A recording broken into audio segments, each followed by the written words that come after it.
This story begins by telling how a god created that new world, a vast region he called the Abyss, and he began to fill it with his bestial creations, thus forming a world dominated by war where the primordial thing was survival. Egocentrism, struggle, banal feelings, that's what that world consisted of from its birth until its eventual destruction.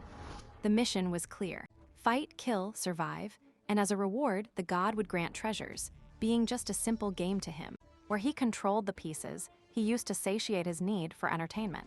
In that world, the corpses of countless creatures covered the ground, suffering before the presence of a gigantic golden dragon massacring a dying young man.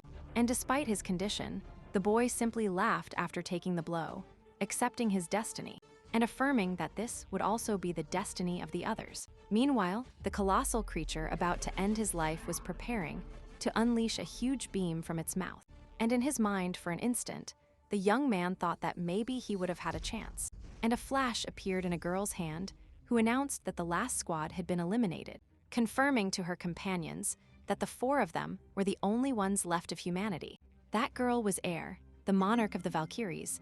Next to her was a blonde boy with glasses named Cheldian, a warrior looking like a barbarian named Kang T, and finally the quietest of the group, Kang Hansoo. They were humanity's last hope.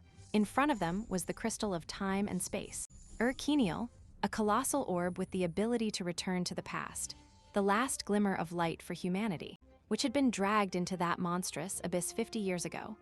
T spoke up, affirming that only one person could return, and that the most logical option was to send the strongest, clearly referring to himself. That disappointed Cheldian, who had hoped he would say something more sensible in this situation.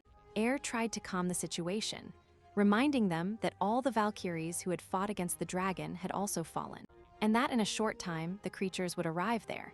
And in this way, she slowly walked towards the only one who could truly travel to the past. Hinzo.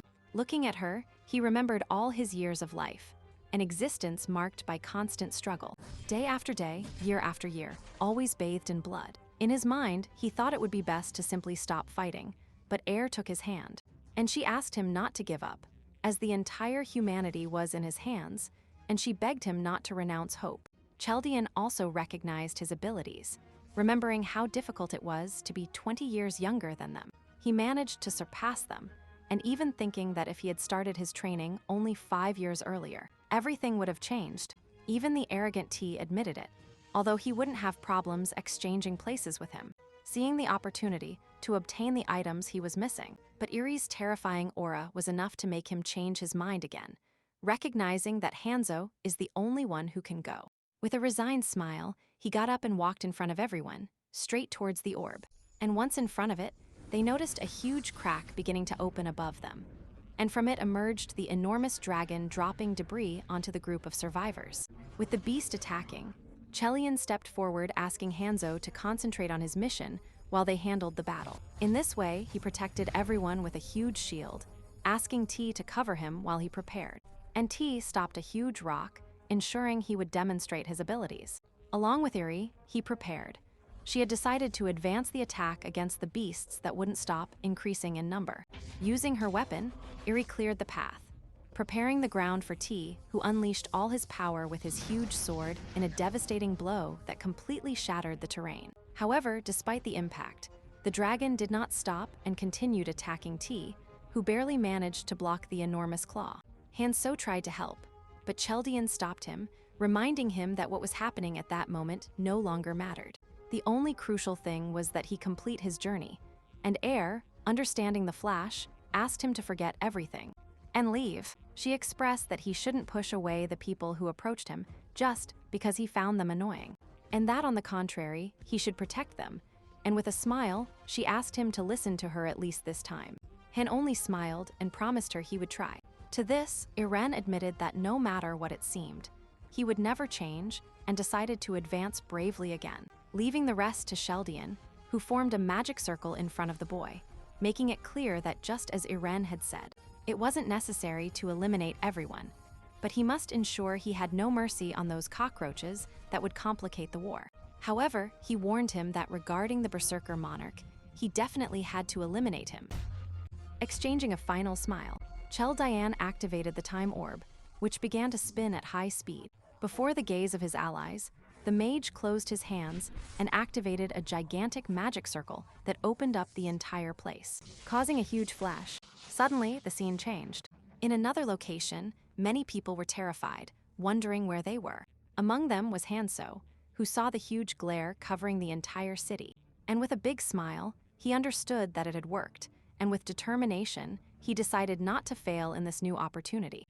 However, everyone else there was terrified and confused, looking for someone, and blaming each other, although the protagonist understood. They had all just been transported to another world, remembering that in the year he was born. It all began. The world began to be a victim of strange disappearances. These started with about 100 people, but the number escalated to alarming levels, putting everyone on alert.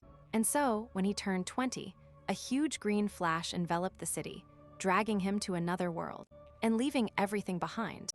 In this way, he encountered a new dimension collapsing into the abyss, a place where those who had arrived before had to adapt and learn skills to survive. In that place full of horrible beasts, it was a world of anarchy and chaos, which once it finished absorbing all the humans from Earth. The rupture of the abyss would begin, thus releasing the war, a war that would have 5 years to try to stop, and without his future skills or powers. He had to start from scratch, preparing for what was coming. And this didn't take long to happen, since from a rift in the sky appeared a small bat demon, leaving everyone astonished. It flew in front of everyone and cleared its throat to give a cheerful greeting to the crowd, introducing itself as the assistant fairy, whose task was to help them with the quick departure. However, Hinzo knew very well what that meant, a pitched battle among everyone. Although the mini-demon, before explaining, welcomed them to their new world, seeing it as an opportunity for them. However, he was interrupted by an angry man demanding to return home. This made the demon change its cheerful tone to a terrifying one, silencing him and starting its proposal. A world of absolute freedom where no laws, morals, or ethics existed. Besides that twisted freedom, it offered them to be freed from their physical weakness, learning skills that would make them more powerful, which showed that for him it was a beautiful world, and therefore, for a demonstration, he used the man who had interrupted him, whom, with a simple snap of his fingers, he separated his head from his body, just because he considered him noisy. The head fell at the feet of the others. Many of them, desperate, began to run terrified, but the annoyed mini-demon eliminated them one by one due to the noise, making its power clear, terrifying everyone, to whom it suggested they cooperate more if they wanted to live. And with no other options, everyone fell silent. Satisfied, the demon regained its cheerful tone and took out a rock with an inscribed rune, assuring them they could obtain it by eliminating anything alive. And he explained that the initial rock was colorless, but there were more types and colors, each with different effects. The one he had in his hands increased strength, so to test it, he asked for a volunteer. Without thinking twice, Hinzo raised his hand, feeling the stone bring him memories.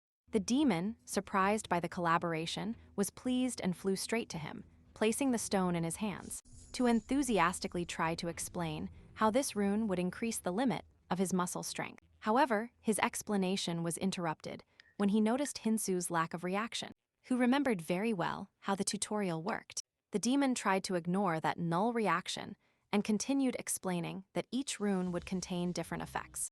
Then he suggested they gather as many as they could if they wanted to survive, just as he began throwing runes all over the place, which caused the terrified citizens to rush to grab them, fighting amongst themselves.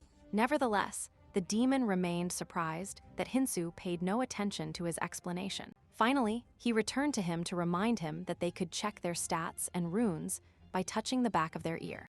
And everyone did, just like the protagonist, who from the start sought to increase both his strength and his magic, and mana, which he expected to achieve after a small hunt. Meanwhile, the mini-demon concluded its explanation, suggesting they gather many more runes by eliminating any living being. He also advised them to forget everything they left behind and appreciate their new reality. And in this way, to help them, he left some weapons and warned them that the tutorial was about to end. Right at that moment, everyone turned around confused to find a huge horde of monsters running towards them. The group of humans armed only with knives was about to face the horde of monsters emerging from the rift. These creatures approached closer and closer, At that moment, a woman took charge, trying to calm the agitated crowd, and asked them to slowly back away, moving as far as they could under Hinsoo's watchful eye. However, one man seemed to stop suddenly, prompting a complaint from another. But he didn't stop by his own choice, but because behind them, an invisible barrier blocked their way. In a panic, he started hitting the barrier, desperate, and instead of yielding, the barrier cornered them even more, forming a narrow corridor, which left him with no escape route from the creatures.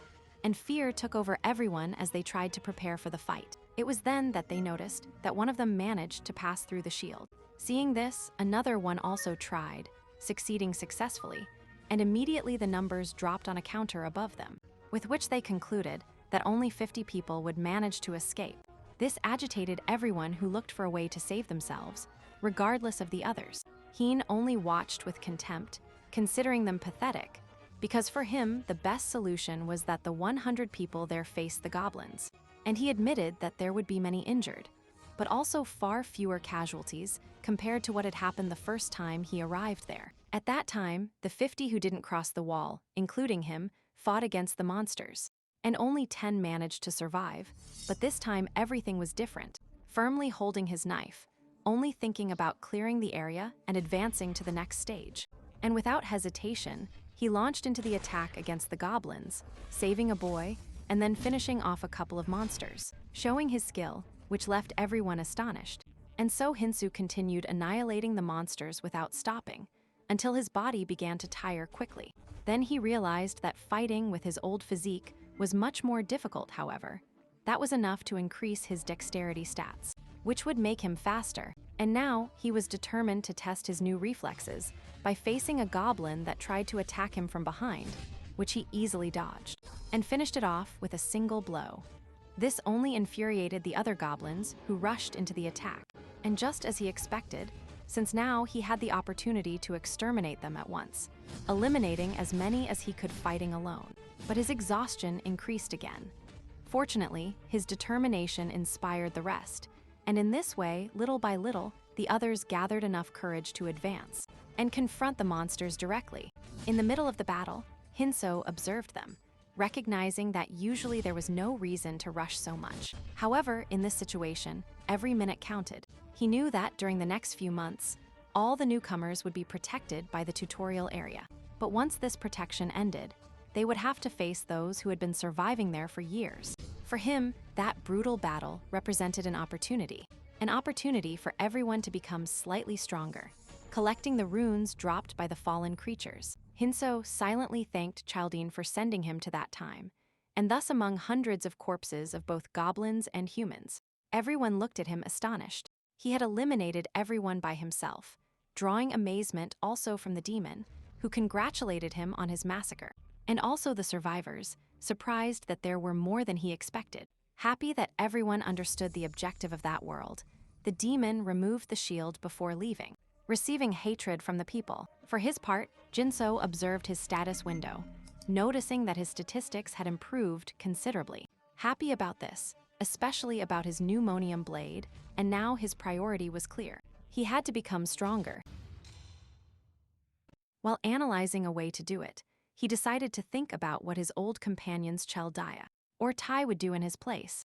Then he remembered a conversation with one of his friends while drinking. During that talk, he heard anecdotes about hidden dungeons in the tutorial area. Remembering that, until that moment, no one had managed to clear the most difficult one. However, Hinzo had congratulated his friend for being so strong despite not achieving it, boosting his ego. Nevertheless, the latter regretted not having cleared the dungeon, as perhaps he would have been stronger than the protagonist, aware that the greater the risk, the better the reward. Besides, he felt a strong curiosity to discover what was at the end. Hinzo was clear. His next objective was that dungeon. He knew he had to keep hunting during the tutorial stage until the safe zone was released, and he would proceed to meet the veterans, so he had to hurry to find the hidden pieces and the dungeon. However, his thoughts were interrupted by an argument among the survivors, where a group of men was trying to force a girl to go with them, with clear bad intentions. Hinzo noticed the situation, but had no intention of intervening, even watching the girl feel intimidated by the looks of those subjects, because he could not afford delays. However, his attempt to go unnoticed failed when someone recognized him. A boy with headphones, he caught the attention of another young blonde man who also identified him, annoyed by the fact that Hinzo did not remember him. Confused, he tried to rack his memory until he managed to recognize him. They were his former university classmates who he had forgotten, because in the original timeline, they had ended up quite dead in the first mission. Meanwhile, the intimidated girl managed to break free from the men and ran into the protagonist's arms. He recognized her immediately. It was Jo Mi-hee, someone who definitely attracted trouble, and the one who seemed to be the leader of the group shuddered upon identifying Jinso as the one responsible for having finished off so many goblins. Even so, one of his followers suggested that being exhausted would make it easy to eliminate him, which emboldened the leader, who with a mocking attitude implied that Mi-hee should return with them before he stopped being kind. Hinson noticed the worried look of his companions, feeling uncomfortable for having encountered such unpleasant individuals, and he decided to approach threateningly and warned the subject not to get carried away by the adrenaline of the first battle and make the mistake of confronting an opponent who is clearly superior. And when he placed his hand on the thug's shoulder, a terrifying aura emanated from him, leaving the bandits completely paralyzed. It was then that the real boss of the gang appeared. With an air of confidence, he asked him to avoid trouble and proposed to Jinso that he join them out of convenience. However, Jinso only fixed his gaze and recognized him as someone who had adapted quickly to that world, an unleashed beast that could release its true nature. And then he had not the slightest doubt. He was a potential future bandit. He thought it would be best to deal with him immediately, but he remembered Air's words. He shouldn't eliminate everyone, only those who were important for the war, protecting the others. Seeing how his friend had saved their lives in the present, and with that in mind, he simply decided to let them pass. The boss, for his part, chose to retreat. His goal was to bring order to that place, as chaos reigned among humans, monsters, and he understood that in that world the law of the strongest ruled, and he planned to take advantage of it. And so he and his group left. Meanwhile, the group of university students also left. The blonde couldn't help but feel uncomfortable by what he had just witnessed, as those men seemed more terrifying to him than the monsters themselves. However, in his own group there was also someone strange. Remembering that he knew Jinso as a solitary boy without parents, whom he had never paid much attention to, so Curious asked him directly if he knew them, to which Hinzo, without intending to give explanations, pretended to have lost his memory. His way of speaking, however, made him look like an old man, leading him to understand that he is a bad actor. This caused Maij to laugh, who in Hinsu's eyes was an extremely beautiful woman. But in that world, that could be a double-edged sword, hoping that in his case, it would be a weapon for good. And the group continued on their way until one of the girls wondered if he really had a fixed course. Mi-hee, devotedly, asked Jinso directly where they were heading. He, without revealing too much, simply told them they would know when they arrived. And right at that moment, they stopped in front of their destination, Gangnam Station, the home of the first hidden piece. 10 seconds. Notice for people who are not subscribed, subscribe. It's a small click that helps me a lot. Also, from now on I will upload twice the videos I normally make, so it's worth subscribing. And now, let's continue with the video. And before descending, Mijia asked why they were there. Hinzo found it annoying to have to give explanations, remembering he was only with them because of what Iren had told him. With no other option, he replied that he had a hunch, because in exchange for his memory, he seemed to have obtained a superpower. His words shocked everyone, as they clearly didn't believe him, although to him it seemed like an exaggerated reaction, since he didn't see it as something far-fetched, considering they were in a world of fairies and demons. And one of the girls began to doubt Jinso's bulkiness and thought it wasn't a good idea to follow him. He agreed with her conclusion. However, the blonde, although still annoyed by his attitude, recognized that he possessed a lot of information. While Iho began to descend, Taezong caught up to him to ask if that place was safe. The protagonist replied no, but assured them that some old friends were waiting for them there. Even so, the blonde doubted that someone like that could live in that place, and upon reaching the bottom, Hinzo pulled out a weapon and suddenly attacked in the direction of Taezong, who was paralyzed by terror. He opened his eyes and noticed that the blow passed right in front of him, shattering a giant worm. Hinzo explained that this creature hated the sun, and it had the ability to tear off skin, so they had to be careful. And after picking up the rune, he warned them that if the worms caught them, they would lose consciousness and die without even knowing what had happened. Then he showed them the proper way to deal with them, and 4 of those present learned quickly. And they began to hunt worms with ease, which surprised the protagonist due to its usefulness. However, one of them was completely lost, the boy with the headphones who barely moved. Despite Hinsoo's advice, unlike the girls, who assimilated the techniques quickly, that boy remained too nervous, trying to gather courage without realizing that a worm was heading straight for him. In the end, he only managed to scream, being rescued at the last moment by Hinzo. At that instant, the protagonist began to realize that in the long run, the boy would be a burden. For his part, Taesung, intrigued, asked him what his trick was for knowing all that. Hinzo insisted it was thanks to his superpower, although no one believed him again, and so they continued advancing until they finished. At that moment, Maij suggested that Ginzo take all the runes they found, since they doubted they could become very strong. So they preferred to give him all the runes in exchange for him becoming their protector. However, the proposal seemed to disappoint Ginzo, who made it clear that they must take what they hunted. That was one of the basic rules established by those who had wandered the abyss for decades. They must claim what they hunted, and in case of hunting as a group, the distribution was done based on priorities and equity. Furthermore, he made it clear that relationships based on goodwill usually ended badly in that world. Therefore, he warned them that the only thing they could trust were their own abilities. That was the first rule of that world, and the seriousness with which he spoke ended up convincing them. Starting to collect the runes, seeing them, he thought they would soon understand the true meaning of that horrible place, where sooner or later they would have to fight amongst themselves for the runes, and while continuing to collect. Taesung appeared finding something different, a purple troll essence rune with which he hoped to gain a superpower. Taesung remembered that Jinsu had mentioned that they should divide the treasures, but to avoid trouble, he decided to ask him if he could keep the rune he had found. The protagonist calmly consented, which seemed surprisingly easy to Taesung. For his part, Jinsu observed that that rune was extremely useful for the start of the game as it increased strength and regeneration, so it was a highly coveted item. Although it had the disadvantage of increasing hunger, meaning he would have to steal food. And he then remembered that the domain and power of an ability depended on its rank, and that the other powers were those that surpassed level 100. These individuals could possess hundreds of abilities like Sheldian himself, who accumulated more than 1,000 techniques. However, unlike others, Hinzo realized soon that he could only have a limit of 7 abilities, which turned out to be a serious disadvantage. Eri deeply regretted this limitation, thinking that if she had known, she would have chosen better abilities. But at that moment, it was too late. It was a fatal weakness, although it was compensated by an enormous strength in his abilities, which he discovered he could evolve infinitely. And among his abilities was the essence of the Doraro lizard, which started as simple regeneration and evolved to rival the immortal arts of Tikang. He also had Ganglion Rapid Rush, which came to compete with Kale Diane's space tier.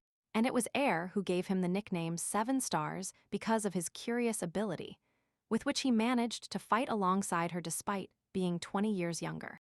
This was the definitive reason why he traveled on behalf of them, knowing that from now on, he must be extremely careful in choosing his abilities. Meanwhile, Taesung learned the rune ability, noticing how it unlocked a new statistic, and improved the others, then thinking that Jinso had been a fool to give it to him, as he would soon reach his power. And to this, the protagonist suggested it was time to move on. Taesung, euphoric, joined him, hugging him and affirming that the strong should lead the group. Trying to look good for Maij, Jinso calmly watched as the blonde started considering him a rival, which he found adorable, although it was not sufficient reason to let his guard down. Despite Maij's doubts, the group continued descending, where Hinzo stated they would take a train. While remembering how in the past, his Valkyrie friend explained the dungeons to him.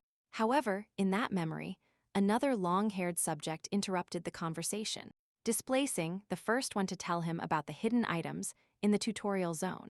The first of them was on a train that would only remain there for 1 day. This made it necessary for Jinso to arrive that same day, and finally, they reached the dimensional gate. Maij began to doubt if it was a good idea to cross it. To this, the protagonist made it clear that they were not obligated to follow him, but Taesung was the first to take the initiative, followed by Meej, who, although nervous, decided to enter. Jinso watched her and thought that she believed she was safe with them, far from lunatics like those from the gang. However, he also understood that if he wanted to survive, he would have to become stronger, although that meant losing the beauty of her face. On the other hand, the blonde and the one who seemed to be her partner decided to stay behind to hunt peacefully at the station. And the last one to join the group was the boy with the headphones, who chose to accompany them. Taesung didn't miss the opportunity to mock him, recalling his previous cowardice and belittling him. However, Jinso cut the discussion immediately, arguing that they had no time to waste, which left the blonde visibly annoyed. Paying no more attention to the conflict, Jinso took a step forward and crossed the dimensional door. And to his surprise, the new setting was a mini supermarket. In this way, the group began to look around the store, where there seemed to be many more things than they could possibly need. And they looked for both weapons and essential supplies, although Jinso preferred to take the opportunity to prepare some worm broth. To Mihi's surprise, who finally understood why he had been collecting the shells of those monsters, the protagonist remembered that technically the blood of their worms, which were natural enemies of the goblins, contained a potent poison capable of eradicating them easily. However, Taesung thought it was just simple broth, approaching to ask for a bite, only to flee in terror when he heard that it was actually poison. Mijia commented surprisingly that she would never have thought of something like that, and asked him how he discovered it. Jinso blamed his superpower again, affirming that his mind was full of information. Taesung thought he was just evading the question, but the reality was that the protagonist was actually going to die memorizing all that information. And before returning to the past, he had to learn everything by himself, receiving lessons from Chaldean, who warned him not to share that knowledge with anyone. If he did, it could further deteriorate the timeline, advancing the expansion of the abyss. With these thoughts in mind, Hinzo concluded that his poison broth was ready and filled a thermos with it, and sprayed his mana. Mies asked him if she could use some, to which he agreed, but in exchange for a payment of strength runes. This disappointed everyone and especially annoyed Taesung, who accused him of being selfish. Hinzo knew he could give it to them for free, but it wouldn't benefit him in the future, since unilateral relationships didn't usually last long in that world. To this, Mies suggested paying him later, after receiving the poison. Hinzo warned her to be careful, as it was very painful on the skin. Taesung also asked for his share, followed by the others, who despite the debt, began to spray their weapons, and they finished their preparations to leave. However, when Jinso turned to look at them, he was disappointed to notice that everyone was wearing backpacks that tripled their weight, and he tried to make them understand that this would only make them slower and turn them into easy targets for both monsters and other people, endangering their lives. His words particularly impacted Mijie, who began to admire him for his extensive knowledge, and some regretted not having a power like his. Meanwhile, Mijie observed that the station had many IDs scattered on the ground. In this way, she remembered thousands of people who disappeared and never returned, and the weight of reality suddenly hit her. Falling to her knees on the ground, she felt an overwhelming pressure. It was the fear of having to be in that world for the rest of her life. But at the same time, she understood that she had to survive at all costs, and in this determined way, she got up ready to help Jinso. This annoyed Taesung, who in an act of frustration threw his luggage at the boy with the headphones. Then he asked Jinso if they could also obtain a power like his. The protagonist replied that theoretically yes, which excited everyone, and he wasn't lying. According to Chaldean, many had received special powers upon arriving there. Some acquired extremely dangerous abilities, and he also warned him that he should be careful, and that if he found someone who wasn't useful to him, he should get rid of them.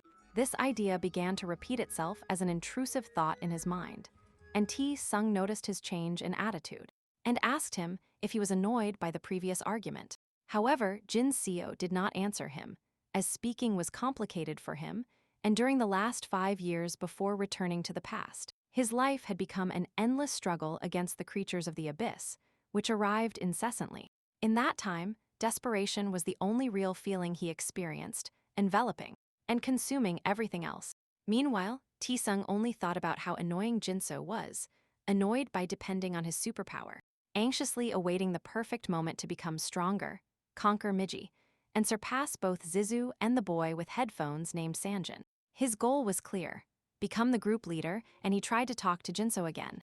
But he stopped him immediately, as he had noticed something on the floor, a viscous substance, different from snail or zombie slime, which spread across the floor, believing that only one creature was capable of leaving such a trace: a land siren, a monstrous kidnapping beast. According to the protagonist, these creatures are not fast, but if they manage to reach their target with their venom, paralyzing, they will become easy prey. However, he already has a plan to face them, which betrays a smile. This annoyed Taesung, who became uncomfortable noticing that he was still keeping that information secret. Until this, Jinso decided to ask him for help for what was coming, leaving everyone confused. And so they formed improvised bombs with bottles that he apparently took from the previous store. Taesung, laughing, commented to Jinso that he seemed to be enjoying that world a lot, since there he could do whatever he wanted. Repeating the information twice, Jinso simply observed him, which began to make him nervous. Meanwhile, the protagonist struggled internally to control himself, unleashing a battle in his mind between his companion Cheldian, who suggested eliminating him, and his little angel heir, who told him not to do it. In the end, the little angel won and decided to explain his plan, making very bad stick figure drawings according to his companions. And the plan began with one of them throwing the bombs, while the other three attacked, and the person who went in front would have priority in obtaining runes. To this, Taesung quickly volunteered, and Jinso accepted. Then he asked for a volunteer to throw the bomb, to which Maij and Sanjin raised their hands. Jinso asked them to make a decision, so Maij used her cuteness to keep the job. However, the boy tried to remain firm in his decision, so the protagonist preferred to alternate the task. And so their journey began. During the journey, the boy with headphones began to regret having gone with them, feeling more nervous as he ventured into a dark corridor, almost unable to control himself, trembling while holding the bomb. And he turned to look at Maij, who was just as nervous as he was. At that moment, Jinzola warned him that the monsters were close, and everyone stopped immediately, and he gave Maij the order to throw the first bomb towards the source of the noise. This made her react immediately, taking the bomb out of her backpack. She decided to be brave, lit it, and threw it with all her might. Right at that moment, the creature approached the spot where the bottle fell, breaking and releasing huge flames that enveloped it. She was surprised to have succeeded, while Hinzo announced that now they had to take care of the rest. And without wasting time, the protagonist jumped into the battle and eliminated the creatures with ease, taking the largest number of runes. This caused Taesung's jealousy, who felt like he was falling behind again, so he decided to move quickly just when a creature attacked her. And in a desperate act, he cut it without intending to look. Luckily, the poison created by the protagonist turned out to be very effective against them.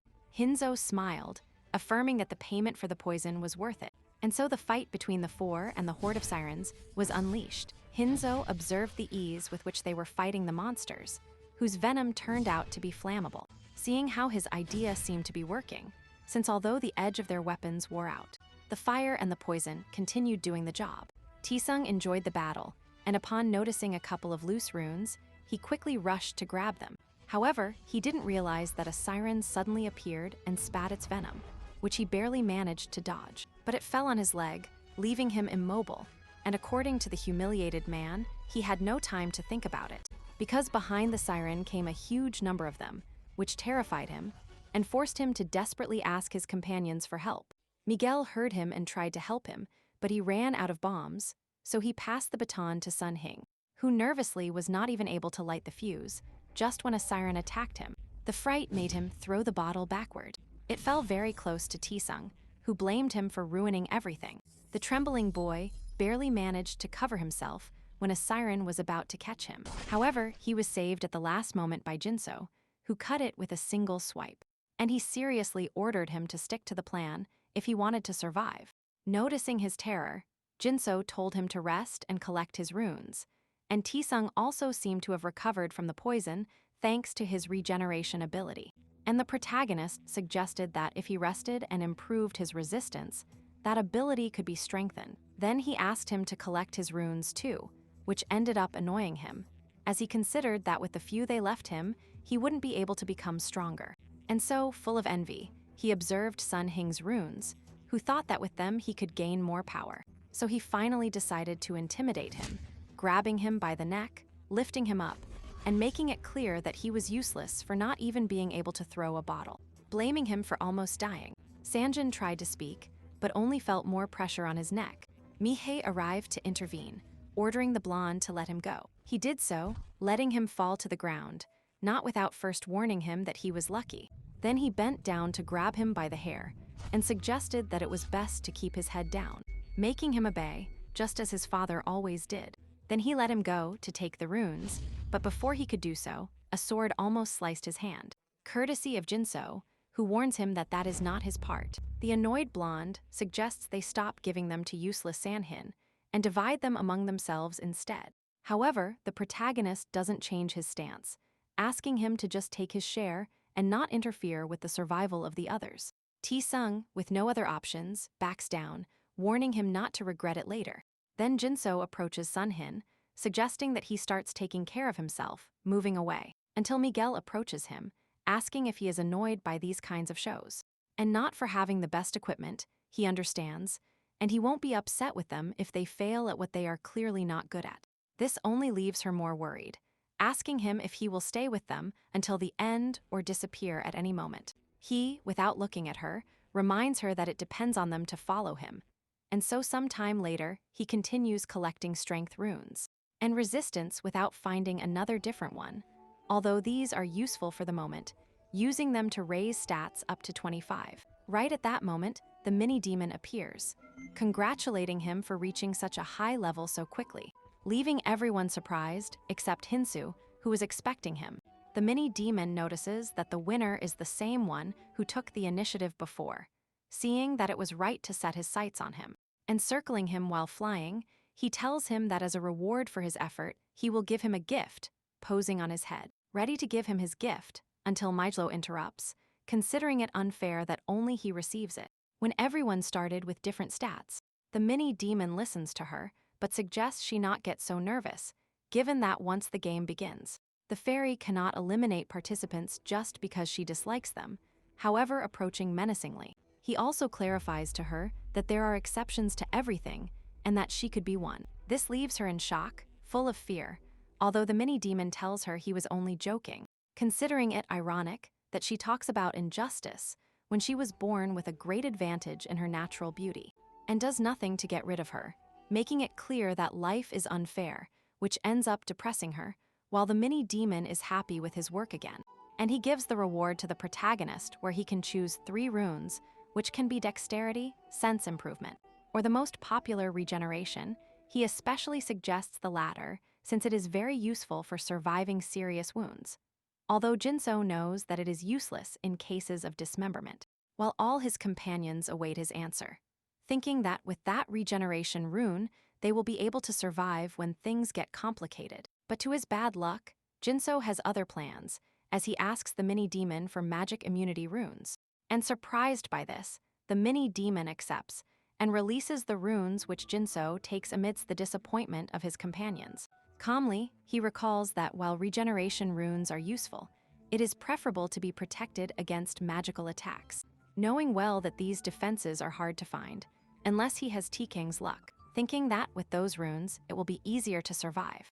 And with this finished, the mini-demon concludes his work, ready to leave, not without first blowing a kiss to the protagonist, hoping he will continue to excite him. This leaves everyone in shock, doubting exactly what the mini-demon is. Jinso turns to look at the strange expressions of his companions, who still haven't processed that strange flirting. And now, they move forward fighting many creatures, where Miji notices that it is getting easier, and she closely observes how the protagonist continues collecting monster parts. However, she also realizes that his speed remains the same, so she questions him about it. He is surprised by her perceptiveness and explains that he stores the runes in his arms.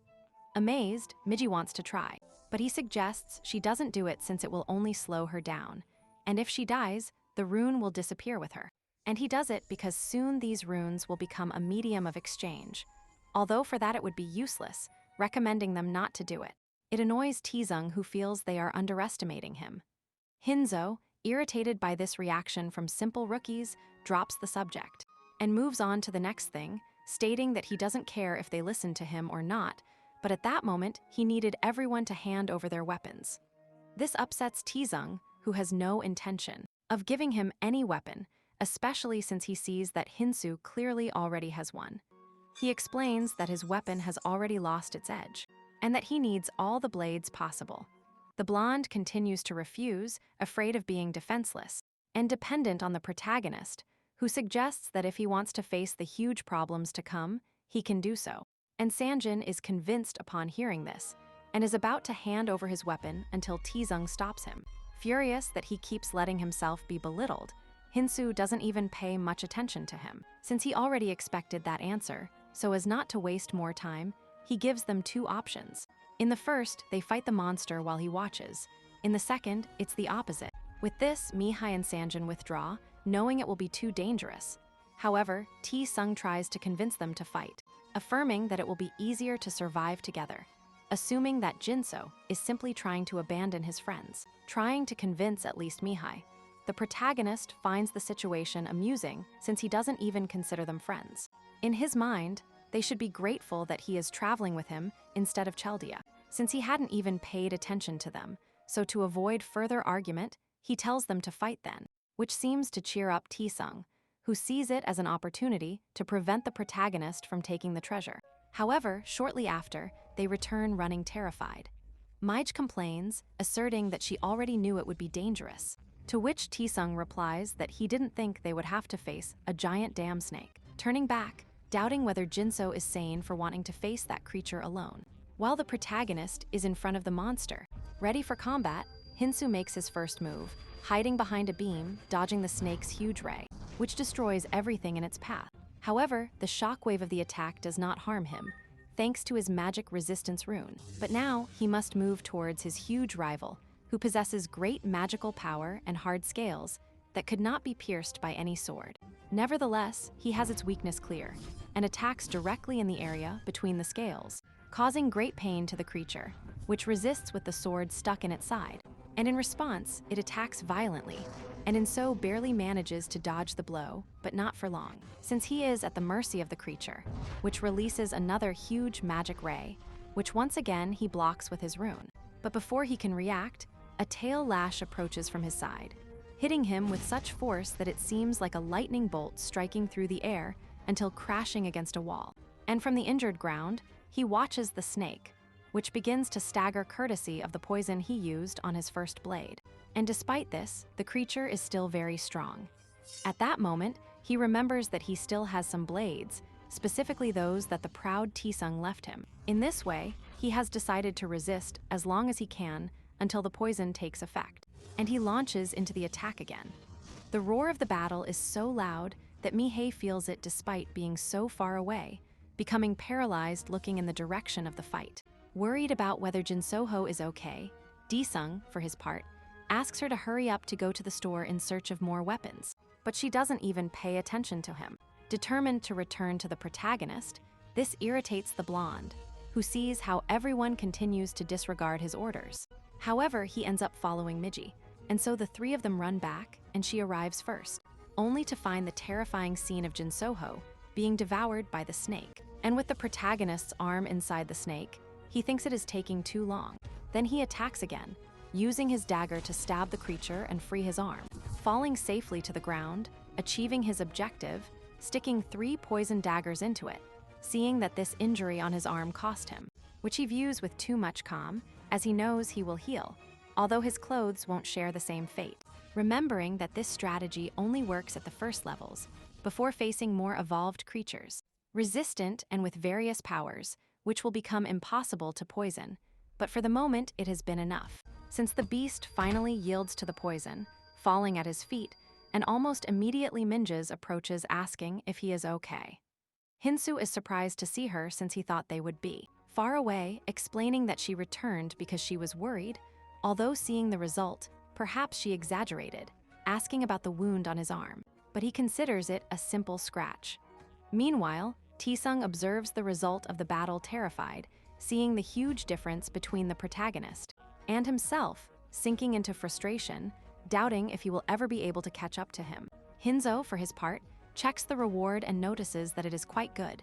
being a snake shockwave rune, which can only be used with magic characteristics, something he does not yet possess. Taesung quickly approaches, admitting with some envy that due to the size of the monsters, it must be valuable. Doubtful whether he will use it, Hinzo has no intention of doing so, since he only has 7 shots, and he cannot spend any. Also, he doesn't like the idea of shooting a ray out of his mouth. Hearing this, Hin asks him to give it to him, which awakens the blonde's anger, who doesn't believe that a coward like him can use it. The boy timidly replies that with it, he could become much better than him, which increases the argument until Mi tries to separate them. However, Hinzo interrupts them, making it clear that he has already stored the rune in his hand, not intending to give it away, but to sell it. This leaves the others confused, until Mi asks if she can pay for it in installments. Hinzo accepts, provided she leaves a good guarantee, and so sometime later it seems Maij will be the one to accept the deal, using borrowed runes from the others. This amazes Hinzo, as he realizes how determined she is. Also, he remembers that some time ago, she consumed the magic rune without telling anyone, which will give her a huge advantage, admiring that survival instinct that she will need so much. And after receiving the last rune, Maij closes the deal, and the protagonist explains the promised discount. The girl is surprised that he takes the negotiation so seriously, but he suggests that it is necessary, since getting used to free things in that world can be deadly. Finally, after this, she receives the snake rune.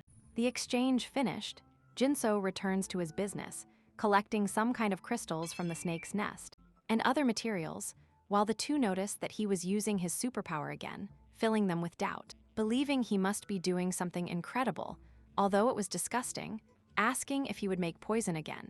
But this was different, gathering ingredients to make the 11th weapon out of 134 combinations. Needles, for example, have a limited area of effect, making it difficult to inflict damage like hemorrhaging. However, it can be used in localized attacks for the opponent's weaknesses. His objective is to sharpen its tip despite making it improvised, as he must be ready to pierce the defense of the beast guarding the second hidden piece. Finally, with an improvised handle, they finish their creation. Taesung immediately jumps up, offering him everything he has in exchange for the weapon, assuming it must be very good. However, the protagonist rejects him, as he could sell it, but he cannot make another, needing it for his upcoming confrontations. This annoys the blonde, who calls him selfish. Still, he drops the subject, thinking he will find something better later, and assuming that with how calm Jinso is, that must be his final destination, and he hopes to look for more treasures, while enjoying the comforts. However, out of nowhere, the protagonist boards the subway. The others try to follow him, but he quickly tells them to get off, as that transport is for one person only.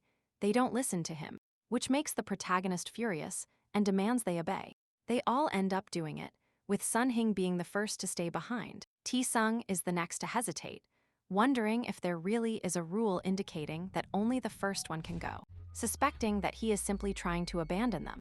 This amuses Jinso, who notices they still don't understand anything. He makes it clear to them that in that world there are no rules. If they want to settle the matter right then and there, they can try, or if he prefers, he can stay behind. While saying this, he threatens the blonde with a sword. The three become concerned about the situation.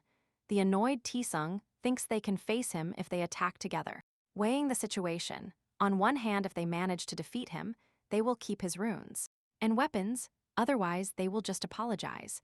However, he is clearly alone in this situation. Still, he decides to try, about to grab his weapon, until the hungry Hin just stops him, paralyzing him instantly, and with the doors closing, the protagonist says goodbye, hoping to see them soon. Meanwhile, the blonde is terrified, realizing that if he made a single move, he would no longer be alive.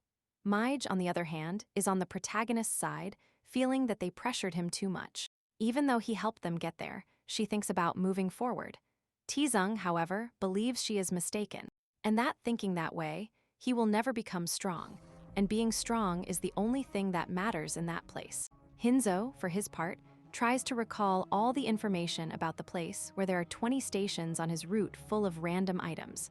Once he passes a station, he cannot go back, without any guarantee of finding something valuable, and in this way, he has traversed 2 stations collecting good weapons. But even the best ones he has found to discover the monster's weaknesses are useless since he already knows them, hoping to find something that improves his combat mobility, and he is surprised to find an item called Monaco Cloud Snack that apparently increases the stats of runes when consumed if smoked.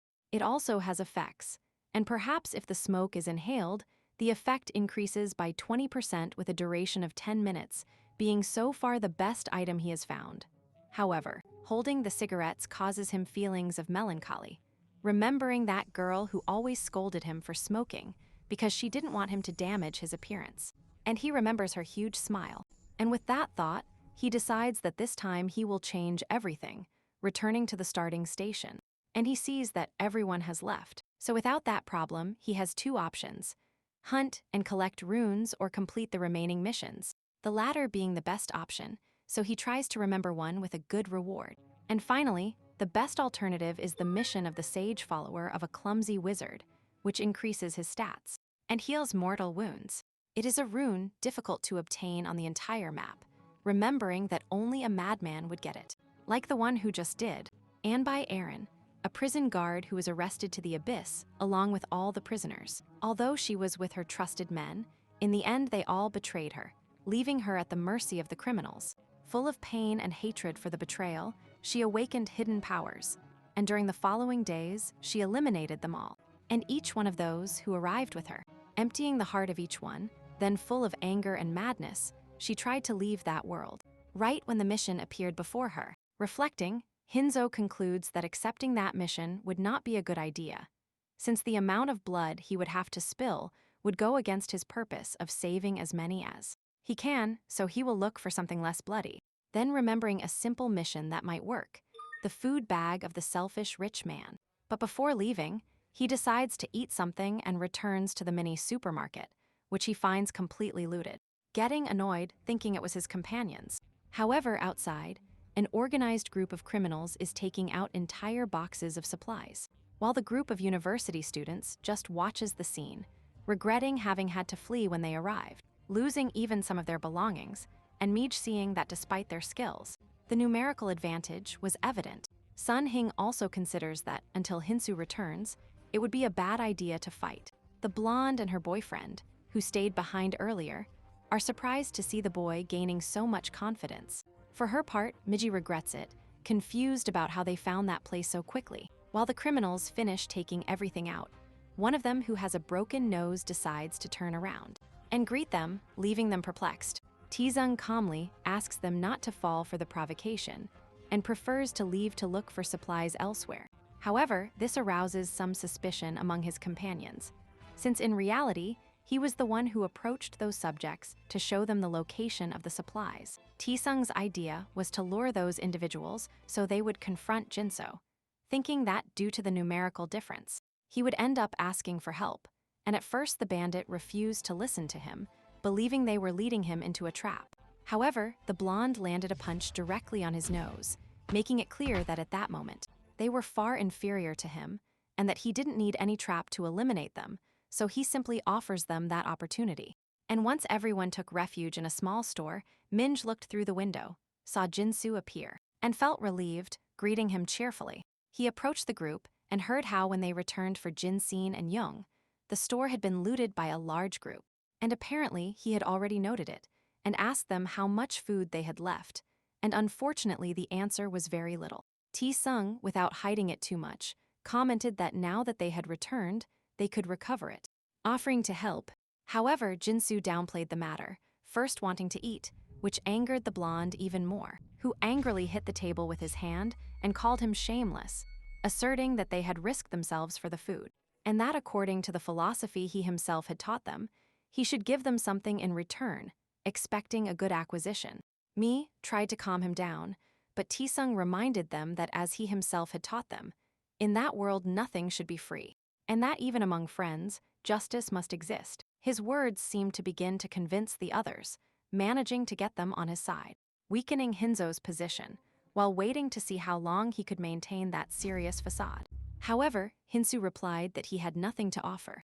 Taesung knew he was lying, as he was sure he must have found many things in that secret place, so he asked him to share them among them, assuring that this would be fair. Hinzo simply smiled, seeing that the boy had learned well. However, he wasn't good at negotiating, especially because Hinzo didn't even consider them equals, leaving everyone confused.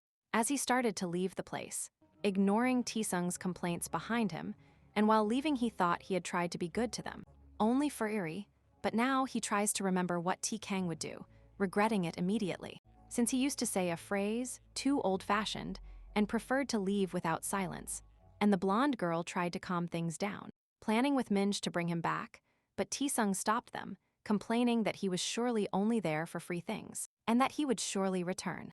Minj luckily grabbed her things and prepared to leave, ignoring the blonde's complaints, going out in search of the protagonist.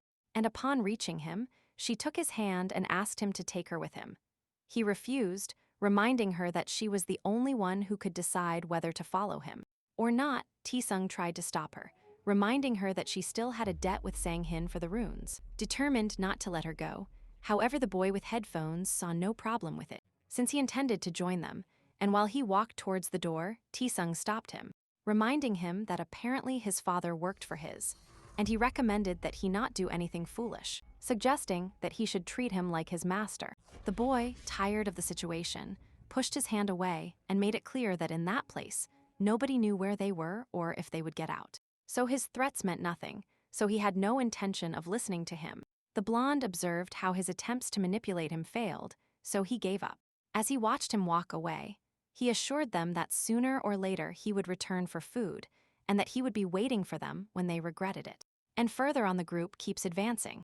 Sang-hin began to think that maybe they should have taken more food, and Mihi agreed. Nevertheless, the protagonist didn't care too much, more focused on a new and shiny jacket. And on his mission, his attitude worries Sang-hin, who began to doubt if following the protagonist had been a good idea.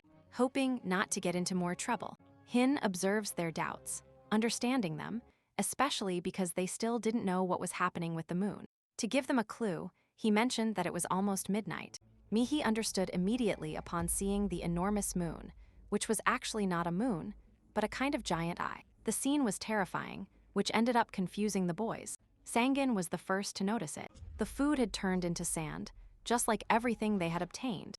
And to make matters worse, they began to notice hundreds of glowing people around them, even through the walls, which revealed their locations. Worried, they wondered if they too would be glowing, realizing that everyone would be in danger very soon. He asked the protagonist if he knew. He feigns very poorly that he doesn't. Clearly none of them believe him, but he didn't give it much importance. And he concentrated on listening to the hundreds of screams of people accusing and threatening each other over the disappearance of the food. Chaos broke out, with arguments and fights erupting everywhere. The protagonist, listening to this, commented to his friends that that was why he had suggested they take nothing, since in that world when the moon set, all the food people had disappeared. Another reason to hate that disgusting place, but he had no choice but to advance and do what they had to do. For his part, Tisung's group was in the same situation. The blonde was upset about being fooled again, and even more so now that he had the bandits behind him. Feeling like he had scammed them, he knew very well that if they reached them, they would be lost, so the only option was to escape.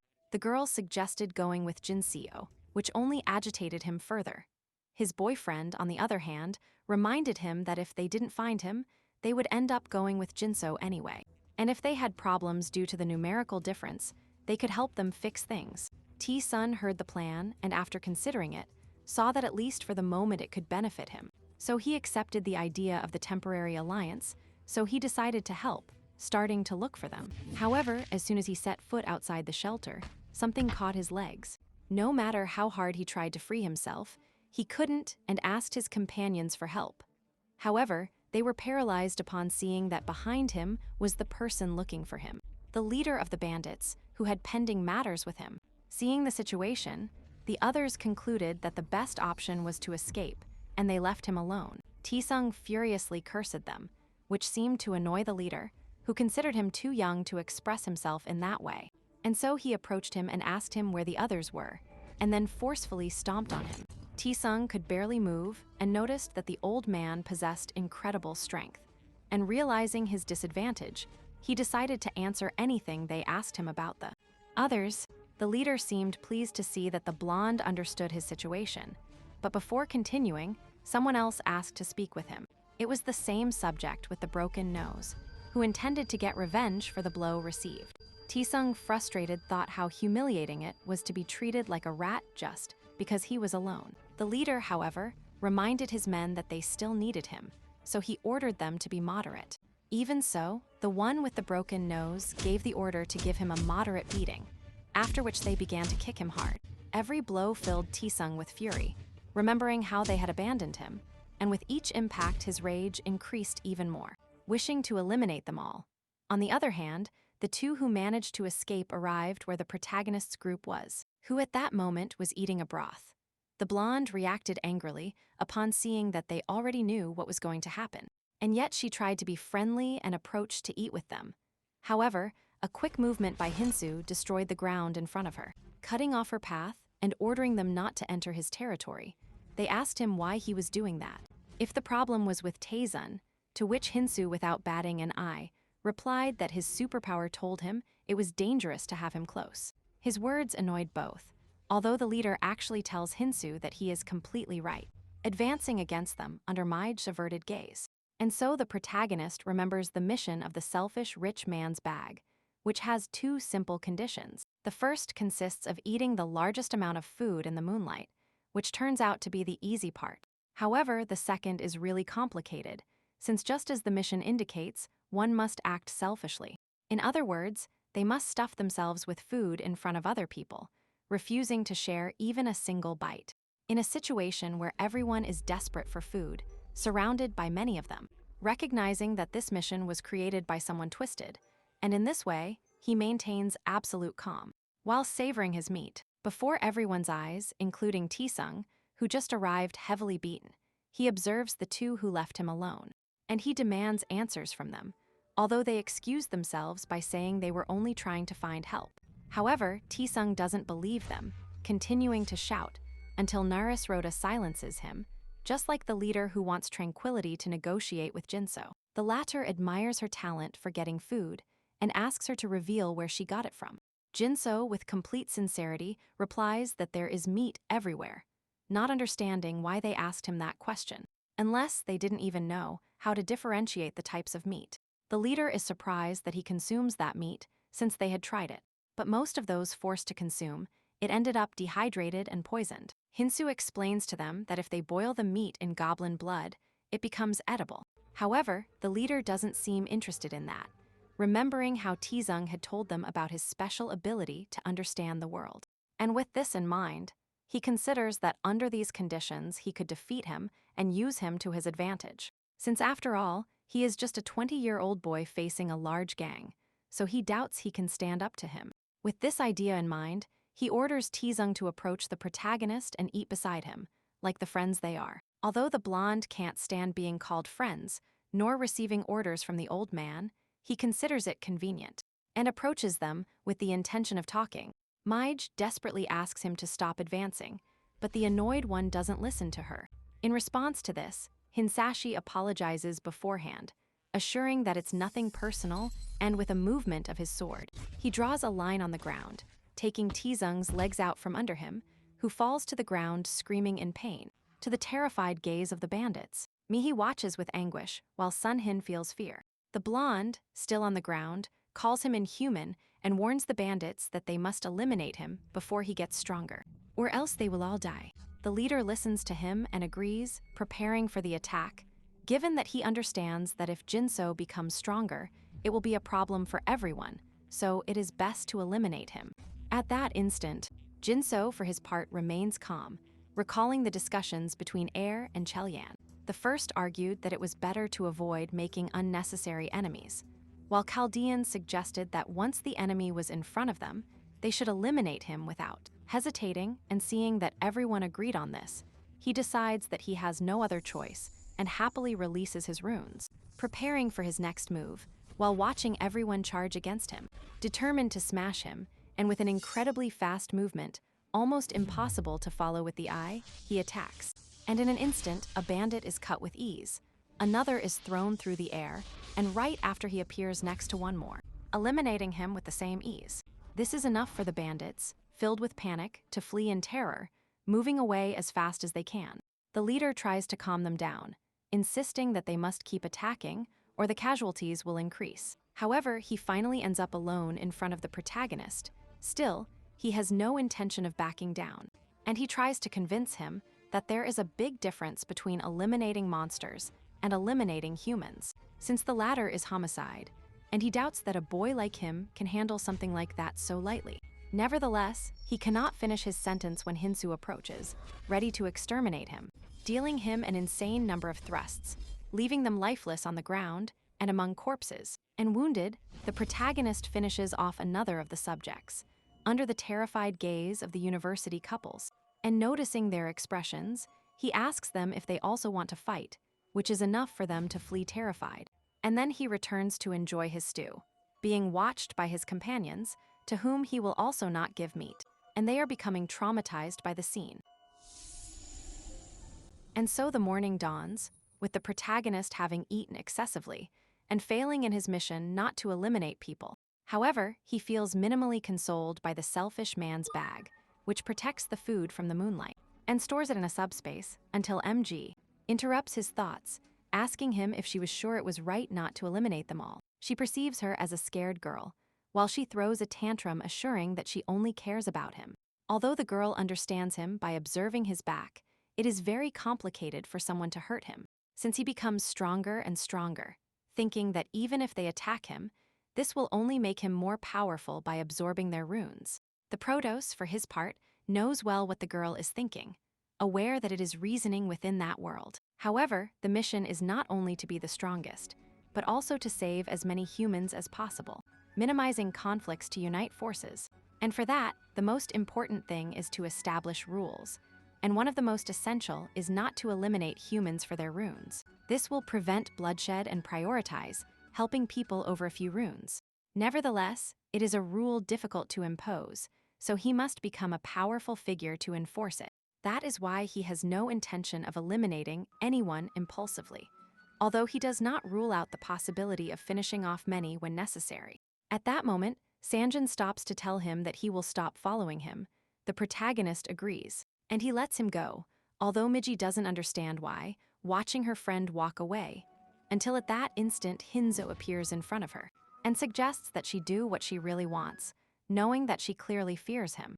Miji very nervously admits it and is very scared, but holding back she knows she will be fine as long as she doesn't cross the line. So with determination she tells him that it will be impossible to join him if she leaves now, so she will stay with him as long as she can. Hinzo, surprised by her intuition, decides to move forward. Meanwhile, Taesung crawls among the agonizing bandits, convinced that Hinzo was wrong to leave him alive, especially him, since now he will go after him as soon as he can recover. However, his path is interrupted by Sanjin, which leaves the blonde confused, not understanding why he has returned. But he sees it as an opportunity and asks him to help him get up. Nevertheless, the boy with headphones doesn't understand what he means, and before he can continue, they are interrupted by the agonizing leader. Taesung asks him to help him take care of him first, promising that he will divide the runes, getting excited when Sang-hin raises the knife, but to his surprise, it heads towards him, grabbing him by the neck and lifting him off the ground. Despite his complaints and his attempts to break free, Sun Hing, with an expressionless look, asks him if he had fun manipulating him with his father's work all that time. Then, without further ado, he eliminates him, falling to the ground after gutting Taesung, almost vomiting while doing so. Regaining composure to think about his only concern, his next target, knowing that for Kimso, such an act would not represent a problem, it would only be another step on his path. And his gaze now turns to the leader of the bandits, who tries to negotiate, proposing to join forces. But for Sun Hyung, the decision has already been made, and he remembers how the protagonist left him without asking questions, which makes him feel pathetic in his eyes, remembering that he never wanted to be protected. But maybe if instead of cowering before his strength he had confronted him, Hyung-so would have recognized him. However, nothing has changed. He is still the same one who was abandoned and mistreated at school. And now he holds in his hands the runes torn from the lives of his enemies, contemplating the dying. He understands that his only desire is to become stronger, to reach him and make him recognize him. Meanwhile, the monstrous crows head directly towards Miji, and taking a breath, she releases a sonic scream that ends up shattering the monsters. However, in a blind spot, another heads towards her, and before she can react, Hinzo intercepts it, cutting it easily. Despite this, Miji complains about depending on him again. Hinzo tells her not to worry, since being able to defend herself is different from being everything alone, especially if her ability leaves certain vulnerable points, which makes it normal to need a partner to cover those gaps and divide the housework. And Miji, although happy about his praise, feels uncomfortable with the seriousness with which he distributes the loot, thinking thanks to the runes she has bought, which increase her resistance and magic, she has managed to keep up with him. However, she feels exhausted. For his part, Jinso checks his stats, which he tries to keep balanced, and there, he realizes that trading runes with me was a wise decision, since he got rid of several repeated ones due to their low attributes. And right at that moment, both are interrupted by the voice of a fairy, who orders them to meet immediately at a specific point, threatening them with punishment if they disobey. With no other option, both set off for the designated destination. As he walked, Hinzo noticed that the girl was very nervous and blushing, so he asked her if she had any questions. She, fiddling with her hands and gathering courage, asks him if he had a girlfriend, only to die of embarrassment after doing so, since she thought that perhaps she shouldn't have asked something so personal. But all her feelings seemed to indicate that she was falling in love. Hinzo, for his part, believed that this was not the question she really wanted to ask him, and he observed that despite her nervousness, she spoke with incredible calmness, and he then thought that he didn't perceive it as exciting. But he was sure that Tai-kan would have enjoyed hearing that question, feeling popular among the girls. Remembering how a moment ago he saw my daughter like a scared little squirrel, before daring to ask. However, upon hearing the word girlfriend, he remembered that blonde girl from his memories, someone whom, in theory, he didn't know yet, but he didn't want to lose either, so his answer was a simple "I don't remember." However, that answer clearly did not convince Mige at all, but they continued on their way. And so they arrived at the marked area, where everyone was already gathered. Mige recognized some familiar faces, but the atmosphere was extremely tense. At that moment, the demon fairy appeared, radiant with happiness, upon seeing them all together. And noticing that they had arrived so quickly, she announced that they had two great pieces of news. The first was that if they managed to survive 72 more hours, they could leave that place, hoping that with this they would receive cheers or applause from everyone. Contrary to that, the group remained in sepulchral silence. And then the mini-demon resorted to threats, suggesting that it would be better for them to applaud. And then, with no other options, everyone started to do so, filled with fear. And afterwards, she proceeded to introduce the true protagonist of that event, a huge red castle that stood before them, and inside awaited them a cute pet, locked in that magical altar, which according to the mini-demon was reserved as a surprise for them. A not-so-small carnivorous beast peeking its huge eye from behind it.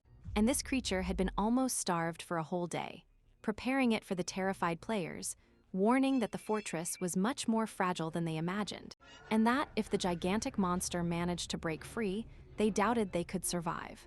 With this news, everyone was paralyzed at the idea of facing the creature. And next, they were given the second piece of news. They had the possibility to put the beast to sleep. If they succeeded, this would not damage the fortress and they could survive. To incentivize them, the fairy promised to give them a clue if someone dared to show her affection. However, everyone refused. At this, the fairy had no choice but to directly reveal the mechanism for making the creature fall asleep. 5 daily sacrifices, in other words, 3 sacrifices of 5 people, totaling 15 considering that there were currently 60 members. In case they still doubted making a decision, she showed them a disturbing clip of the massacre that the creature had caused in another area of their tutorial, where a group of players had opted to fight it, and upon seeing the scene, they immediately understood that it was a terrible idea. A boy with a hat spoke up and asked how they should choose the sacrificed ones. The fairy, showing total disinterest in the process, made it clear that the only important thing was that they were alive. Also, to increase the pressure, she activated a 1-hour timer, leaving them in a state of chaos and uncertainty. My distressed daughter asked Jinso what the best option would be. However, he already knew that everything had already been decided. Meanwhile, the boy with the cap proposed that the choice be fair, that 5 people be selected randomly. However, his speech was abruptly interrupted by a firm and determined voice, a voice that clearly did not agree with that justice. The voice came from Sanghin. He arrived with his new entourage, where the university couple was again present. The boy with the cap asked him if he had a better solution.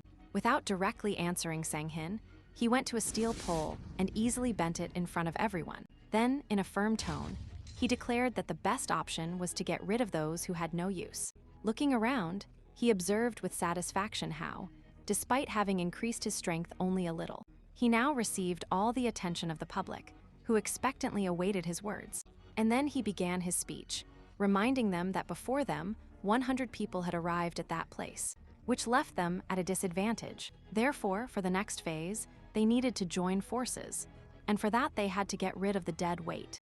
The other weak ones, like the boy with the cap, and Sanhin, looked for Jinso with his gaze, sure that he would agree with his proposal. From whom he expected recognition, he also desired his support, and longed for him to accept him by his side again.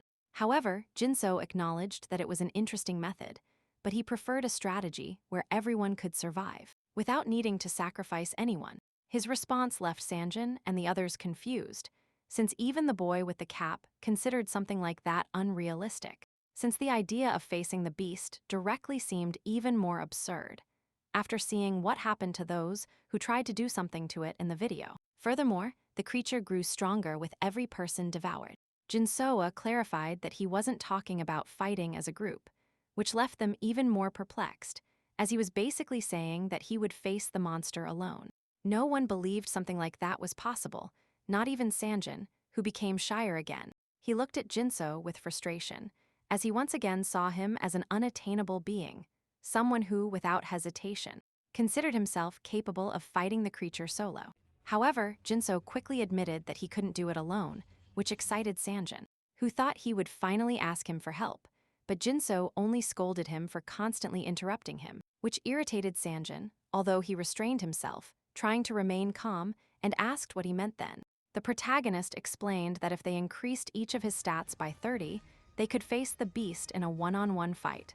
To achieve this, they needed the runes of all the who were going to be sacrificed, since according to his calculation, if they gathered all the runes along with the maniac snacks, they would have a chance to defeat the creature, and thus achieving his true objective, obtaining the second hidden piece, which he recalled neither Cheldian nor Tikang had managed to get, as the only person who had succeeded was the berserker Clementine, who, despite his incredible power and abilities, ended up on the verge of death after the confrontation. Recognizing this as the only option, Hinzo warned them that no matter who handed over the runes, he must obtain them as quickly as possible, otherwise everyone could end up in the hereafter. However, a fat old man appeared complaining, affirming that no one could obtain so many runes without becoming stronger, and he demanded that they give them to him instead, arguing that he deserved them more.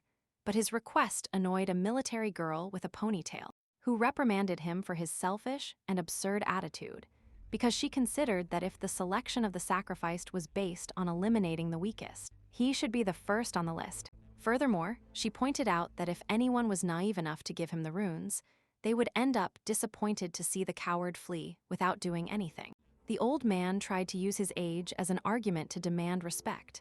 However, the girl suggested he stop talking like that, or he would end up being thrown as a sacrifice, and the nervous old man proposed putting it to a vote, appealing to democracy.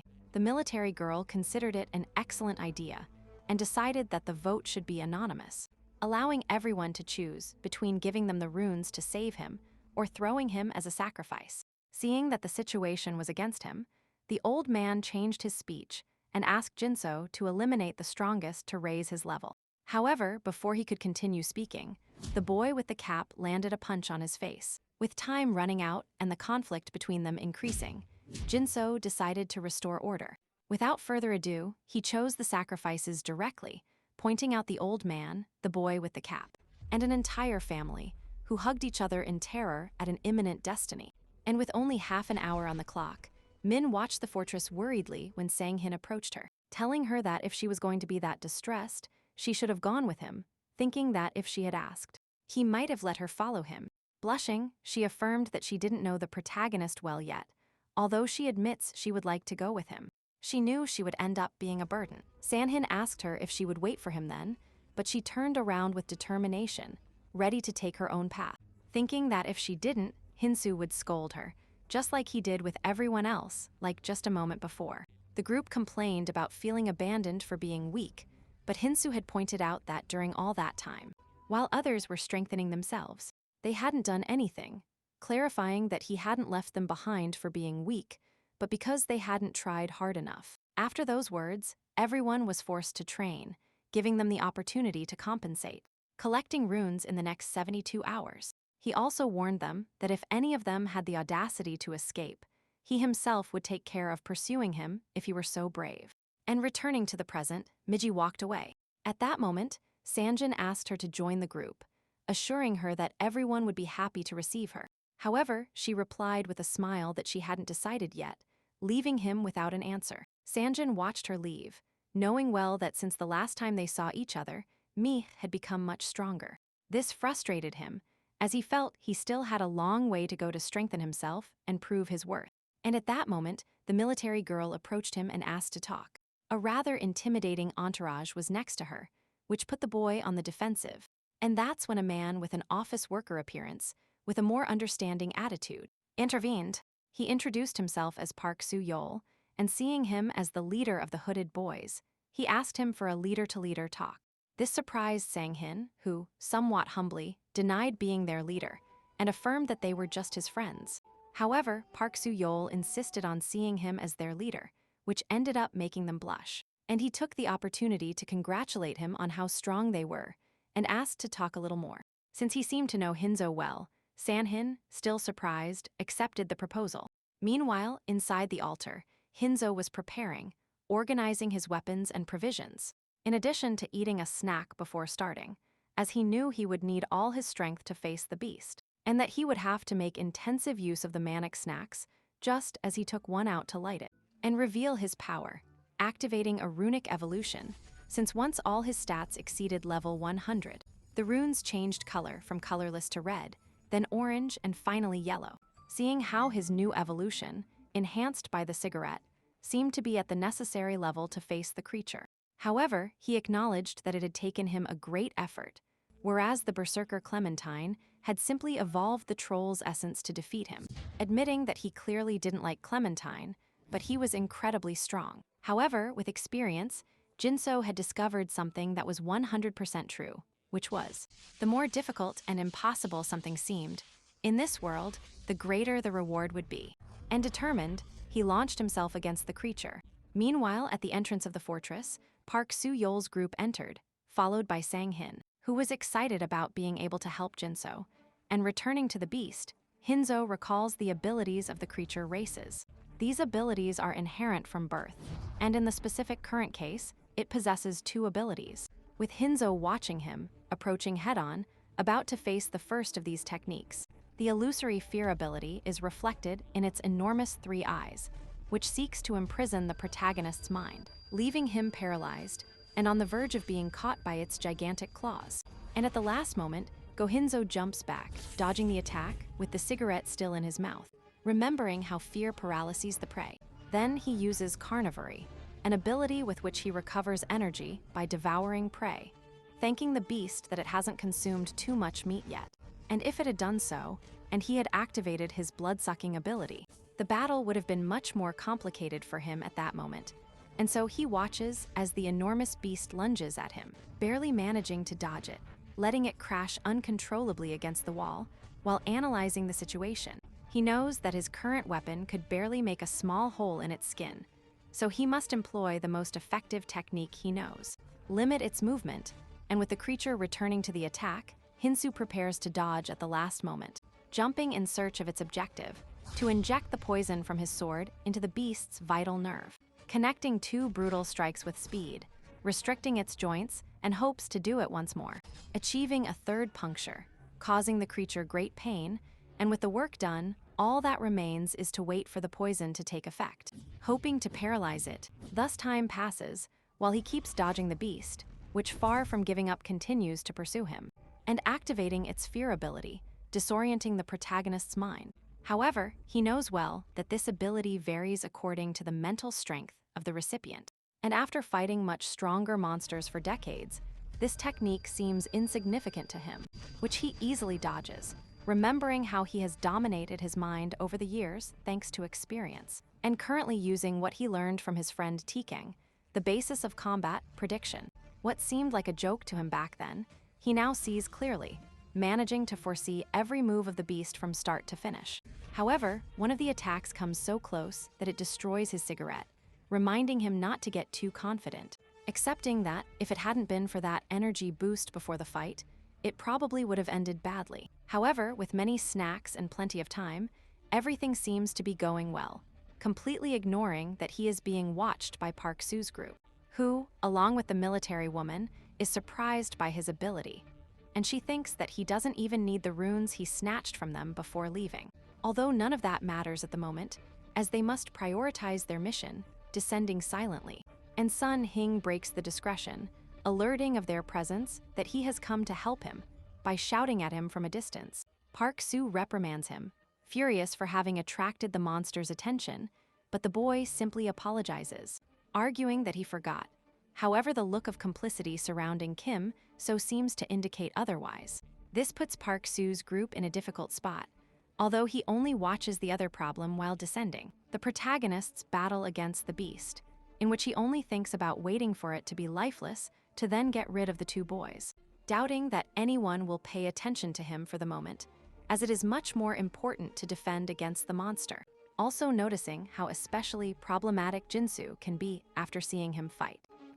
Recognizing him not as human, but as a satisfied tiger, who only stays still when he is full. Like when he eliminated the bandits the first night, where he not only saw how powerful he was, but also how he enjoyed the bloody fight.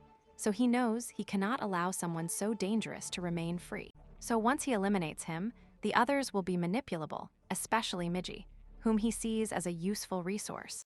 With this determination, he tasks the military woman to go down to make sure everything goes well, observing how the beast's movements become slower and slower, however. Before obeying, she strangely turns towards the cold Sun Hing, who has suddenly been quiet. At that very moment, she begins to feel that the stairs they are descending are shaking until they completely collapse, making them fall directly to the ground. Confused by what happened, they try to get up, while their calm leader assumes that everything is still according to his plan. However, the beast moves towards them and activates its fear ability, paralyzing them. Even so, Park Soo remains confident that everything will be fine with Kim Soo's help, until the military woman sees him trying to escape. Park Soo reprimands him for abandoning them when the monster is so injured, assuring him that with his help, they can defeat it. And from above, Jinso replies that they were about to win, but with them inside, the beast is about to recover all its energy, aware that for him, it was complicated to dodge the creature with the snack, besides not having enough poison for the next confrontation. Therefore, he decides to leave to resupply, tasking them with the monster if they can.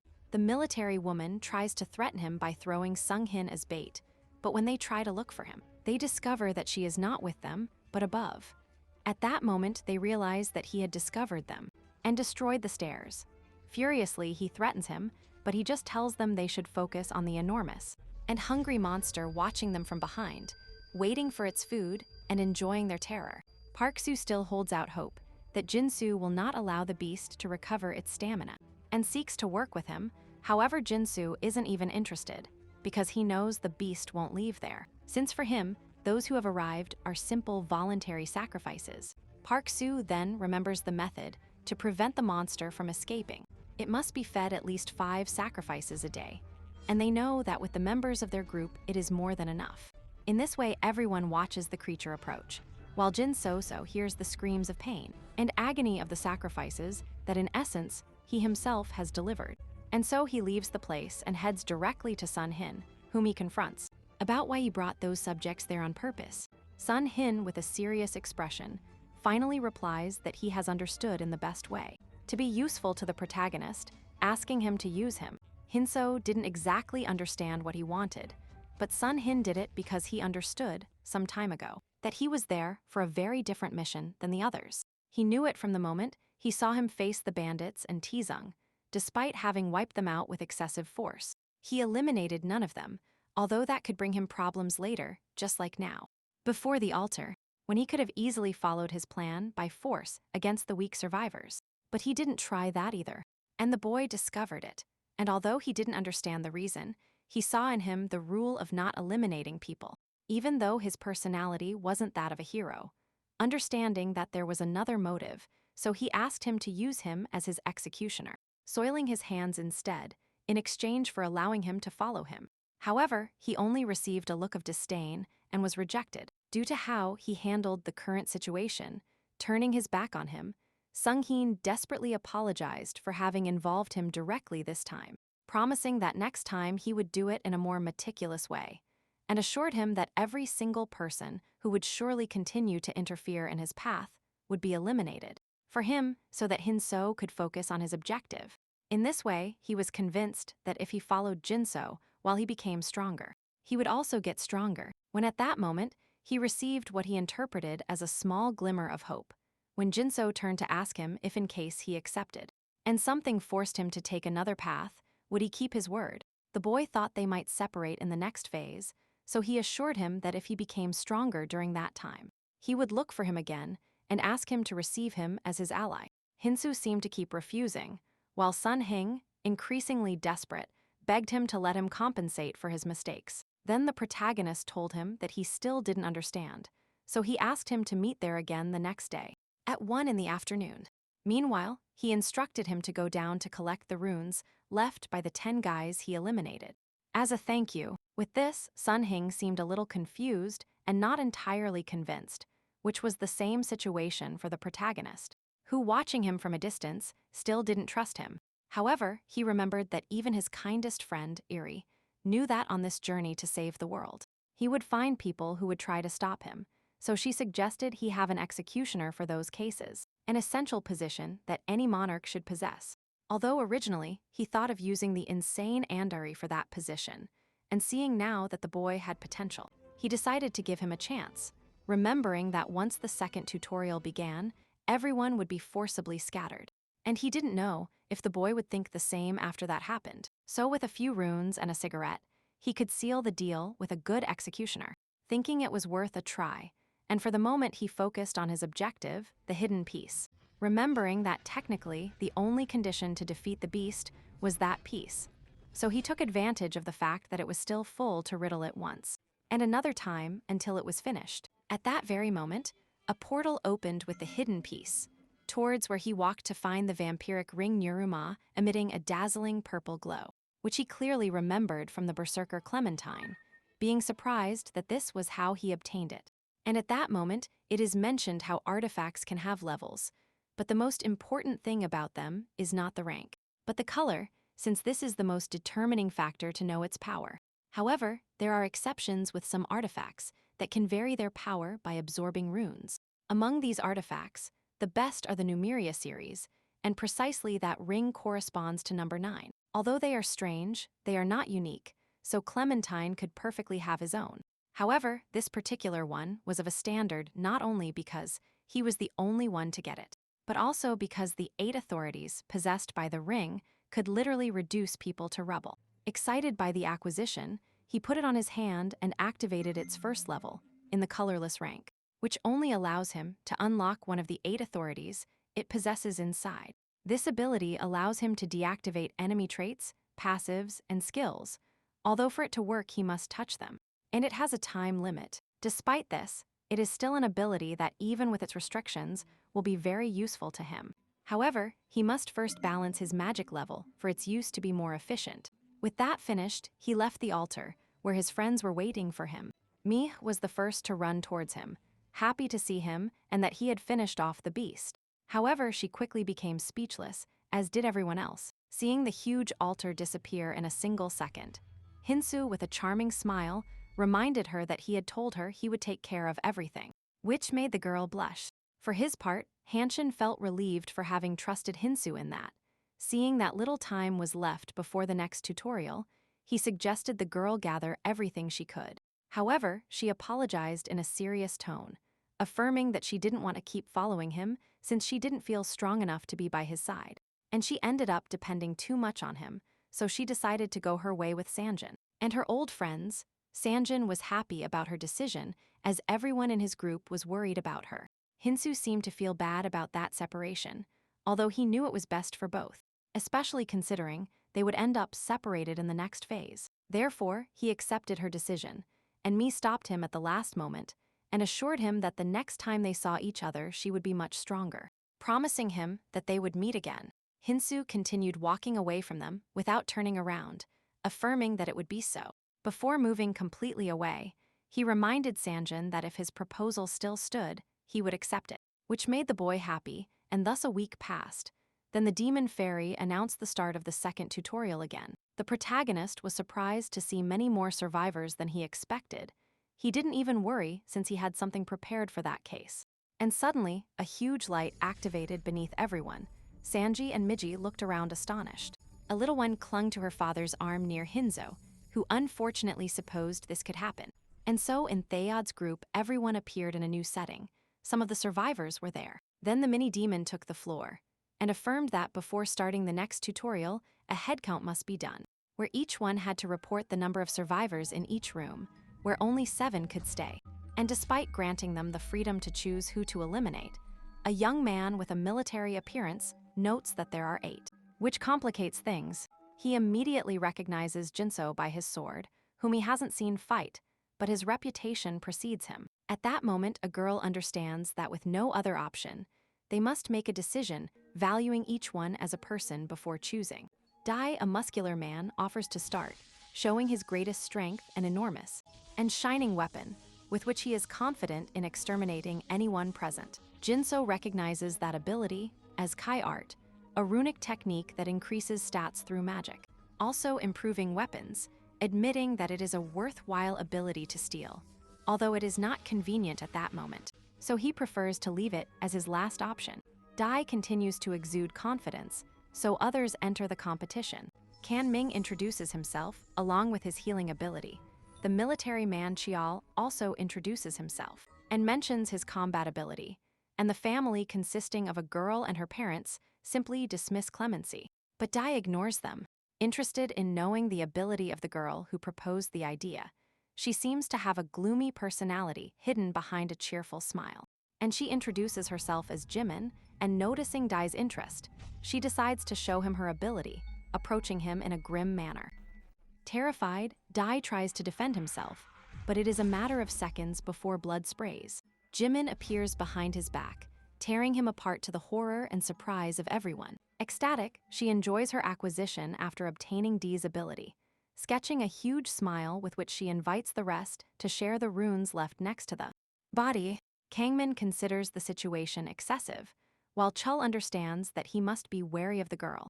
Jinso, for his part, sighs, relieved to see how the ambitious girl solved the problem without entering into complicated debates. Then he observes the family and reflects that at that moment most should not be alive.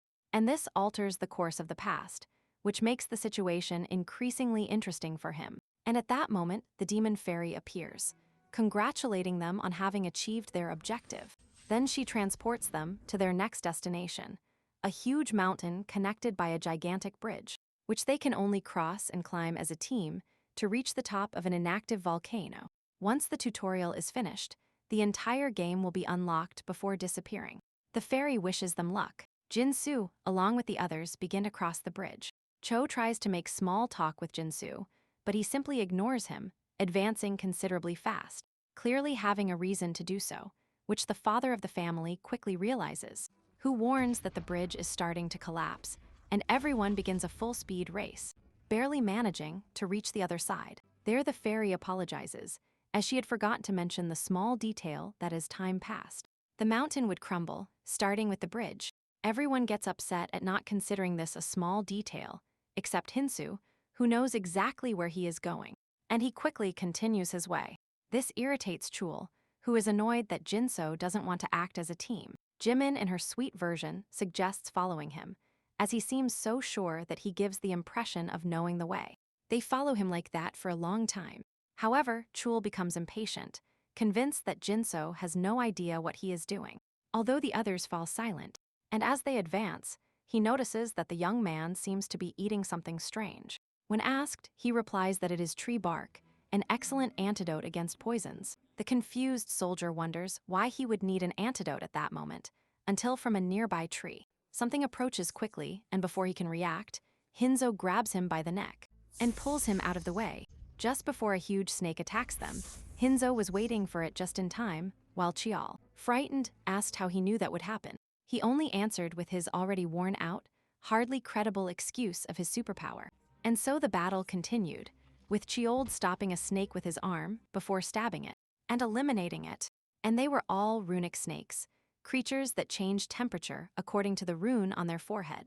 And the soldier admitted that they were at a disadvantage. Against that surprise attack, and observing the huge bite on his hand, he understood that although Jinsal had reported the antidote, he doubted he could survive at that rate. However, his biggest problem was that the family was literally still doing nothing, so he shouted at them to help him in the fight. But the father of the family limited himself to saying that he had his family to protect, so he could not help. This only increased the soldiers' annoyance, who, upon seeing that they would not manage to convince them, gave up and transferred his complaints to Kang Min, who clearly wasn't protecting anyone. He replied that it was not convenient for him to mess with him, since he was his only source of healing. And despite his anger, Chial decided to let it go, until he heard the healer start charging him an extra fee for healing. This angered him more, and he sought support from Jimin, but she also had no intention of doing anything. And while the family paid for their healing with runes, and the rest continued fighting, he had no choice but to resign himself, considering it a hell where he had to take orders from the annoying healer. And at that very moment, he received a call from his captain, who was asking how everything was going there. The annoyed Cho replied that it wasn't going well at all, at least on the other side. It seemed they had managed to find good recruits, and he hoped he would too. However, he doubted he could bring any of those present to reinforce his ranks, since his options were a strong subject with powers or mental problems, the crazy swordswoman, a shameless healer, and a useless family. Therefore, he decided to postpone the recruitment and say goodbye to his captain. That caught Jinso's attention, who saw it as unlikely that people with monarch qualities would emerge so quickly in the game. And noticing the symbol on Chial's hand, he remembered how monarchs were individuals with the ability to lead large groups, like Air or Clementine, being represented by special symbols that united the members of their group, to the point of allowing them to communicate with each other. And while continuing to hunt, he thought that they would surely be busy recruiting members, which gave him time to prepare in case they had to face them, eliminating a large number of snakes, leaving their runes scattered across the battlefield, and he continued advancing along the path.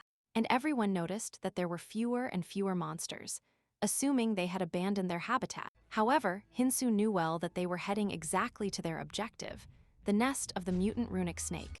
This was a colossal creature, awaiting them at the top of a tree. With Hisu ready for combat, however, he was stopped by the voice of the father of the family, who asked him to avoid fighting and to continue on, dodging the snake. The protagonist allowed him to leave, as well as the others, remaining alone to fight. The father of the family tried to convince him to continue with them, but annoyed, Hansoo replied that he had no intention of staying in his group, but rather that they were simply going in the same direction, and so he let them advance while he took care of it.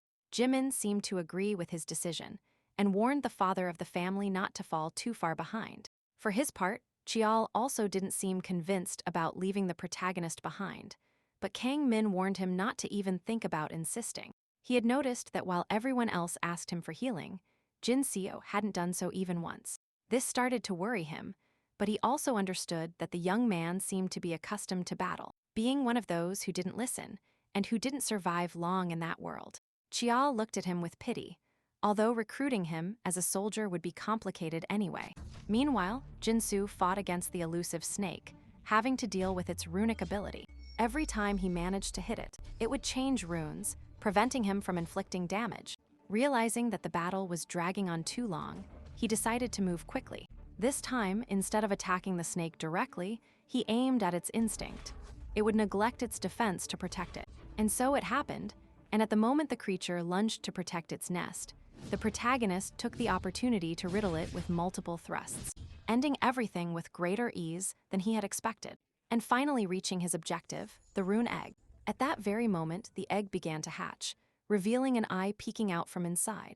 What appeared to be a terrifying creature, terrifyingly adorable since in its baby form, it was incredibly small and possessed a special ability. It could eat runes and vomit them. In this way, if it ingested 3 runes, it was capable of regurgitating a different one. Hinzo immediately recognized how useful that ability would be for modifying some of his runes. The little snake, for its part, began to show some affection, which led him to dedicate some affectionate gestures to it before allowing it to hide in his arm. And with his objective accomplished, he prepared to move on. And in another part of the map, the father of the family was guiding his own, restlessly observing how the map they had been given was more of an illustrative drawing. So he feared making a mistake and getting into more trouble, blaming Jinso for all the abandonment. Curiously, at that moment, he heard noises coming from the forest, entering trying to protect his family. Luckily for them, it was Jinsu, who seemed surprised to see them. The excited father thought that he had also escaped in the end, but Jinsu clarified to them that he had defeated the monster. This left the man in shock, as he saw that the young man had only received 1 wound on his cheek. Jinsu asked about the others, and the father told him that some time ago, they had basically kicked him out on Chial's initiative, who didn't want to drag along useless people. Himing supported him, even more so after losing Hinzo, as he didn't want to continue with obstacles. Kanglim, for his part, was only interested in the runes, although in the end, he preferred the strong ones. And so they left the family to their fate and blocked the path so they couldn't follow. Returning to the present, he still felt belittled, and Hinzo stopped paying attention to him. And he continued on his way, which annoyed the father, as he considered it disrespectful. However, the boy replied that he couldn't keep wasting time, continuing on his way. The mother suggested that it would be best to follow him, but the father instead seemed unwilling to do so. Since from the beginning, he had said that they were not a team, so he decided that they should follow their own path. Heen only understood and moved forward, thinking it was better to fight alone. And on the way, he defeated many beasts, which, although tiring him, was functional for his stats, especially with the help of the baby snake, and at the same time, he collected all the runes he could, and he stored provisions to feed himself. Hidden near him was the family, who had finally decided to follow him. Discreetly, the daughter named Ki was amazed at how the protagonist became stronger and stronger. Inspired by this, she suggested fighting, but her father reminded her that the only thing they should do was survive as a family, limiting themselves to following Jinsu. And at that moment, the young man headed towards a strange tunnel which, despite the fear, they followed. And that tunnel turned out to be a meeting point where the family celebrated having arrived alive. This caught Chial's attention, who quickly focused his attention on Jinso, noticing that he was still in perfect condition, recognizing that the rumors about him were true. Then the mini-demon entered the scene and scolded the family for making so much noise, especially considering they were the last to arrive. Immediately after, he closed the door, blocking the entrance, and then excited to start. The next event welcomed them to the first-floor dock, happy that many participants were still alive. So next, he began to explain the rules of the island battle event, thus presenting the virtual tickets, informing that the event consisted of taking boats to the collapsed islands. Some of these could be full of lava and monsters, while others were safe, beautiful, and full of faulty objects, and to get there they must board a boat, for which only 3 tickets are needed. However, the selection would not be easy. If 3 people used 3 tickets, they would be transported randomly to any of the islands, whether good or bad.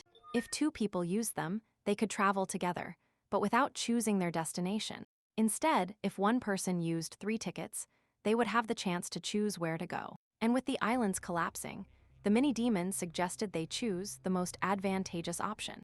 And to help them make it, he gave them a map with additional information and gave them half an hour before the islands collapsed. However, there were only 25 tickets, which immediately unleashed chaos, with everyone fighting among themselves. Hinzo observed the disorder without being too surprised, but he did notice the father of the family, who was kneeling and begging him to help his family. However, the man's face indicated more that he was trying to manipulate him, begging him to basically steal 3 tickets from anyone and hand them over to him so that his family could easily arrive and save their innocent lives. To this, Hinzo flatly refused, suggesting he take care of his own business. The man continued pleading, which only attracted the attention of Chial, who approached to kick him, annoyed or ready to humiliate him, by suggesting to everyone present that what they had in front of them were 3 easy flyers. And before anyone acted, he took advantage and proposed to Jinsu that he join him, offering help in whatever he needed, including the ticket, affirming that he hated everyone on his current team, and that he preferred to work with people more on his level. And to convince him, he showed him the seal his captain had awakened, offering to join his group, assuring him that he already had his leader's approval.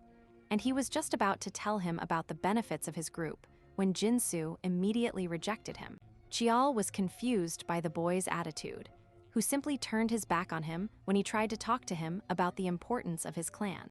But Hinzo already knew, remembering the strong bond he had with his for a long time. However, following a monarch at that moment would only distract him from his mission.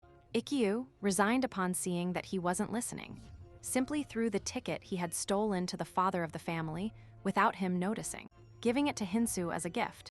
Then he warned him that they would meet on the central island with his clan, and that they would undoubtedly see each other again there, where he would repeat his proposal. However, Hinzo showed no interest in the ticket, unlike the others, who desperately threw themselves to try to get it. The father tries to recover it, but someone already has it, threatening to eliminate him. Chad tries to save him, only to be grabbed by the neck by the bandit, who ends up exterminating her to the desperate screams of the little girl and her parents. The protagonist watches in silence and knew from the beginning that the objective of keeping the family together until now was to witness that macabre scene, seeking a morbid entertainment according to the strings of those who manipulated that game. And putting all that aside, he walked away alone until he was found by Jimin, who was surprised by the rejection he had given Chial.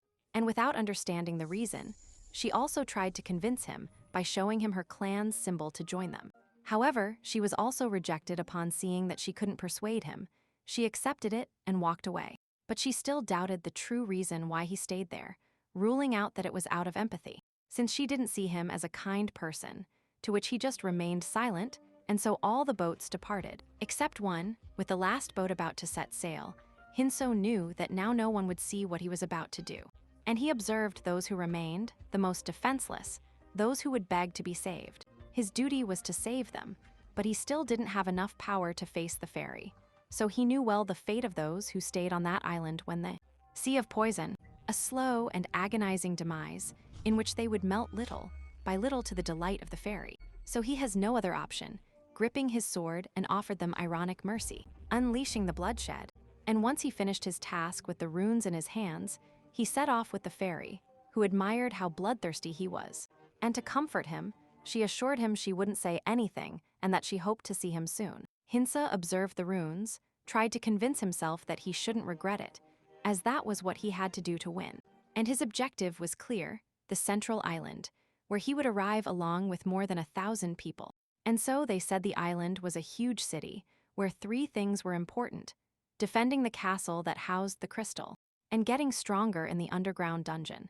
And to achieve the first 2, they had to face a gigantic horde of skeletons climbing the defenses. Several warriors tried to fight them, but they were brutally massacred by the skulls. And some doubted that at that pace, they could last a month. And so amidst screams and desperation, the soldiers managed to survive the first day. And now in a meeting room, Park Hun, leader of the MK clan, harshly criticized the situation, pointing out that they had almost lost the defensive line on the first day. And also present at the meeting was An Hyen, leader of the Hua Heian clan, who preferred to wait for the other monarchs. Ang Chia, leader of the Noah clan, commented that the important thing was to have the strongest ones. And at that moment, Lee Gugtae, leader of Smo, asked what they would do about it. Hung, noticing he needed more men, proposed recruiting soldiers not affiliated with his clan, even if it was necessary to do it by force. Chia heard him, but doubted they could spend resources on something like that. However, there seemed to be no other option, since more and more people preferred to go to the dungeon instead of defending the castle, to the point that their number was equivalent to that of the clan soldiers. And these people formed their own group and began to call themselves the Underground Alliance. And since its formation, this group had caused many problems, and there were doubts as to whether they could face it. And Hung then suggested sending them to the front line to take care of them. But one of the leaders claimed it would be better to send the weakest clans first. Chia considered that the discussion led nowhere, lamenting, believing that before everyone agreed to defend the castle. But now the situation had changed, and everything was due to some people returning from the dungeon with items and incredible powers, which had gradually led to an estrangement from the defense forces. So at that rate, she doubted they could last a month. And at that moment, Jimin interrupted the room looking for Chia, to whom she assured that this time it wasn't a joke, but something really important had happened. Chia, although suspicious, asked what it was about, and the girl informed her that someone was confronting the Underground Alliance, leaving her surprised. And at the same time, outside the screams of a subject, who had apparently escaped the defense line to go down to the dungeon, were heard, who acted with complete carelessness until he received a brutal prick on the shoulder, courtesy of Jinso, and although the subject felt stronger than the protagonist, he still couldn't do anything to defend himself. Confused, he then heard Jinso expressing that he had been loafing around all day. The next day, he would have to go back to work for his living, just like the others, and everyone was furious about those orders. Until one of them tried to attack Jinso with a knife, and he recognized it as a good weapon. However, he only needed one hand to stop him, and subsequently destroy him with a single blow, leaving him on the ground, and Hinzo, annoyed at having to restrain himself to eliminate him, made it clear that he would only let them live because they were flawed resources, and he hoped they understood the consequences. And at that moment, Chia and Jimin arrived, who took him to the meeting room. And there, with total certainty, Hinzo announced that starting the next day, the clans and the Underground Alliance would work together, alternating between hunting and defense, with the expectation that they would recruit as many as possible. And he warned that whoever did not accept the deal would be reported to him, promising that he would take care of enforcing his orders.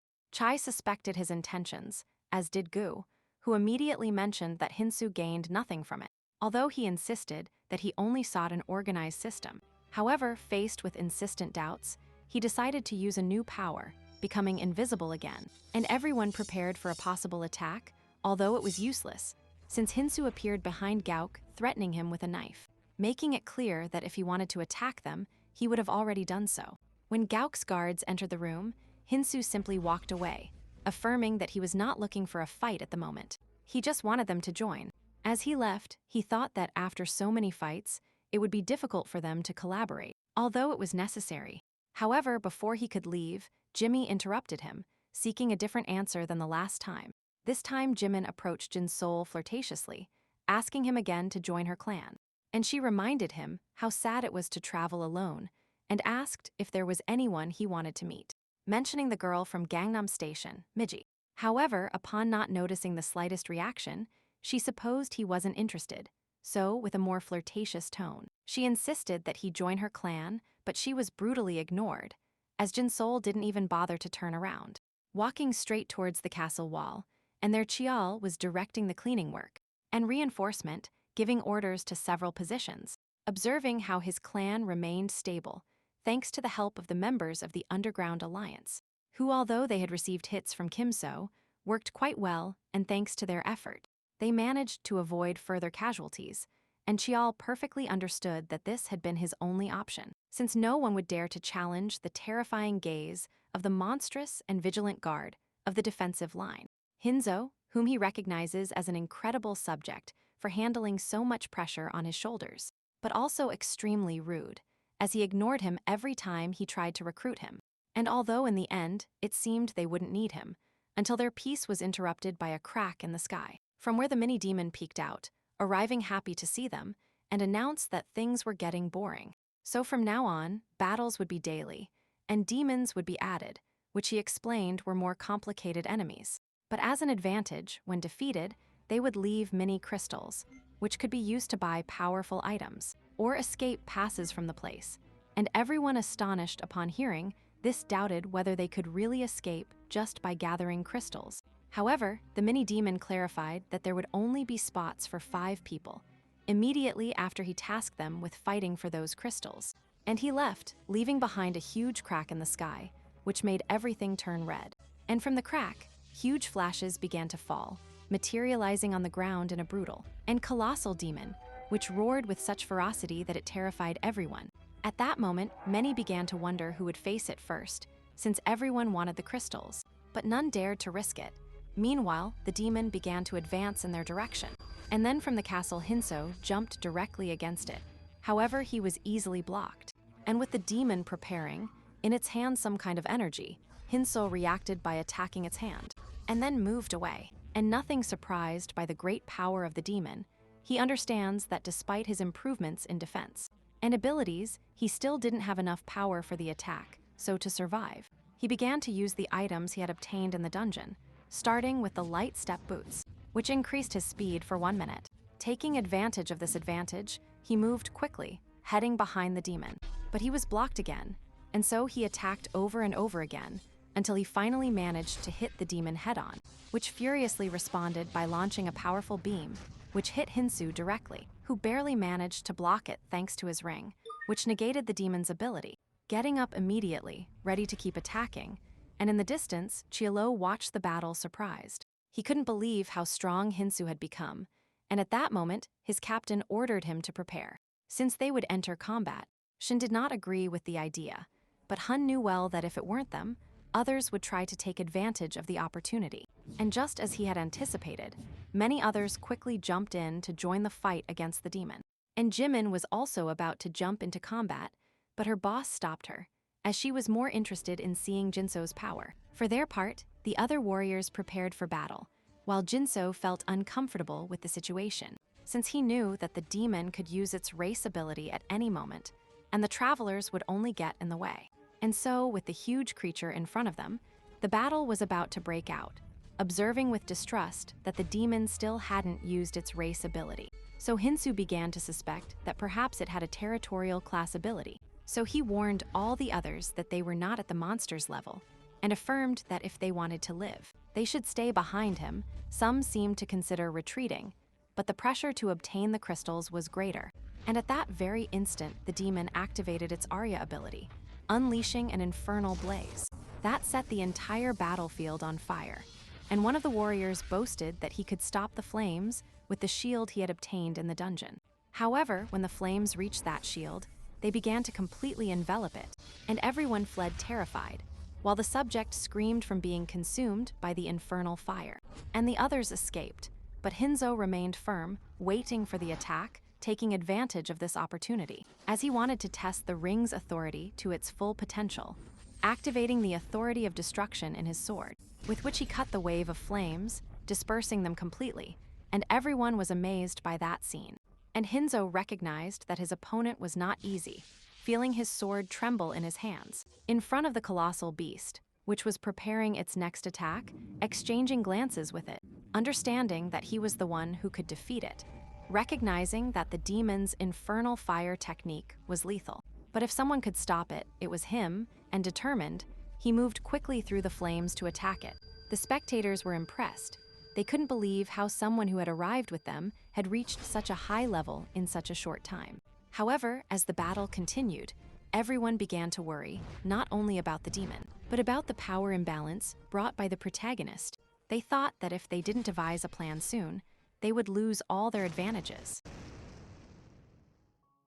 And so the battle went on, with everyone regrouping after the fight and preparing for the next wave. Jimin waits patiently when Chial approaches, affirming that if she only waits, she surely won't achieve anything that day either. She annoyedly asked what he thought she was waiting for, to which the soldier replied the same thing he was. For Kim So, and both complained about how their monarchs insisted on that mission. But at that moment, that wasn't even the most important thing for Chial. And he felt that the coalition of clans was becoming more tense, and Jimin wanted to know what he meant by that. But Chial reminds her of his proposal, but before answering, he abruptly fell silent, and looked around, trusting his instincts, as he felt something was watching them. However, there was nothing visible, and in the distance, Kuk observed them discreetly, thinking about how much time had passed since Jinso manipulated the fight against the demons. And although the clans watched him closely, it seemed that he was not taking any action against him. And his assistant informs him that despite keeping him under surveillance, they have only observed the boy defending and going down to the dungeon, resting very little. However, his mere presence continues to generate fights between clan members and those who do not belong to any. Gu considers this normal, since someone like Jinso, who is not affiliated, basically sets the pace for the union of the clans, and he fears that if it continues like this, they will soon be unable to control him, which clearly does not suit them. So he decides to call a group to generate a plan. Meanwhile, on the battlefield, there was already a lifeless demon, courtesy of Jinso, who, exhausted, was thankful for finally having obtained his 60th crystal. And with that number, he now had access to the high-level artifacts in the store.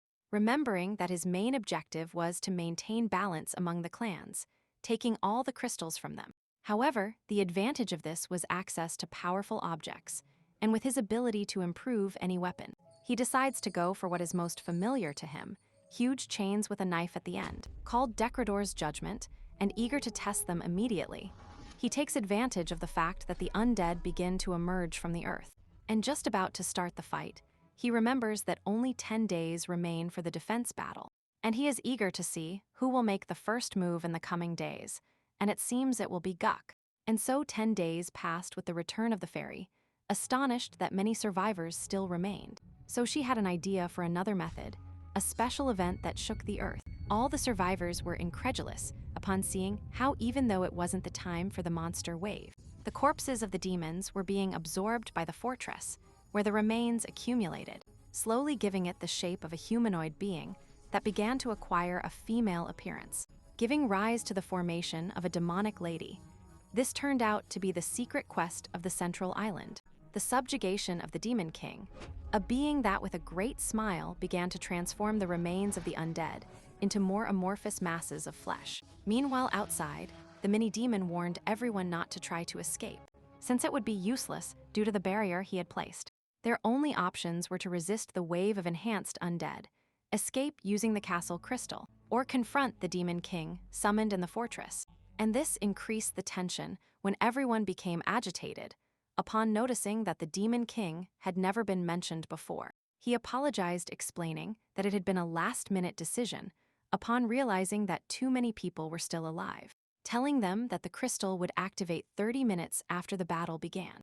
But unfortunately, it would only transport 500 people. This further escalated the tension among those present.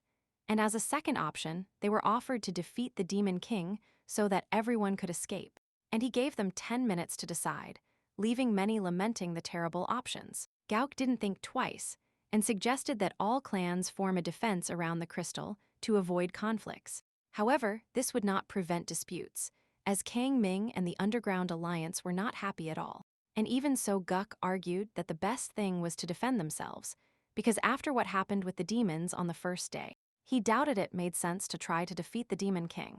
Kang Ming, in response, pointed out that in that case, only those close to the monarch would survive. And with this in mind, Guk assured that it was better to have a minimal chance of survival by throwing themselves like moths to the light, thus managing to manipulate the situation in his favor and that of his allies, until Jinso suddenly appeared, who arrived proposing to confront the Demon King, assuring that it was the only way to survive. Guk, annoyed by his continuous interference, warns that he sees no possibility, and the protagonist really didn't think he had any either. But he had no other plan. Kang Min and a blonde girl supported Jinso's idea, and seeing that they could trust the clans, they ended up joining the unaffiliated who were ready to fight. And to the surprise of many, the MK clan and the Noah clan also joined, complicating the plans of the rest of the clans. One of the monarchs, seeing the way things were going, decides to end this before more people join Jinso, preparing to attack him from behind. However, the protagonist quickly detected the threat and led his chains to warn him not to waste energy before the real battle. Guk calmed his companion and decided to support the protagonist for the moment, and seeing that they were at a disadvantage, he opted to follow his plan, but he didn't expect Jinso to make the drastic decision to eliminate any escape route, when his chains enveloped the crystal and shattered it, leaving the clans planning to flee bewildered, explaining that an escape route would only weaken those present, and so determined, he set off towards his destination, and everyone followed him, agreeing with the decision, at least most of them. However, he himself did not want to be seen as a leader, but rather that everyone fought with the same objective, survival. In this way, they reached the fortress. Chu was surprised to see its interior, however they couldn't stop to observe too much, because a sound alerted them. Immediately after they heard the voice of the Demon Queen, who pleased to receive them, was ready to play, and she warned them that she would not allow anyone to leave, thus sealing the fortress doors. And right after the ground began to collapse, and from the cracks, an intense infernal fire was released from which small demonic goblins emerged, who threw themselves directly onto a terrified boy, who only managed to cover himself. Luckily, Hinzo rescued him, ordering him to control himself and fight. And as he advanced, he remembered that the real problem of that mission was reaching the main demon through a door. However, the access began to be blocked by the appearance of gigantic demonic guardians that emerged from the infernal flames. And with a single move, these made them retreat, and from the rear guard, Jin organized the troops. With 2 enemies ahead, the first thing he had to do was divide them, sending those in charge of buffs to the rear, those with good ranged attacks to the front, and the weakest ones to take care of the minor monsters. And despite the solid strategy, Hun suggested that he not rush. However, he was completely ignored, as the Protoss immediately launched the attack, facing the monster directly, which he recognized as similar to an Abyss Guardian, which, although strong, he could easily read its movements and used his chains to wrap around the demon's sword. However, that was not his only objective, since thanks to the special ability of degrados, which allowed him to extend several meters, he managed to completely imprison the demon, applying his pressure. This drained its energy and restricted its movements, leaving it completely immobilized, but it consumed a large part of his magic to keep it that way, trusting that the others would take care of the rest. And Hun was the first to react, ashamed for not having acted sooner, and ordered his clan to be proud of their name and attack with all their might. Xia did the same with her group, launching into combat, and so they managed to riddle the guardian demon, but it did not yield. On the contrary, its body began to glow intensely.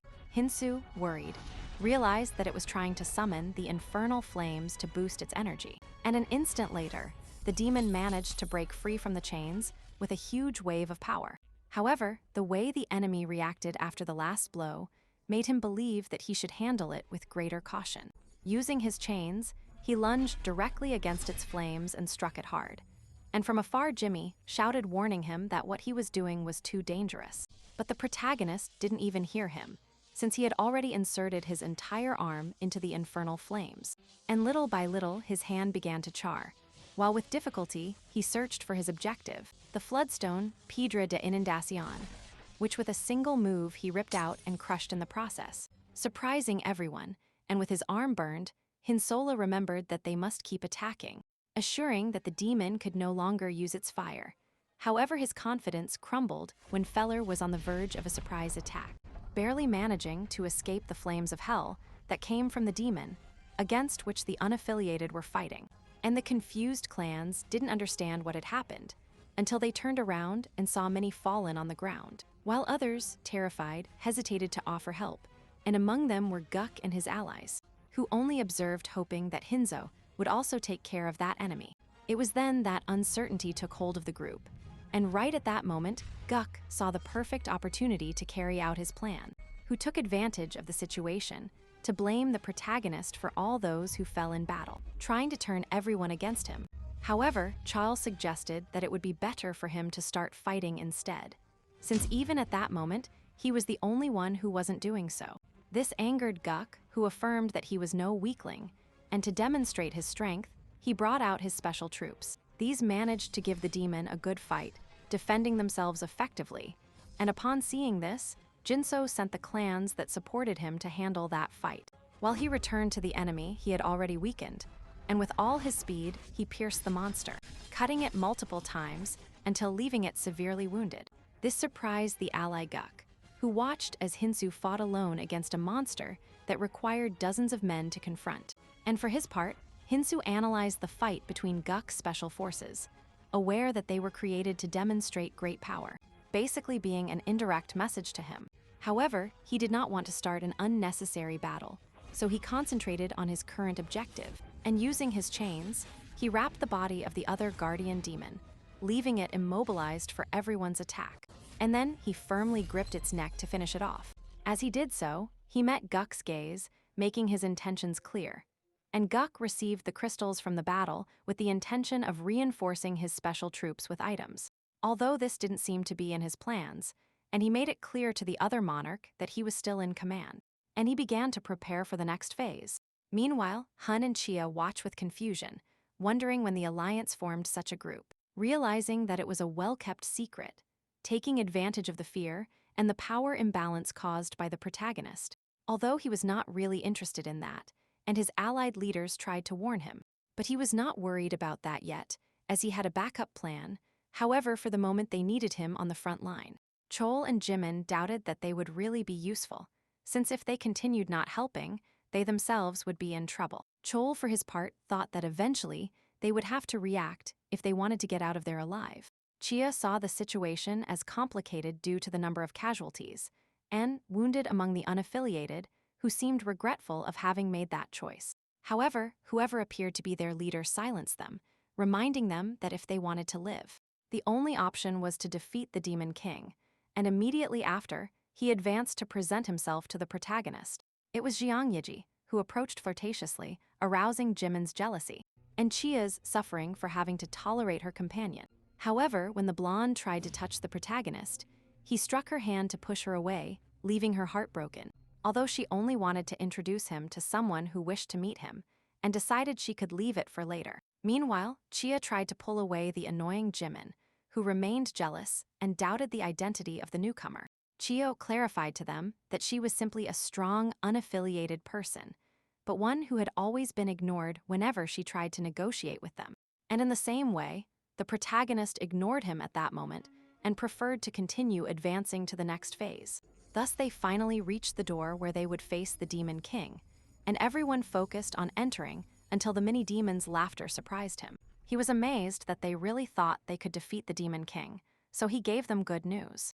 They didn't need to defeat him, they just had to resist for 30 minutes, and the throne crystal would activate, allowing them to leave. However, he also offered them a second option: use 5 crystals to escape. The protagonist was not surprised by the demon's intentions, who simply wished them luck in the event.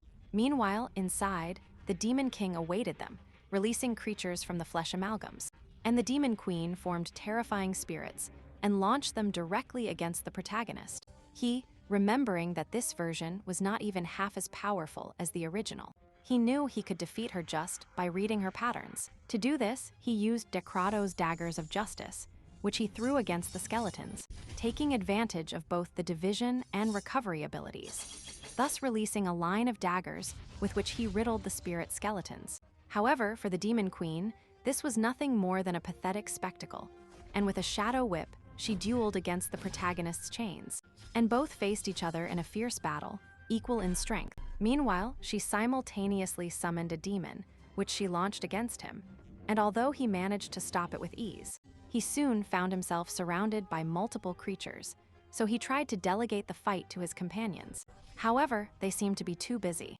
Chial asked Guk's troops for help, but Guk had no intention of intervening, which angered Jimin, and took it out on them. Noticing this, the protagonist ordered his companions to hold back the Demon King for a moment, although they didn't consider it possible. It was then that the Demon Queen began to form an enormous fist from the flesh amalgam and launched it directly against the protagonist. However, surprised, he watched as Chial blocked the attack with his shield, asking him to do what he had to do as quickly as possible, since he doubted he could resist for long. Hinzo, without wasting time, moved away, leaving the rest to them. Meanwhile, outside the throne room, the rest of the clan union waited, debating whether they should intervene in the battle. But they couldn't think for too long when suddenly, one of them coughed up blood before falling lifeless. The confusion of the other monarchs increased upon seeing Guk appear, who was ready to eliminate them now that they were defenseless, sending his special troops to attack. An's men tried to react, but everyone seemed paralyzed, on the verge of being massacred, and tried to make Guk understand that if they did this, everyone would die. However, Guk didn't care. For him, everyone would give their life for their monarch, leaving and completely bewildered. And just as he was about to fall victim to the attack, Hinzo appeared, saving him. Gauk blamed him for being there, when he was the only one who could face the Demon King. But Hinzo had already discovered the true face of his enemies. The pawn in front of him was nothing more than another piece of the Dark Monarch, so he had to get rid of them right then. And he prepared for battle, quickly being surrounded by clan members who weren't even planning to defeat him. but simply to hold him until the Demon King finished off his companions. Besides, he was willing to sacrifice himself like a kamikaze, taking Hinzo with him. But Hinzo made it clear to him that he hadn't understood. He didn't want to stop him, but make him a proposal. This seemed to pique Gaok's interest. Meanwhile, in the battle, hundreds of explosions erupted throughout the place. Chihu, exhausted, desperately awaited the protagonist's return. And almost without energy, she let one of the beasts escape, which launched itself directly to attack the rest. Just at the last moment, Hinzo appeared, trapping the monster with his chains and tearing it to pieces. Chai scolded him for making her wait so long. Hinzo explained that he had to make some preparations. But at that moment, the most important thing was to focus on Jimin, who flew through the air, courtesy of the Demon Queen, and seeing that she was getting bored, she sent her flesh fist against the protagonist again. He responded by throwing his daggers, which combined with his chains to trap and riddle the queen.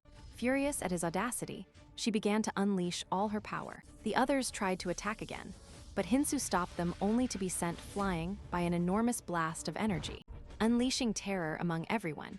Watching horrified the enormous fireball in which Hinzo was enveloped. Trying to see through the smoke to check if he was still alive, Chia doubted that he had been defeated so easily. And she was right, and since Jimin was hit, she saw him surf through the air, once again using his chains to tie up the demon. Immediately after, he lunged directly at her, severing an arm with a single slash. Badly wounded, the demon only burst out laughing, enjoying the battle. Despite being tied up, she released enormous flesh wings shaped like hands from her back. Hinzo, worried about what might happen if he let her continue, took out his frog with which he intended to solve the problem, and squeezed it in his fist, as the flesh hands produced energy daggers that he threw at him.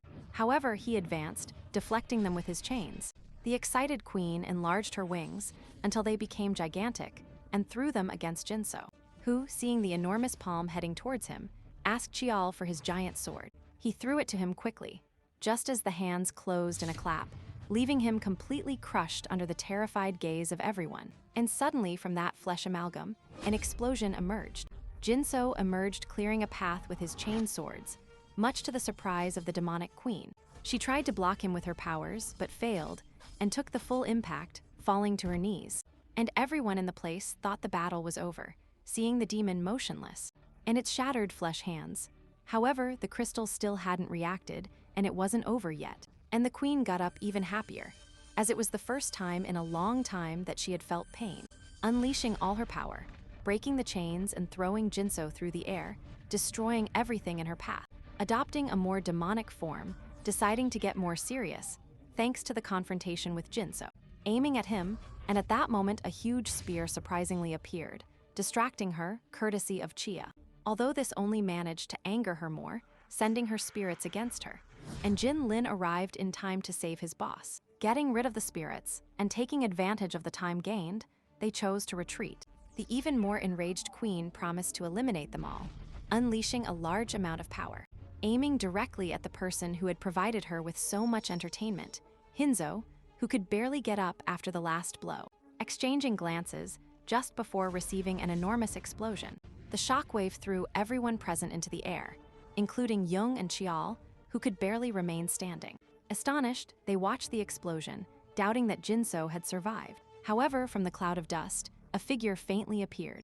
At that moment, a dagger cut through the mist and struck directly into the queen's heart. She, astonished, couldn't believe that Jinso, although almost without strength, had still managed to deliver that final blow. Meanwhile, he just thought that finally he could rest. And the queen, furious at having been defeated by a power as miserable as restriction, she cursed for not having had more time or the opportunity to use her true power. With these angry words, the crystal began to shine. The condition had been met, and everyone celebrated Jinso's victory. However, the celebration was interrupted when from the queen's body the fire revived, engulfing the entire place. Jinso, confused, was sure he had destroyed her heart, but watched in horror as the queen stood up again. Now with a deformed shape, completely thrilled by the battle, she refused to let it end like this, without first taking everyone to the grave, ready to unleash her true power, when suddenly a voice interrupted her. It was the fairy, who summoned a giant hand that ended up pressing the queen. The mini-demon was truly furious. How could she use her true power in the tutorial? Faced with this, he had no choice but to offer her a punishment. That's what happened for disobeying him, trying to control her, squeezing his fist. However, she also seemed furious for not having been able to finish her job, writhing as she tried to break free. And this ended up annoying him, who, calling the crossbreed mestiza, crushed her harder, causing a crunch that resonated throughout the place, before the terrified gazes of those present. After this, the fairy apologized for the inconvenience, while withdrawing the fist with the remains of the queen, and then proceeded to congratulate Jinso on his victory, affirming that it was not a common event.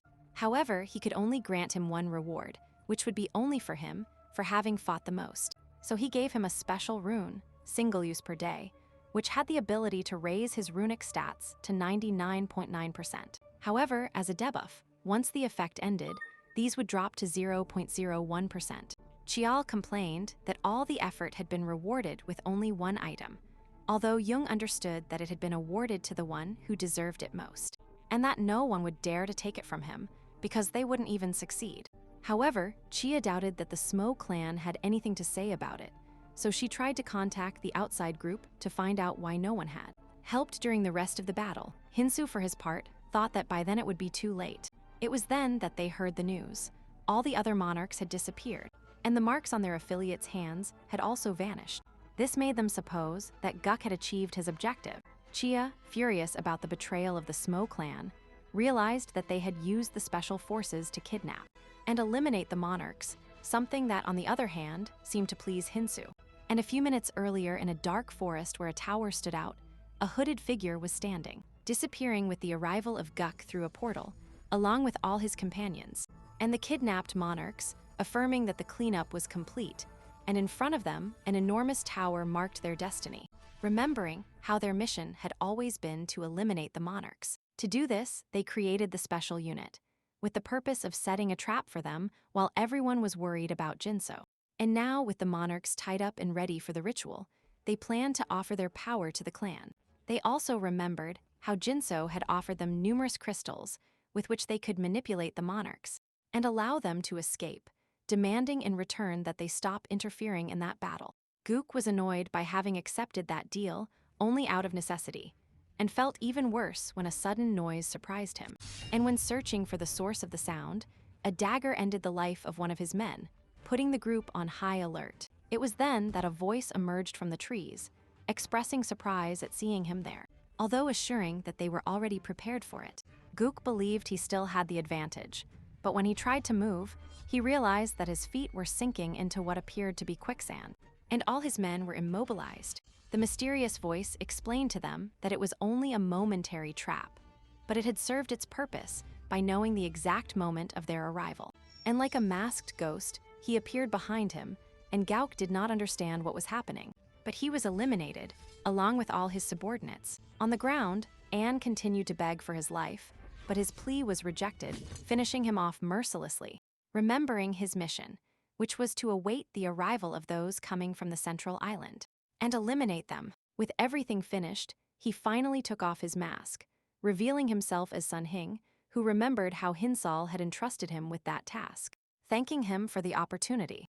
Meanwhile, in the middle of the forest, a crystal began to shine intensely, and a group led by a mysterious individual lamented the recent loss of his servant. Guk, an elderly woman with blonde hair, asked him what had happened. He seemed to suppose that his assistant had fallen in the Demon King's fortress, and despite having lost him, they still had to face a troublesome enemy. However, they believed they had the advantage, as they were the only ones who knew the exact location from where they would exit. And in this way, they surrounded the crystal, while the true Dark Monarch prepared to eliminate everyone who came out.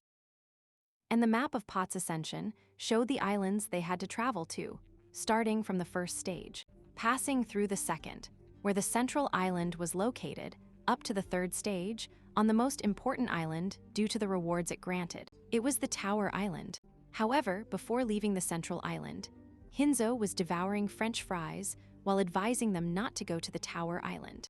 Although Kahl was only focused on the food, the others asked him what he meant. Hinzo explained that many had just gone to the central island due to the ambition for rewards, so he asked them to consider if it was worth risking their lives just to become a little stronger, suggesting they go elsewhere. and upon hearing him, they asked him what they should do.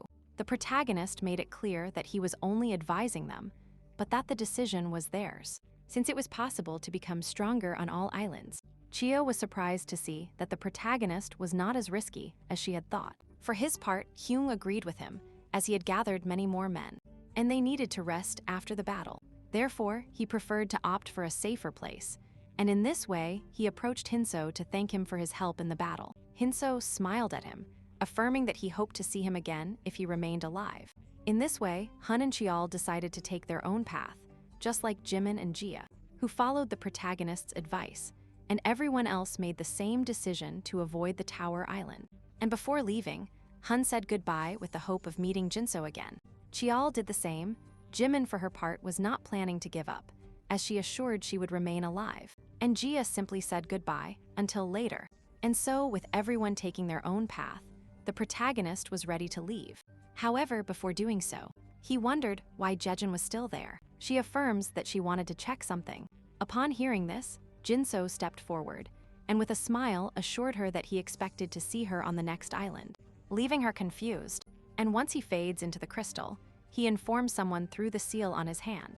Meanwhile, on the other side, the ambush waited for those who came out of the crystal, and the leader prepared to be the first to attack. As soon as the first soul crossed, and as soon as someone appeared approaching, he launched himself with inhuman speed, ready to cut down whoever appeared. However, he was surprised when he saw that only Jia Yeon had come out. She barely managed to dodge the attack. After the uncomfortable welcome, she is surprised to see that no one else crossed, realizing that everyone heeded Jinso's advice. And this completely ruins their plans, leaving the leader furious, who vents his anger by smashing a tree. And thinking about how annoying Jinso is to their plans, Jia Yeon supposed based on the way he fought, that Jinso wanted to save people, since up to that day he hadn't eliminated anyone. This would only bring more problems for the leader, who decided to send a hunt against the protagonist, searching for him on whatever island he might be on. However, a woman who appeared to also be one of their leaders suggested not wasting resources on someone so strong. But despite this, the leader didn't care, convinced that Jinso's rule of not killing anyone would put him at a disadvantage. And then, he reminded the woman that their true objective was to punish the monarchs for everything they had lost. And with those words, she fell silent, and they continued their way. Jejin wanted to wait a little longer, but the leader was unwilling to waste time, and so once everyone left, Hansoo emerged from the portal and observed that everyone was still in agreement with his plan, following their way through the forest. There he discovered Sun Hing, who was trying to hide, and upon noticing that he had failed, he came out of hiding and cheerfully greeted the protagonist. He asked for the item he had been entrusted with, the Seven Brothers earring, thanking Sun Hing before using it, causing a flash that ended up leaving Sun Hing in love with Jinso's new female version. And in the tower, a small group gathered to debate where to go. Among them is the guy with the cap, whose appearance turns out to be more mature, and he is happy to have reached where the best rewards were. But he doubted why the place was so empty, and why the little madman hadn't explained the mission yet. And upon examining the surroundings, he ends up noticing the protagonist's new curves, keeping his gaze fixed on her. Finding them very familiar, the girl's seductive eyes stopped, terrorizing him, and drawing his attention. However, he observes how her attributes make it difficult to know who she reminds him of. And at that moment, a boy with glasses sees them together and asks both of them to join the group, to which Hinzo replies for both accepting. And then he leads them to the door, where the boy with glasses kindly thanks everyone for joining. However, he is interrupted by the long-haired subject, who detests cordiality, and reminds him that they are only interested in completing the tower to become stronger, aware that more than one person there will be eliminated, which causes concern in many. And once inside, the boy with glasses tries to organize the fight against giant ants, and one of them attacks a girl who is left defenseless. The boy with the cap is near, but paralyzed, so Hansoo, noticing the situation, moves at full speed, despite knowing that his earring reduces his stats by half. So he releases his dagger to finish off the ant, and then jumps, crushing another, annoyed at using his weapons against such weak enemies. For her part, the girl who was saved is very excited to see how strong he is, and she asks him if he knows another very powerful person who helps others. She fights with a chain. Hansoo notices the intention and prefers to ignore her. But the boy with the cap scolds him for exaggerating a simple question. Then the girl, even more excited, tells them that she is looking for someone named Kang Hansoo. The boy with the cap immediately recognizes him as the boy with whom he started the tutorial. The girl gets enthusiastic upon hearing this, and he pretends to know him well, although he doubts how she found out about his existence. She mentions that she has heard rumors about him and asks if he knows where he is. The boy affirms that knowing him, he must surely be jumping somewhere else, and recalls how in the past, despite his arrogant attitude, Hinzo ended up saving many from the group he started with and inspired them to become stronger. So he supposes that the protagonist must be even more formidable today. And so the battle ends amidst complaints about the fact that the ants leave nothing useful except a few runes. With everything collected, while the boy with glasses finds another door similar to the one they used to enter, and through which they will be able to access the next floor, where they will receive better artifacts. And everyone prepares to advance, but at that moment, the long-haired subject appears suddenly and begins to massacre his companions, claiming that the fewer there are, the better the rewards will be. So he advanced ready to exterminate the weak, finishing off those whom they called cowards until they finally reached Hinzo, who prepares with his dagger, but is disarmed and apparently wounded, which leaves the subject disappointed, advancing directly towards the survivors, about to attack the boy with the cap. And the little girl, the boy tries to protect her, but she suggests he not move. This way she aims her crossbow and shoots, piercing the long-haired boy's head directly. He congratulates her for catching him off guard, but she makes it clear to him that it wasn't a good shot, since he aimed at both at the same time. Without hesitating, she lets go of the second shot, this time straight to the boy's face, and after collecting his runes, she feels disappointed thinking about how to inform her boss that she hasn't found the chain boy. And so she is about to leave until Jinso gets up, capturing her with his chains, and asks her if she was looking for him. Threatening the girl, Jinso reveals his true appearance and suggests she remain silent before being eliminated. With this resolved, Rikora, the crossbreed Mora, is surprised by how easy it has been, now needing to advance to the next level. In this way, he returns to the main room, where upon taking inventory, he notices that only his ring is a valuable artifact, so he needs to upgrade his equipment.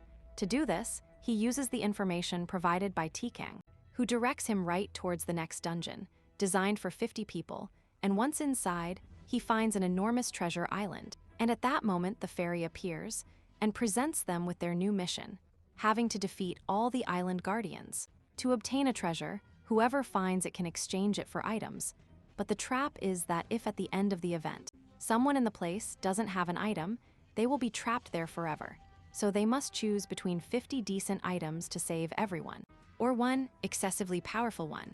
And with the explanation finished, Adele sends a map with the location of the more than 100 guardians, giving them only 2 weeks to defeat them. Hinzo, surprised by the number, thinks about how they could achieve it. And at that moment, a blue-haired girl suggests that the best option is to split into groups of 10 to finish. 2 guardians per day. Although the idea is not well received by the majority, Hinzo considers it a good plan, although he has no intention of participating. Fortunately, another monarch supports the girl's proposal, leaving the rest with few options. And while the group organizes itself, Hinzo, aware that he will have to cover a large area, decides to travel alone and discreetly moves away, and is observed by a blonde girl who views him suspiciously. And in this way, the protagonist ventures into the forest, ready to search for a hidden piece, the so-called imitation of the Philosopher's Stone, which had only been found by Kang in the past. And he explained that among all the Guardian's orbs, only the shining one mattered, since it led to the treasure, and this made the ambitious only concentrate on obtaining that orb. However, he discovered that by accumulating 32 orbs, he could exchange them for the imitation of the Philosopher's Stone. They boast about how good they are at discovering the hidden event thanks to their great intelligence, which ends up making their companions uncomfortable, who think that their only quality is excessively accumulating objects. And returning to the present, he thinks that although it is not like Anburin's power, at least this version of the stone does not cause madness, not even for that object alone, moving as far away as possible so that no one discovers him. Meanwhile, enormous guardians walk through the forest, when something that ends up destroying them appears from among the bushes. This is announced by the fairy, congratulating them because they already have 2 in one day. However, this annoys the blonde girl from before, who must concentrate, according to one of her companions, because she barely manages to dodge a monster.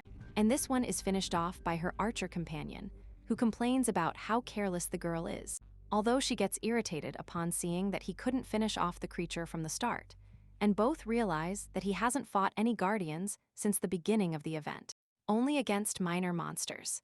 However, the blonde girl named Yoon tells them that the defeated guardians weren't even beaten by a group, but by a single person.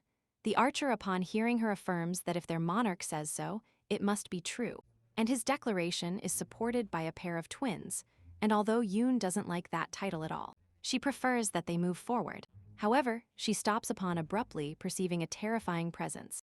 Meanwhile, in the forest, a group of 10 seems uninterested in hunting guardians, so their leader suggests that it is better to leave that search useless, since nobody knows who will find the treasure. And with so many powerful groups, their only option to become stronger is to take down those who return weakened from the fight. Yoon and her team hear the plan of these guys, which annoys them. However, she already knows well that the terrifying sensation she felt does not come from them. And at that moment, Hinzo, female version, appeared, affirming that she agrees with the problems those individuals will bring. And everyone is surprised by her presence, while Yoon feels a strange sensation. Upon crossing glances, the archer reacts by threatening the protagonist, who suggests he relax, since he is not here to talk to him, but to Yoon, the group's monarch, from whom he hopes she has realized that it is not a good idea to look for a fight. She notices it immediately. That person in front of them is the reason they have been feeling that terrifying sensation. And from realizing that she was easily identified as the monarch, she thinks that not only can she have the same ability as her, but she also notices that the girl's appearance is simply a facade for something more terrifying. And observing the grim aura emanating from her, she realizes that she could easily eliminate them all. And although the protagonist insists that she not maintain the tension, the archer only gets even more irritated and is about to shoot until his leader stops him. The boy obeys, noticing how nervous his monarch is. She then asks him what someone as strong as him could need. However, Hinzo replies that he has his own reasons, mainly that he needs to stay out of the way while they solve the problems. Yoon understands that what he really wants is for them to take care of those who are trying to cause trouble. Although she understands, she doesn't think she can handle 40 people. Hinzo clarifies to them that he only needs to face 10, and basically orders them to first annex the weakest group to their ranks, and with those reinforcements, take care of the rest. She thinks she is not an elementary school teacher to deal with so many people, but she also doesn't think it's convenient to say it out loud. And her archer, however, seems to know well what she is thinking. Still, she has no choice but to accept the deal, and she leaves reminding him that it might not work. Hinzo, on the other hand, trusts that someone like her, who has the ability like intuition in the tutorial area, will be able to handle the situation. A long time later, the twins deal with a couple of subjects who reject Yoon's tattoo, but she tells them to just tie them up since they already belong to another clan. Among them is the blue-haired girl, who complains about the treatment, and Yoon has no choice, seeing that she just did what the protagonist asked her to do, affiliating more players to their ranks, which is exhausting and annoying for her. And right at that moment, it is announced that the treasure has been found. Yoon is confused since she basically has everyone under her command, so the only one who could have found it was Jinso. However, one of the twins hands her the golden orb, which leads her to understand that this is the help the protagonist offered her. And in this way, they take the treasure before the mini-demon, who congratulates her because there were no casualties in the event. Although he knows well that it wasn't thanks to her plan, and still as leader, she must choose the number of treasures they will obtain. Placing them in front of her, everyone else terrified awaits that she chooses the 50, so that everyone can leave alive. And in the end, she tries to sneak the extension in at the moment, thinking of only choosing one, but finally decides on the 50, pleasing everyone who plan to follow her as their true monarch. However, this only activates the villain Varys in her, bringing out her despotic side, and she orders a battle royale among all the new members, which no one agrees with, erasing their loyalty. Yoon takes advantage of the chaos to run with her friends and break free from everyone, once again left with a small clan, although the mini-demon sees them as pathetic. since he knows that literally everything was a simple trick to get rid of them, and suggests they hurry up to get out of there. And with everyone running at full speed, only the blue-haired girl stops when entering her clan. One of them informs their leader that they couldn't carry out the elimination of the targets, in addition to the fact that they will apparently have to meet with the leader urgently. Hinzo, hidden, sees this as functional for his plan, following them to find their boss, remembering that if he cannot find the Dark Clan leader, his efforts will be in vain, and returning to how he planned this move together with his friends, understanding that eliminating them is necessary before he leaves the tutorial. Avoiding at all costs that he touches the red zone, and Chelian proposed that the confrontation take place on the 3rd floor of the tower, and agreed with that idea. In this way, he entrusts the mission to Hansoo, while Taken reminds him that the Dark Clan leader is a very strong opponent who will need the imitation of the Philosopher's Stone. Fortunately, Hansoo had already obtained it in that same place, so he was ready to enter the red zone. He only had one last task left, the execution of the Dark Clan, and so he leaves the portal, prepared to carry it out. However, from a distance, Yoon observes him, along with her group who decide to follow him. Meanwhile, in the middle of the 3rd floor, the leader of the Dark Clan ordered all clan members to be contacted, requiring reinforcements for the new space they were trapped in, a suffocating place, full of poison and scorching heat, and he observed how the enormous and voracious creatures seemed endless, and the leader of the Dark Ones understood that this was nothing more than a simple test of what awaited them in the other world. And in front of him, a gigantic worm roared furiously, ready to attack. However, before he could move, the leader stopped him with his sword, resisting the monster's force, until with a skillful move he split it in two.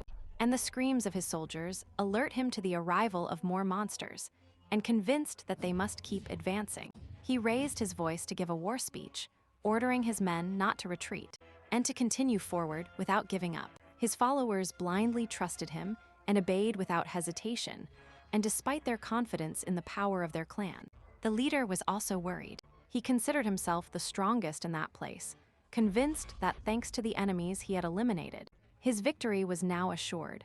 Trusting his calculations, he led the attack against the monsters.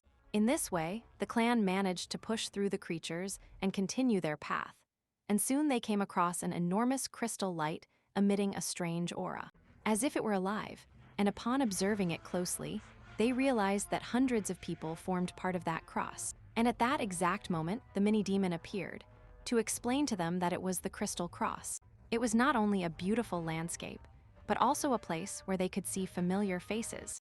More specifically, anyone who had died in the tutorial area appeared reflected in it. The leader of the Great Dark looked intently at the crystal, and among the figures, he saw his beloved Soji, who was crying desperately and knelt before the cross, regretting not having been able to save her. And in this way, that fateful moment returned to his memory, recalling how he had seen his wounded daughter on the ground, about to be dragged away by the monsters. And when he tried to help her, his monarch at the time forced him to stay and protect him, since for this monarch, his daughter was nothing more than an insignificant being.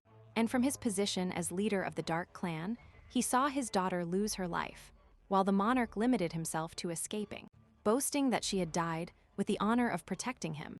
That scene marked him upon realizing that his daughter had only been used as cannon fodder. Full of anger, he disobeyed the monarch and mercilessly destroyed him, tearing his life away in the most painful way possible. And what happened next, he considered a sign of destiny, since at that instant his monarch mark awakened. Since then, he decided to eradicate all the vermin like that monarch and reign above them. And back to the present, he saw the cross as an opportunity and looked at the mini-demon, and with determination asked him how he could revive his daughter. The mini-demon explained that that was not really his daughter, but a copy created the moment she reached the cross, although she possessed his memories and skills, she wasn't the real one. And even so, if she meant something to him, he offered him a solution to free something from the blood cross. It was necessary to sacrifice something alive. The demon's words filled an old woman who was also seeking to revive her son with hope. However, at that moment, they didn't know where they would get the sacrifice, but the king already had a clear answer in his mind. The sacrifice would be the weakest in his clan. However, the mini-demon warned him that he couldn't do that, as it would be too easy and boring for the type of spectacles they preferred, so they had to find someone outside the clan. And since they had basically eliminated almost everyone, few options remained, which led the leader to lament, believing that the only chance to recover his daughter would be lost without an alternative, until one of his soldiers informed him that some members of his clan had been eliminated by unknown enemies. This returned hope to the Dark Monarch, who ordered them to capture them alive. Meanwhile, Jinso continued eliminating the members of the Dark Clan. Uncomfortable because he couldn't smoke, he thus observed the arrival of his other target, besides the Berserker Monarch, the feared Dark Monarch Li Guang, remembering the enormous list of crimes he committed. Although technically he hadn't committed them yet, but he soon would, since once he failed to resurrect his daughter, he would end up plunged into a spiral of madness, developing a new obsession, recovering his daughter consumed by the abyss. On the way to that useless task, he would commit massacres that would make the lives he had taken so far insignificant. However, he promised that although he would finish him off, he would compensate for everything by saving his son, and then he prepared for battle, abandoning his disguise, being immediately recognized by Jijiang as the man of chains. This excited Wang, who, ecstatic, saw how destiny guided him again, bringing him exactly the man they were looking for as a gift for his daughter, planning to use his life as a sacrifice, and so both launched into combat, until they were interrupted by the sudden appearance of an enormous giant worm. Wang understood that if the beast entered a rage phase, it would be impossible to contain it, so they would have to retreat. And so he decided to fight cautiously, ordering everyone to watch Hinzo while Seal and Jai and An took care of the creature. However, they had barely devised the strategy when the protagonist trapped the beast with his chains, and with a simple movement, he tore it completely apart, passing through the remains that were still falling. Hinzo, determined, warned them not to flee now that the distraction was over, and he launched himself directly against the Dark Monarch, who was still too surprised, and he resorted to all his reinforcements. However, Jinso began to exterminate them one by one with his chains, advancing through the clan's defense lines, massacring everyone. Wang, confused, observed how the information provided by Jijiang, that the protagonist did not eliminate his adversaries, was totally false. And so he flew directly towards Jijiang, barely managing to contain the blow, making her retreat to where her leader was. Here he tells him that although Jinso was strong, technically he possessed no special ability, and Wang, trusting her again, analyzed that if he had no defensive ability, they only had to overwhelm him with constant attacks, so he ordered his men to attack him relentlessly with all their abilities. Hinzo, surrounded, tried to get out of the reach of his attackers, but was intercepted by Jijiang, who prepared her ability to strike him, and noticing that he couldn't dodge it, he tried to block it. Although he understood that he was at a disadvantage, and he barely used his dagger to stop the girl's brutal attack. But his hand was injured, and upon seeing this, everyone was surprised to realize that the plan was working, filling them with energy to lunge against the protagonist. However, he pushed them away easily, using his daggers and to speed up the process. His rune serpent began to move, consuming the runes on the battlefield and giving a pair to Hinzo, with which he planned to increase his strength. Wang, surprised, reacted immediately, ordering them to prevent him from using the runes upon noticing he was trying to become stronger. Hinzo tried to move, but the old man entered combat and activated an ability that released tentacles from the ground, trapping him and leaving him defenseless against Jijiang's attack, whom he barely managed to block. And then Wang shouted to all his men to keep attacking, ordering them not to give up, as their goal was to keep advancing and eliminate all those who scorned them for their friends and fallen families. His voice resonated with fervor as the shine of his mark increased, proclaiming that he would be the voice of vengeance. The protagonist understood that Wang, needing this, would make his men fight to the death, and although his clan proclaimed that no one was indispensable, he understood that the more they attacked, the more damage he would receive, so he knew that Wang would only fight him when he was weakened, something he couldn't allow, trying to prevent the fight from dragging on any longer. But at that moment, he found himself surrounded again with the old woman trying to trap him, but this time he waited. So he jumped and activated his dagger, using restriction to counter her ability, and then launched himself directly towards the old woman, although everything seemed to indicate he had fallen into a trap, as she activated a huge magic circle, from which giant tentacles emerged that captured the protagonist, beginning to sink into the earth, leaving him at the mercy of Wang, who boasted that a mere man should not interfere in his path. Taking advantage of the fact that he couldn't move, he lunged at him and landed a brutal slash with his sword, leaving him kneeling, and convinced that he could now take him to exchange him for his daughter. Screaming ecstatically upon seeing that his first objective was about to be fulfilled. However, from the ground, Jinsu, tired of listening to him, picked up the sword resting on his shoulder, and stood up with a smile and stated that the one who had truly fallen into the trap was Wang, since he only wanted him to get close. Then he retrieved his chains and mockingly asked if he thought he could escape at that distance. Confidently, he took out his second weapon, shouting that he wasn't ready to eliminate him. Hinzo, smiling, made it clear to him that the chains weren't his only weapon either, materializing a dagger that he threw point-blank straight into Wang's chest, to the fury of everyone in his clan, who were enraged to see their monarch writhing on the ground in pain. Wang smiled while looking at the protagonist with admiration, recognizing him as intelligent for having used his own body as bait. However, without wasting time, he ordered the others to attack, and they all lunged at Hinzo. But he warned them that if they wanted to take his life, they must be willing to lose theirs. And then he questioned if Wang agreed with that, and with seeing his subordinates massacred. And so it was, leaving the field full of corpses, Hinzo took care of the last survivor, Yeji-on, which awakened the Dark Monarch's screams of fury and despair, and he demanded why he had come so far to stand in his way, asking him if he was only doing it because of his rule not to eliminate. Heen only watched, remembering that he looked exactly like the last time he saw him in his time, when he and Tikang easily managed to capture the Dark Monarch, and just like in that moment, Wang demanded to know why they were stopping him, which infuriated Tikang upon hearing his impudence after having eliminated thousands, including some of his friends, and in his contradictory reasoning, Wang complained that he had simply eliminated people who would eventually be eliminated by the world, a world made for massacres, so he saw those who believed themselves heroes as hypocrites. But they didn't help him save his children, so with resentment, he blamed humans, the monarchs and the clan system, wanting to destroy them all. And crawling furiously towards Jinso, she continued accusing him of hypocrisy for having broken his supposed rule of not eliminating, massacring his companions. However, he made it clear to her that he didn't exterminate them because of that rule, but because of the human limitation of becoming stronger only by hunting, using them as stepping stones for his true objective. And then he remembered how Chel Diane analyzed all possibilities to achieve their goals, deciding to do what was necessary to become stronger, even if it meant eliminating everyone in the tutorial zone, a plan with which Air seems to disagree, expressing that he has no problem eliminating everyone as long as he is a womanizing hero. And this only earned him a punch in the face, although now he accepted this mission always, and when she is not the first, and meanwhile the others kept hitting Tikang to stop him from talking nonsense, while thinking about his second alternative, which they found in the people they had to eliminate immediately, or another way in the tutorial zone, where everyone reached an agreement. Eliminate the wicked of that world to become stronger.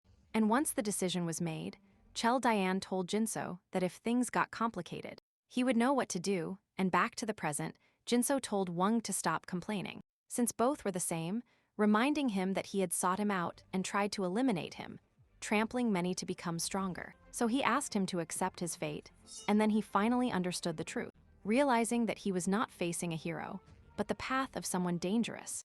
Accepting his fate, and he asks for one last favor, to find and take care of his son. But Hinzo had no plans to do so, although he assured him that if everything went well, his son would be alive, leaving Wang even more confused.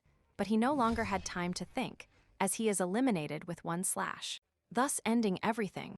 Meanwhile, at the exit portal is Yoon's group. She is desperate about having to guard that place. Although the archer suggests they leave, she has a feeling that the girl, intimately close to Yoon, wants them to do something, remembering how originally the objective was to follow her stealthily. But they ended up being captured and put to work. Luckily for her, the female version of Hinzo returned, hoping to see the results. And at that moment, Yoon suddenly changed her attitude, becoming kinder and more helpful, assuring that they had guarded the place well and captured those who followed them. And Hinzo observed that the guys knew nothing about the massacre, and that they probably wouldn't find out anything later. So he decided not to eliminate them and simply withdrew, expressing that they were free to do whatever they wanted. At first, they couldn't even believe it, getting excited about the unexpected release, so the archer suggested they leave immediately. However, Yoon was not entirely convinced and decided to move forward to discover what the protagonist had done later in those lands. And thus they arrived at the Blood Crusade, where the mini-demon excitedly showed up upon meeting new travelers. Determined to start a new game, the Blood Cross game. Meanwhile, Hinzo arrived at the meeting point for travelers and removed the earring, observing that in this way he was about to finish his mission on the Tower Island. And thus he reached the 4th floor, the free zone, where the mini-demon explained that everyone was gathered there, and they would prepare for the next stage. On that level, they would have to build boats to cross the red zone, using materials collected from the monsters in the zone. However, since nothing was easy in that world, the materials varied according to the rank of the creatures, which affected the quality of the boat. And the advantage was that the boats could carry more than one person, so he suggested they build a large ship. And they got ready to cross the red zone.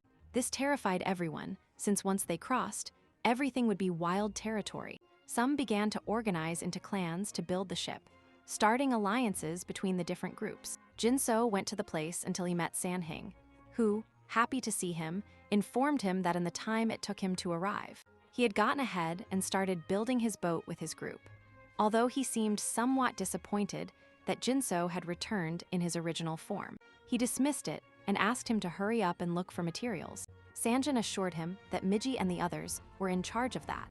Hinzo was surprised to hear that name, and his friend explained that they had met her on the 1st floor. And now they were together, recognizing that she had changed a lot, and indeed she had, since at that moment she was hunting a creature with a bow and magic arrows, clearly looking much stronger. Sanjin supposed that she would be happy to see him again, but Hinzo had no intentions of emotional reunions. Instead, he gave her his rune serpent and decided to leave. Sanghin, somewhat confused, observed the gift, while Jinsa hoped to talk to him in the future. His friend, grateful for the help to become stronger, expressed his desire to see him again, although Jinsa walked away without saying anything, which didn't surprise him at all. Meanwhile, Sanghin heard the arrival of Yoon and her clan, who were trying to go unnoticed after losing too much time in the Blood Cross.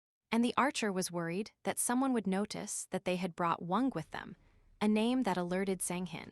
And meanwhile, Yoon saw Wung emerge from the portal completely different, as if he had just arrived for the first time, without any memories, beyond having arrived in that world with his daughter. This ruined Yoon's plan, who hoped that someone strong would guide them. However, apparently, both he and his daughter were saved, and now they advanced under Sanghin's watchful eye. And in the forest, Jinso moved quickly in search of something, observing that each tower scenario had different designs. Some were enormous forests, while others were underwater levels, but everything had an end.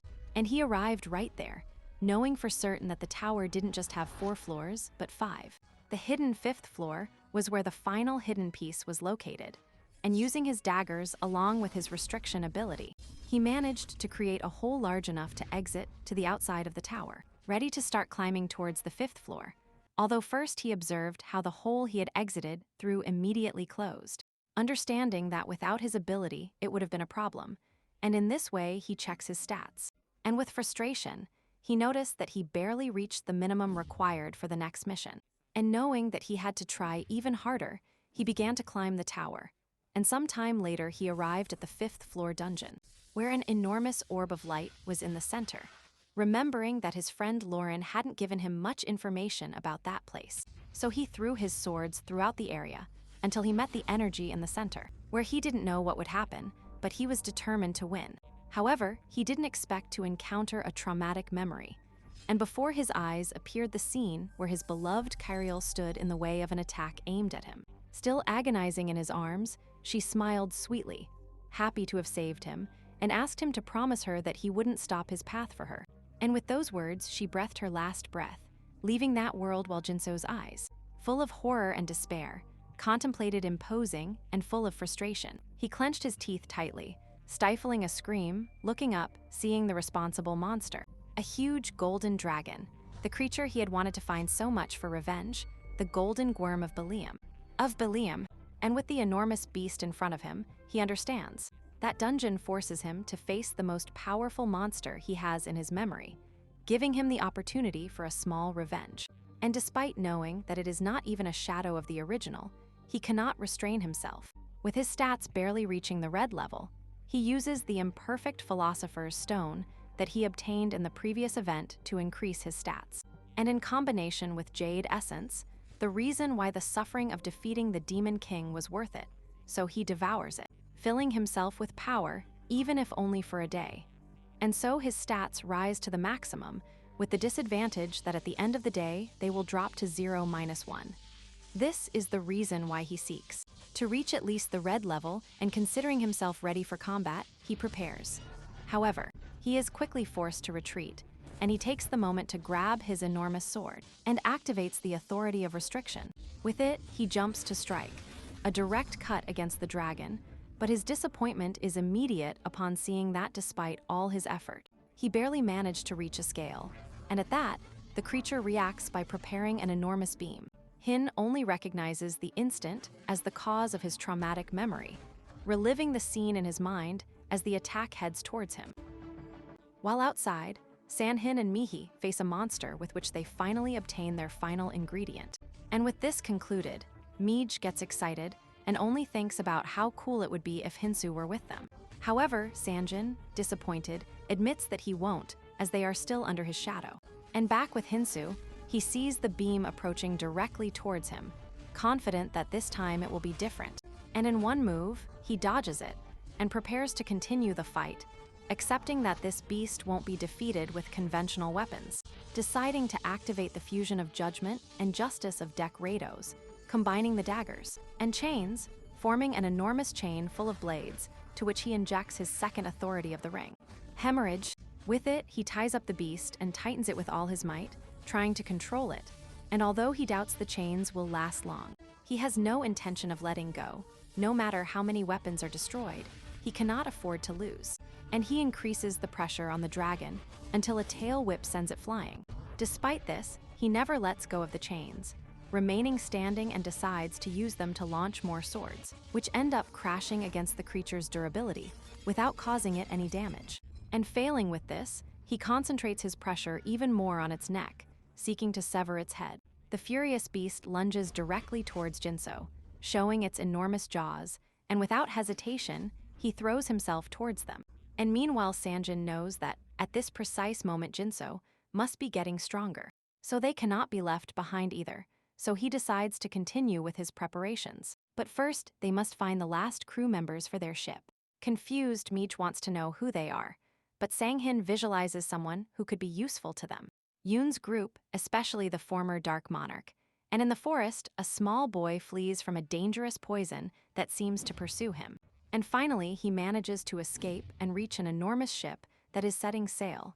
However, instead of receiving help, they launch enormous spears that cut his path, and terrified he doesn't understand what is happening, the reason is clear. He has been betrayed by the clan that promised to take him. Stranded and alone, desperate, he looks for something to build a boat before the world he is in comes to an end. And in his desperation, he reaches the limits of the zone, where a hand emerges and makes him let out a loud scream.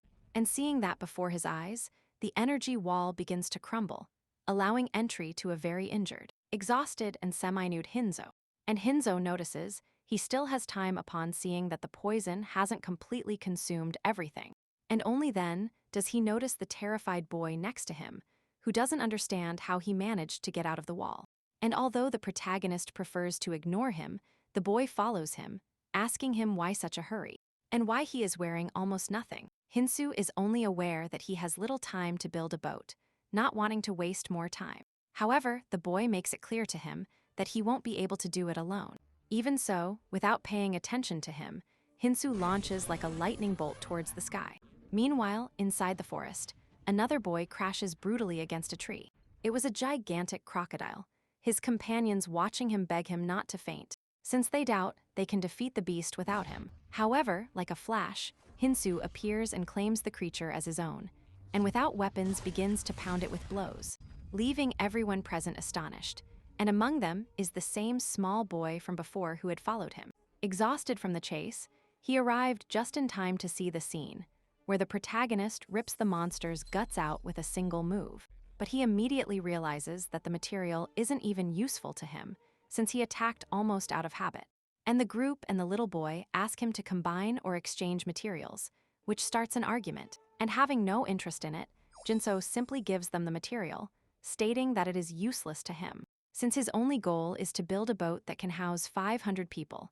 And for that, he must defeat the rock lizard. The little boy doubts that this is possible, since facing such a powerful monster alone seems like madness. However, Jinso surprises him by offering them the opportunity to join once his boat is finished, as long as they get materials as payment, and so they do, and when time is running out. All who remain alive gather at the exit of the place, and the little boy hopes not to be betrayed this time. And he watches in amazement as an enormous lizard flies through the skies, heading straight for them, barely reacting in time to dodge it. And then everyone is surprised by the protagonist's arrival, who lands triumphantly on the creature, and without wasting time, walks towards the ferry to make the exchange. And seeing that there is still a little time left, he asks the others for the remaining materials, and Hinzo then shows them everything he has collected, in addition to what his companions carry.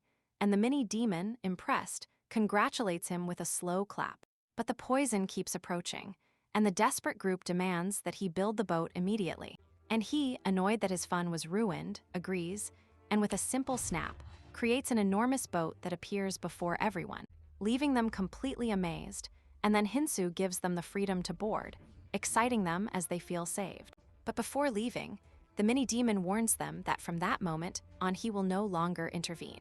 A little nostalgic, he says goodbye to them, asking him to make him proud as a survivor, and so the ship sails towards Tamar. Sailing over a vast red ocean, some of the crew members admire the beauty of the sea, despite being extremely poisonous, and they thank Hinzo for having let him board the ship, seeing him as a good person. However, he has other concerns on his mind, as he must now deal with the enormous defu left by Hades' essence. But in return, he has obtained his first skill from that world, the art of dragon energy. And although he despises this skill because of the suffering it has caused him, he knows it will be extremely useful, and he must master it. And right at that moment, some screams alert them. From the deck, he observes that several ships in front of them are stranded. Some crew members of these are slowly melting in the sea's poison, including those who had abandoned the little boy and who are now begging for their lives. But it was too late, and an enormous trident pierces them, emerging from the murky waters from where a creature emerges, unleashing terror among all the ships. The little boy observes the situation and realizes that their course has changed courtesy of Hinzo. And he wonders what his plan will be now, not understanding what he was doing, asking why. If he did that, they would end up like the other ships. They couldn't save any more people. They had to take another course, but the protagonist's mission was to save as many as possible. And with that advanced, he thought it was enough. The child doesn't understand. At that moment, people managed to board the ship, demanding from the boy, who had heard everything, did they want to abandon them, taking him himself to throw him into the sea. But Hinzo didn't allow it, asking him to shut up or he wouldn't arrive anymore. He asked what he meant, and the answer came immediately with the appearance of hundreds of mermaid monsters, known as the Cursed Survivors, who begin to attack the ship. Hinzo already knew it. They are responsible for blocking the entrance to the red zone, and with everyone agitated upon seeing how the mermaids destroy the ship's hull, the crew seeks cover. Some try to launch long-range attacks, but they prove ineffective.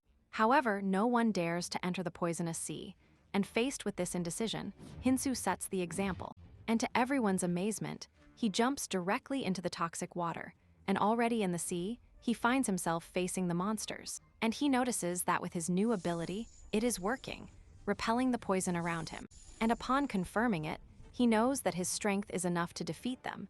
And upon seeing the creatures lunge against him, Hinzo releases the dragon energy, a superior ability to all others that not only increases his strength, but also grants him the appearance of a dragon. And his body begins to cover itself with scales, and he tests his new power by attacking one of the beasts, achieving devastating results. The mermaids, terrified by his power, try to flee. However, Hinzo knows that if they escape, they will attack him again later, so he decides to exterminate them with overwhelming speed. He moves among them, eliminating them one by one, and the monsters, seeing themselves at a disadvantage, try to counterattack, but they are easily annihilated, and soon the sea is filled with remains of fallen creatures. However, the battle is not over yet. From above, Jinso sees the hull still being damaged by monsters and decides to stop them. Meanwhile, the survivors try to contain the water leaks and repel the monsters trying to board them. And right at that moment, something breaks into the vessel. One of the crew members reacts by attacking it, being stopped by a trident. But the surprise is great to discover that the one who wanted to enter was Jinso. Somewhat confused, he tells them to aim better, and besides being surprised by his unharmed return, the others complain that he has made the hole in the boat even bigger. Hinzo knows it, so he gets to work, cutting logs with his bare hands to use as plugs, and the astonished others begin to imitate him. And together they seal the leak, and with that finished, they think about how to eliminate the poison from the boat. The protagonist finally decides that the best thing will be to let it evaporate on its own, and that means everyone must stay outside, and the air will take care of dispersing it. And upon exiting back onto the deck, Hinzo takes a deep breath after all the work he had to do. However, his reward is not in vain. The Trident of the Depths, an extremely resistant weapon. And with this in hand, he suggests everyone watch the spectacle before them. To everyone's surprise, an island shaped like an enormous root appears on the horizon. Everyone believes that is the red zone. But to their surprise, the boat doesn't stop there, and something makes him doubt what they really have in front of them. The little boy, puzzled, asks him if that was the spectacle he was referring to. But Jinso, with a serious expression, replies that this is just beginning, when a deafening roar paralyses everyone on the ship. Terrified, they watch as from the island, a colossal creature emerges among the roots and shakes them with a colossal presence, leaving everyone terrified, who watch in horror as it begins to devour the roots of the world tree, further destabilizing the vessel. And the stunned crew watch as the monster almost consumes the entire island. The little boy, distressed, fears that it will come after them next and directs his gaze to Seo. He, with a serious expression, was already expecting it. He knew that all boats pass by those routes, and that the fish of destruction, one of the 5 calamities, would appear right there.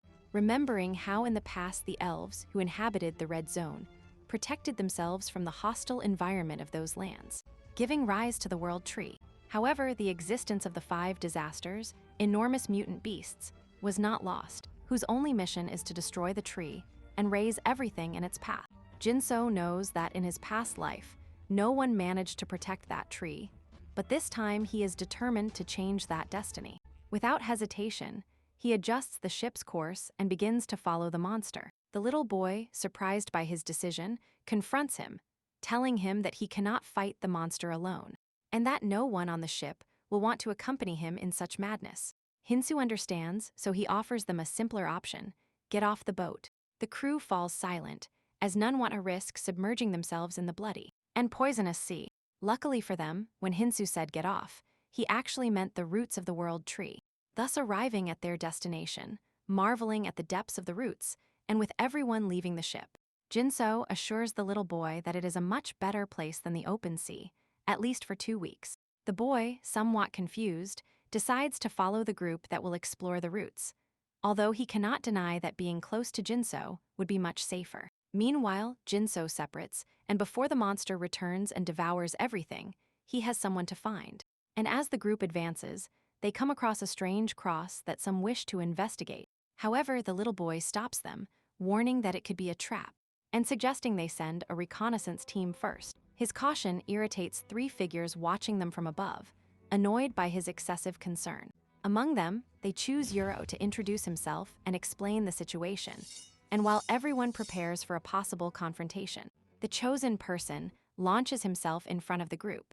This is Eren, who is surprised by the number of unaffiliated people gathered, and introduces himself as a member of the Valkyrie clan of the Helper group, proclaiming himself their savior. This causes even more confusion when he explains that there are no mini demons in the red zone to guide them, so he will take on that role. Eren's words cause more distrust in the group, and to avoid further doubts, his 2 companions intervene. They introduce themselves as Fan Ferris and Beak Minchial, a woman and an old woman from the same clan. They explain that their leader was Valentin, who ascended to the Orange Zone and tasked them with helping the newcomers from the tutorial zone. And Aaron insists that he told them the same thing, but Fan doesn't seem convinced. Meanwhile, they argue. The boat group debates whether it is a good idea to follow them. Finally, the little boy makes the decision and accepts. However, Aaron and Fan ignore him, still busy in their discussion, until Mi interrupts them, affirming that they must concentrate on their task of guiding the new ones. And with the situation resolved, the group takes the path. Before leaving, Aaron warns them not to try to attack him, assuring that his group is much larger than those three. And even if they were alone, he affirms that they are powerful enough to defeat them without problems. And despite his arrogance, he asks them not to worry, since in the red zone, newcomers are usually not bothered. And right at that moment, a nearby fight shakes the earth, causing huge explosions. Aaron tells them to ignore it and move on, assuring that in that direction, there is no one they can deal with. However, Fan suddenly stops, recognizing the energy of a skill in combat. And surprised, he realizes that a girl is fighting. Meanwhile, on the battlefield, Jinso is seriously injured after blocking a powerful attack. And still dazed, he tries to understand why he was attacked. And in front of him, a pink-haired girl with a monocle and serious anger issues watches him furiously and is angry about the way Jinso speaks and prepares another brutal attack. And moments before, the monocled girl watched with nostalgia as the lionfish swam away. A question tormented her mind. Can she still avenge her parents? With this, she tried to convince herself that it was not just about revenge, but also about saving her brother, who could be dragged into that horrible world, and being there, she wanted to give up. But she remembered her master, and she regretted having been labeled crazy for chasing that colossal creature.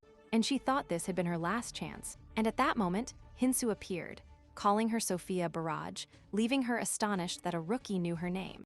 And despite seeing him as just a boy without weapons or items, and most worryingly, without clothes, but he brings her information about the lionfish, which makes her think he is mocking her.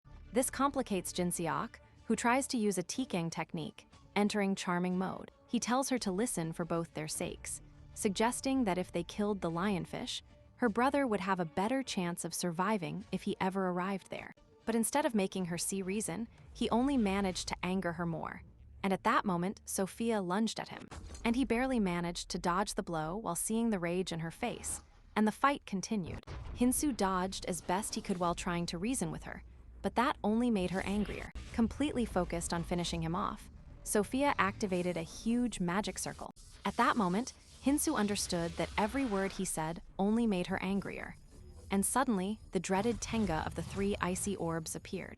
And seeing that he had no escape, although he still didn't master his dragon energy well, he decided to take a chance and activate his phase 1 transformation. Sophia, releasing her move, freezes the entire terrain, sure that it is impossible for him to escape. However, she makes sure not to eliminate him, as she wants information, but when the smoke dissipates, she finds the protagonist in his transformation, who, activating his authority of destruction, clears the way. Sophia was stunned, and the memories of everyone who had belittled her for her obsession with hunting impossible monsters flooded her, and they invaded her all at once. Anger consumed her, and without hesitation, she opened her book, activated celestial flight, and from above unleashed materialization. Summoning gigantic swords, pulling the protagonist out, Hinzo prepared and withstood the impact. That was enough to demoralize Sophia, and although he wanted to keep fighting, she knew that with her current, still imperfect techniques, she had no chance. And she remembered what was essential for perfecting a technique: intelligence and grade, efficiency and power, and special abilities. And after seeing Jinso's power in action, Sophia accepted that he was one of the strongest fighters she had ever met, even in the red zone. So she asked him how he planned to defeat the monster capable of swallowing an entire ship. And for many, that creature wasn't even a monster, but a natural disaster or even a being of worship. Looking at herself exhausted and aimlessly, she asked him not to follow her path and left. But Jinso stopped her and asked her to help him with his plan, although he knew it wouldn't be easy. But that's why he looked for her. Even so, Sophia, angry and exhausted, refused. Jinso understood why. He knew she had suffered too much after losing her parents at the hands of the monster. She tried to face it several times, the first time with the army, but each time with fewer people, until only she remained, failing in every attempt but surviving. And if she tried alone one more time, she would fail, but with him they could win since he had a key to defeating it. Sophia looked at him incredulously. She thought of her master and asked him why he wanted to do this, and Jinso's answer left her confused. His goal was simple and very humble: to save between 10,000 and 15,000 people. She looked at him confused, as if watching a lunatic. Meanwhile, in the distance, Eren observes all the chaos. However, noticing the strange atmosphere, he prefers to retreat, fearing the situation, only to be captured by Jinso's trident. And he asks him if he won't greet him. Meanwhile, Sophia recognizes him immediately as Eren, who nervously greets her. The protagonist also seems to recognize him, so taking advantage of him being there, he asks him to guide him. And as the group arrived at the helper camp, full of people, according to Fam, this was a camp that constantly moved due to the lionfish attack. Therefore, they had to be prepared to move, only with what was necessary, and fortunately for them, at that moment, they prepared a large and nutritious banquet of green slime, which clearly cut their appetite. However, before they could complain, the cook offered them the second and only other option: monster meat. Although she couldn't guarantee they wouldn't die poisoned, and faced with the lack of options, they ended up savoring the green jelly under the cook's supervision. And Fam left him in charge and began to walk through the rest of the camp, where he noticed Hinsoo's presence. And because of this, he decided to look for Eren, who was doing sewing work on his cape after the encounter with the protagonist. And at that moment, Fam asked him if he hadn't gone only to do reconnaissance, implying she was a terrible spy. Eren ignored her, preferring that she inform him about the state of the new recruits, and to everyone's surprise, they were numerous and very strong, and they had managed to pass the mini-demon's attempts to filter them. However, unfortunately, they never lasted long due to the fish of destruction. Eren doubted that anyone could be stronger than the monster Sophie had fought, and with the news about that confrontation spreading, they would surely end up attracting the attention of one person in particular, an eccentric man from the beach, dressed only in underpants, but with an intimidating look. For his part, Jinso met Sophie, who was wearing new clothes. However, she ended up getting embarrassed thinking he would change in front of her, although he had no intention of doing so, which probably disappointed her when she saw that he only thanked her for getting the size right. And the girl ended up apologizing for the previous attack and hoped they could now collaborate together, although first they had to go through a place. The destination was the Helper Support Center, a shelter for those who did not have enough level, and for those waiting for their relatives. And there, a girl greeted the departing Sophie, who tasked her with the list of rescued people and the search for an object. And as a VIP client, the girl rushes to look for it immediately, thus fulfilling her second function as a search center.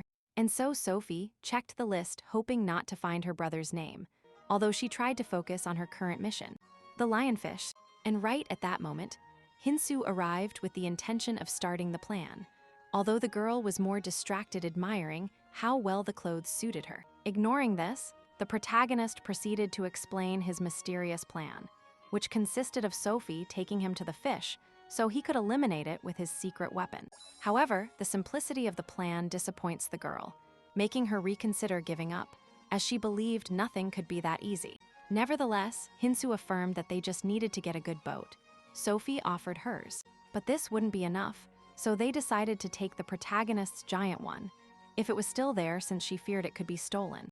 The confident one assured that he wouldn't make such a rookie mistake, although to her, that didn't exactly look like a rookie move. And despite her confusion, Sophie began to admire the boy's great confidence, reminding her of her master. Not wanting to be left behind, she moved forward with a smile, affirming that she would look for the other materials and then give him a gift.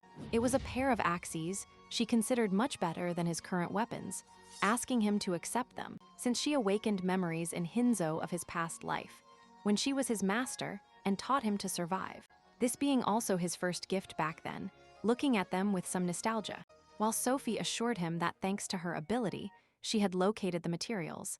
Hinzo recognized that ability as library, which, according to the girl, allowed her to understand the things she saw except him, accepting him as a mysterious boy, and so setting off in search of the first material, a poison. However, her search is interrupted by Woonhee's attacks on Seo, which raises the girl's anger for getting in her way. The boy doesn't like this, seeing how he greets C, who considered himself an old friend, with whom they left their mother's womb together, and so he attacked again with magic arrows. Sophie responded using materialization to counter the attacks, launching one that almost took his head off.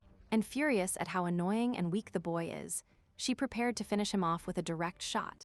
However, this only caused Yasuo to get serious, raising his bandana and revealing a third eye, which immobilized both Sophie and her attack. Because of this, Yasuo mocked seeing himself at an advantage again, due to his connection with something called Lighthouse, affirming that if they got involved, things would get even more complicated. Sophie knew it, which frustrated her even more, having to deal with the 1,000-mile vision ability of those trapped by jealousy. And then the boy with the third eye told her that he was only there to check if it was true that a rookie had beaten her. However, seeing how strong she was, he doubted it had happened. She denied it, but she just wanted to get away. However, Jaiso had no intention of letting her go without her giving him the protagonist's location, which ended up agitating her. And nevertheless, before she could react, the three-eyed one had already grabbed her arm and read her memories with his ability before leaving. Furious Sophie shouted at him that he should have died inside the beast. But Jaiso considered her comment sound and mistaken, since it was she who rejected his offer after they survived. Then he remembered Quadratus, the threatening zone, the ecosystems of the Red Leaf. From there sprang Quadratus Lyrium, a kind of cult that paid tribute to the Calamities as if they were deities, a group to which Sophie clearly would never belong. And for her, they were nothing more than lunatics who sacrificed people. They manipulated them to turn them into food for the Calamity, and then profited from the items the beast regurgitated, causing the death of many innocents, but he couldn't care less. For Jaiso, it was only about making money and performing the occasional ritual, blaming those who fell for their tricks. And according to him, they should be grateful for having seen the beast's beautiful stomach, hoping the girl would reconsider his offer, disappearing quickly, and Sophie, distressed by Jaiso's change after leaving the monster. She doubted if she could stop him, also worrying about Jinso. Meanwhile, the latter moved through the landscapes, searching for the most important material for the confrontation, the hardening solution, whose main source required several ingredients. Among them, the most difficult to obtain was the heart of Kukulhas, whose nest lay between the middle and final root, which he quickly found, and since this was the hardest ingredient to get, he began to delve into its waters, preparing his axes and charging them with dragon energy. And right at that moment, he was attacked by fierce beasts, so he had to quickly eliminate the first one to gain momentum, and destroy them one by one until all were gone. However, he noticed that his weapons could not tolerate the dragon energy, so he had to reduce them. And it was then that he was almost surprised by a Kukul as that approached from behind him.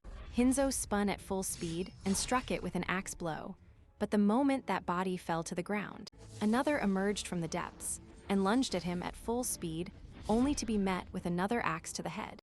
And thus Hinzo was left in the middle of the swamp, surrounded by hundreds of beasts peering out from the water, while standing atop a mountain of corpses of those he had torn apart. And the creatures decided to attack from the air, so he also jumped and destroyed them, thus causing a rain of monsters falling from the sky. And despite this, he knew he was only facing offspring, and that he needed to find the adults. However, feeling exhausted, he decided to collect runes first. And while he was doing it, from the forest a flash swept through everything, heading towards him. Hinzo managed to block it with his axes, although they ended up seriously damaged, and this pleasantly surprised Jaiso, who admitted that he did not expect him to be so good, and affirmed that he did not want to fight, since he had only come to test him, and make him a proposal, take him to Quadratus. However, he didn't even finish explaining his idea when Hinzo had already ripped off some of his hair with his axe, which made him furious.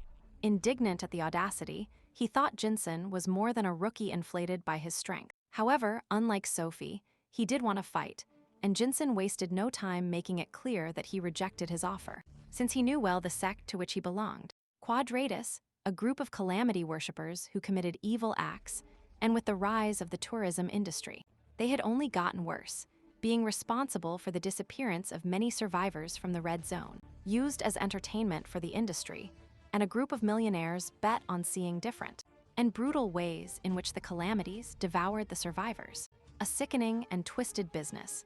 And for that reason, he was going to eliminate that organization, which became a priority. Starting with Jaiso, whom he called weak. The comment caused a tantrum in Jaiso, although he controlled himself, as he had orders to take him, although not with all his limbs intact. Hinzo agreed with the method, asking if he minded if he copied him when interrogating him, and that amused the Three Eyes, who released his whip and violently swung it in all directions before throwing it against the protagonist.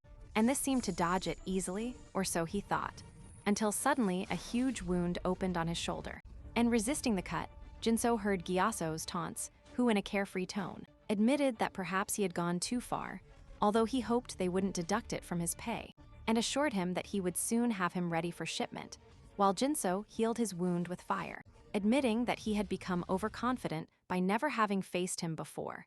Such a random statement that led his rival to consider him a true lunatic. So without wasting more time, he attacked him again, however. He did not notice that Jinso was already moving at full speed, and before he could react, a brutal hook connected with his stomach, sending him flying until he lay sprawled on the ground, where, barely trying to get up, in front of him Jinso released his axe, threatening him and suggesting he cooperate. And Gyaso stood up, still confused by the blow, trying to maintain his pride, affirming that he also hadn't been serious, and at the same time tried to call his clan, although Hinzo interpreted this as a surrender, preparing not to let him escape, taking out all his runes, which only provoked the anger of the Three Eyes, who felt completely underestimated because he thought that would be enough with him, and Hinzo affirmed that statistics were everything, and at full speed he threw a cut with his axe, and Azu barely managed to dodge it, who, relieved, tried to move as far away from him as possible. However, the protagonist's taunts, who had scared him, struck his ego. Trembling with rage, he got up and decided to attack, transforming his whip into a sword, and without hesitation, he launched a direct cut towards Jinso, and to his surprise, he didn't even move. And at the last second, he activated his ring. And when Gyaso thought he had won everything, the protagonist stopped the sword with one hand, activating his magical restriction ability, and not only did he stop the blade, but he shattered it into pieces. To the astonishment of his opponent, who was still holding a non-existent sword, Hinzo gave him no time to react. He grabbed him by the shirt and brutally slammed him against the ground, destroying even the floor itself. However, Hinzo assured that he had controlled the blow, so he approached to check his condition, only to notice that Yasuo had used an ability that covered his body with a layer of bronze. And although this left him immobilized, it was enough to survive, which was the coward's true goal at that moment. And Hinzo recognized the intelligence of his adversary, but made it clear to him that it was not enough. And he gave him a brutal slap, before crushing his face against the base with punches. Gyaso, between pleas and moans, completely swollen from the blows, affirmed that he would tell everything. And so he began to sing, blaming the local tourist economy, and affirming that he only wanted to earn extra money. Following his boss's orders, he even called himself an excellent person, assuring that he would give the name of the one who sent him. However, the mocking smile on his face and the useless information he offered only served to further infuriate Hinzo. And with a brutal right hook, he basically destroyed Gyasu's face, and despite everything, this guy is still alive, proving to be tougher than he looks, complaining about being hit continuously, even after spilling all the information. And since he is part of Quadratus and has worked on missions for both the touristic clan and other clans, and his current task is Jinso, assigned by Karl's Morn, captain of the lighthouse. The protagonist remembers that this last name belongs to an alliance of 6 powerful clans in the upper roots of the tree. And analyzing the situation, he realizes that many clans are involved, and he also discovers the presence of an infiltrated helper. And with this, Jinso finally considers him useful, with Gyaso begging him to stop hitting him. However, he suddenly completely changes his attitude, revealing that his fear was just an act, showing the eye on his forehead, an ability the protagonist already knows. However, the Three Eyes ignores this revelation and warns him that his location has been discovered. Since reinforcements are on their way, Hinzo concludes that the best thing is to leave the place for the moment and doubts that he can escape Morn. And he mocks him until he receives a brutal blow to the stomach that leaves him on the verge of the afterlife. Taking advantage of the situation, Hinzo loots him and finds the artifact that generates his hidden sword, in addition to a disposable object that produces illusions. And at that moment, a magic bird soars through the air, adding more problems to the protagonist, who realizes that he has wasted too much time. Moreover, the thunderous roars emerging from the roots suggest the presence of the Kukulhas, forcing him to face them before the companions of the badly injured Gyazo arrive. And among the roots, the enormous Kukulhas are engaged in a ravenous hunt against 3 hooded individuals who are about to be caught, and barely managing to survive, using a camouflage technique that allows them to hide from the beasts. And in this way, they manage to escape to a tree, allowing the monsters to pass by. And once safe, the hooded figures breathe a sigh of relief after having tricked the creatures, since the technique requires holding one's breath, and at that moment the group leader, Chang of Quadratus, is annoyed at having served as bait and does not understand why his companion is taking so long to recruit Jinso, and convinced that he is wasting time, when suddenly a magic crow arrives with a message, so he must go to the lake immediately, and upon arriving, he finds Jayaso, who has just woken up, and realizes that they have looted him, and that he has a wound on his leg that has allowed the poison to infiltrate his body. And noticing this, the rest of the group assigns one of the Sojos the task of taking him to a ship for treatment, while the others focus on tracking the attacker. For this, they use the magic energy crow, a communication technique called Blue Body that allows them to share information and try to contact their client. And upon reaching their destination, the message is received with fury by the benefactor, who crushes it immediately, then jumps towards the ship where he is located, and his and the others, and everyone watches him with fear as Captain Karl Morn introduces himself, visibly disappointed that the Kendrados have been defeated by a rookie. And so, without hesitation, he brutally hits Jayazo and demands that the others resolve the situation. Chang promises to do so, but soon perceives the presence of the Kukulhas, the same creatures they managed to evade in the canyon, and that are now heading directly towards them. Morn, confused by the sudden threat, diverts his attention to Jayazo's poisoned leg and throws his knife, causing him a scream of pain. However, upon wounding him, he extracts a paper soaked in the blood of the Kukulhas. This astonishes the captain, given that a rookie has learned the monster's skills so quickly and has used them this way, and excited, he orders his men to go look for him. However, the subordinates are more concerned about the number of monsters attacking the ship, but Morn makes his order clear, affirming that he will take care of the problem, grabbing one by the neck and releasing his flames, warning them that if they don't hurry, they will be devoured by the creatures, letting him go to get lost, focusing his attention on the creatures, annoyed at having been underestimated by a rookie, gathering all his energy into a sphere, throwing it with fury, causing a gigantic explosion that devastates the creatures.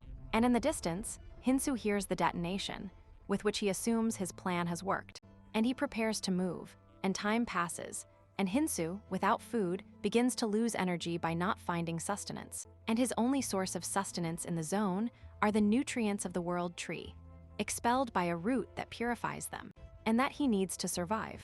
However, time works against him, and with almost all the materials gathered, he decides to continue towards the lake where the largest Kukulhas live.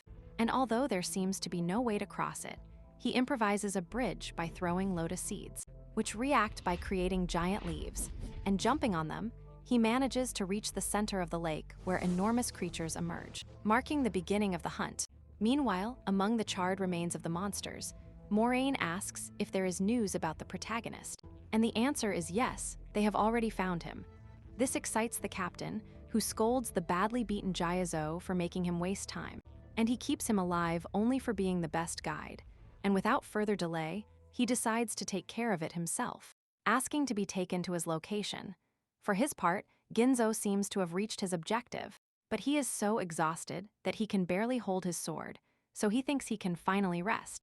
Until from above, an arrow soars through the air towards his face, managing to dodge it narrowly. Chang, furious at having missed, prepares more shots, forcing Jinso to use his sword to block the arrows. However, some manage to scratch him, and drops of his blood fall into the water. This unleashes a homicidal frenzy among the Kuguluhas, who, ecstatic with the blood, pursue Jinso, who is not the only one annoyed by the presence of the beasts. Chang is also affected, as he cannot continue attacking, so he sends Miller, who had arrived to help, although in reality he has no intention of confronting either the monsters or the poison. And annoyed by his attitude, Chan forces him to act, so reluctantly he finally accepts. And Miller, excited, launches the attack after receiving reinforcement from his companions, positioning himself in front of the protagonist, who responds with a fierce confrontation, which is abruptly interrupted by a monster that the protagonist must destroy with one move. However, by being careless, Miller takes the opportunity to go for his nape. Jinso, barely feeling the cold metal, manages to dodge the brutal cut, saving his head, reacting with a kick that sends the girl away, who, furious at having received a blow to her pretty face, seems to have no intention of letting him live. Faced with this, Jinso observes the terrain, realizing that he is at a disadvantage, as he is tired. He has to deal with both the monsters and her, so he decides to change the game, now using his energy sword to turn it into a whip, whipping it until it lightly brushes Miller. She mocks, commenting that such small wounds cannot hurt her thanks to her regeneration. However, she soon notices that her wounds are not healing, dropping drops of blood into the water, which awakens the beasts into a homicidal frenzy. This leads her to lose control, ignoring the shouts of her companions who try to calm her. Chin-jo observes how he has used his ring's second authority, hemorrhage, which causes intense bleeding in his victim, which cannot stop as long as he continues using his mana to increase it. However, the energy expenditure is high, and he doubts he can maintain it for much longer. And even so, it is enough to attract the attention of the monsters that Miller can barely handle, taking advantage of the situation to escape. Meanwhile, Chang is nervous about the possibility that the protagonist might escape, ordering all his men to pursue him, since he knows that if he lets him escape, Morn will eliminate them, and so everyone tries to capture him. But even though the men of Kedratus try to follow him, Hinzo warns them that being covered in blood, they are the perfect appetizer for the monsters. And at that moment, the beasts emerge furiously from the water, leaving them trapped while he continues his escape. And although Bormask advances among the roots, Hinzo is unable to find any food, and everything around him has been dried up and he is too far from the camp, believing that root was very bad, blaming Chaldean. Meanwhile, an aggressive clan monopolizes a nutritious root, threatening the poor rookies who try to approach. And among them is a small boy, who watches with concern how no matter how much they try to climb in search of food, most of the roots are infested with monsters or controlled by clans that monopolize them. And at this rate, he thinks they will all starve to death. Luckily for them, Hinzo, hungry and passing through the area, knocks out the clan leader with a single blow, causing the others to flee scared, and this allows him to take the root to feed himself, like the others, and the small boy laughs seeing how he solved a big problem in a second. And later the boy approaches Hinzo, who devours the root like a beast, without even paying attention to him. The little one tries to remind him that they met on the boat, although now he only formally introduces himself as Johan. Happy to see him, he thanks him for having saved him. However, Hinzo indifferently replies that he was only looking for something to eat, and after filling up, he left the root for them. And so Johan has another favor to ask of him, the boat they arrived on, which could serve them to look for a high root where they can settle. Hinzo refuses, while collecting some flowers. Johan insists, because at any moment that root could dry up due to the calamities. Ginzo calmly replies that there is nothing to worry about, as he will solve the problem, eliminating all the calamities with his own hands, assuring him that this way everyone will be safe. And he asks him not to worry without reason. Johan is even more confused, since in his eyes Ginzo seems like a strange guy who says things that technically make no sense. However, from his experience with him, he believes he really means it, so intrigued he asks why he wants to save them. This clicks for the protagonist, who knows well that this is his mission, but now he doesn't know if it is his desire, entering a kind of trance, which worries Johan, slightly waking him up, and Jinsol throws a strange stone at him, assuring him that he will need it with his imitation ability. And then he says goodbye without looking back. Johan, worried upon obeying, recognizing him as an extremely strong person, believing that he will be able to manage it from the boat, placing all his expectations on him. Meanwhile, Jinso travels the terrain, reflecting on what Johan said, analyzing that logically his objective is to preserve the species. But at the same time, a strange feeling invades him, making him doubt, trying to push those thoughts away to concentrate on what is in front of him. Sophie, who has arrived earlier than expected, as she has obtained all the materials, And Jinso doesn't consider her a problem, but those who are pursuing her are Kedratus, with whom Sophie has already encountered. They represent a danger, but the biggest problem is Morin, captain of the lighthouse, and she doubts that Hinzo can face him alone, but he has a perfect plan, which is to face him alone, while she continues searching for the materials. Sophie, annoyed, feels like she is talking to a wall, since she knows that within the lighthouse organization, there are warriors powerful enough to overcome the red zone. And among them, the most aggressive are those in the vanguard, led by Morin, and they insist that they must fight together or avoid the fight. Hinzo sees this as complicated, since most likely they have encountered them, referring to the rookies who were decimated by Morin, who mainly interrogates Johann, to whom he offers two options: the fire of hell or peaceful demise in exchange for information. However, Johann, even seeing the captain's enormous power, decides to remain firm and say nothing. This further infuriates Morin, who releases him only to slam him brutally on the ground, then lifts him up, and warns him that he possesses a tracking ability that has located Jinso's essence right there, very close to him, and for the last time he asks him if he will say anything. Johann, terrified, maintains that he knows nothing, so he is about to be executed when Morin perceives a familiar scent. Excited, he turns and sees the protagonist approaching confidently, but before he can speak, he receives a kick to the face, dispelling the illusion thanks to the imitation stone he stole from Jyaso. And fortunately, Morin leaves Johann and the others to follow the trail of his real prey. Meanwhile, Jinso is in the deepest part of the Kukulhas lake, where they reproduce, a place where the roots manage to purify the poison that corrodes them, which is also functional for healing wounds. Thanks to this, Jinso is as good as new, ready to face his pursuer. The newly arrived Morin is happy that he has finally stopped fleeing, smiling confidently. However, for the protagonist, this is just part of the game, as he himself left clues to be found. The captain sees it as a joke, further increasing his desire to check if the rumors about his strength are true, hoping not to leave him charred in his hands on his first attack. Hinzo agrees, but suggests fighting another day, making his retreat. This infuriates Morin, who without holding back throws a huge fireball of Hade essence in his direction. Hinzo manages to dodge it by increasing his speed and throwing the catch seeds in front of him, which transform into a path of lotus flowers, and although he knows they won't last long, he hopes they are enough to cross, while his furious rival continues to increase his firepower. And in the distance, Jinsoho observes that his plan is working, so it's time for the next phase, and using his energy sword, he cuts his own hand, spreading his blood over all the water, with the intention of further disturbing the already nervous Kukulhas. In addition, during their breeding season, this causes them to emerge enraged, looking for the intruder in their nest, and with all the monsters furious, they head towards the noisiest of them. Morin, who doesn't even show a bit of fear, and tired of them trying to repeat the same trick on him, prepares a large number of fire spheres and throws them, destroying the creatures in the air.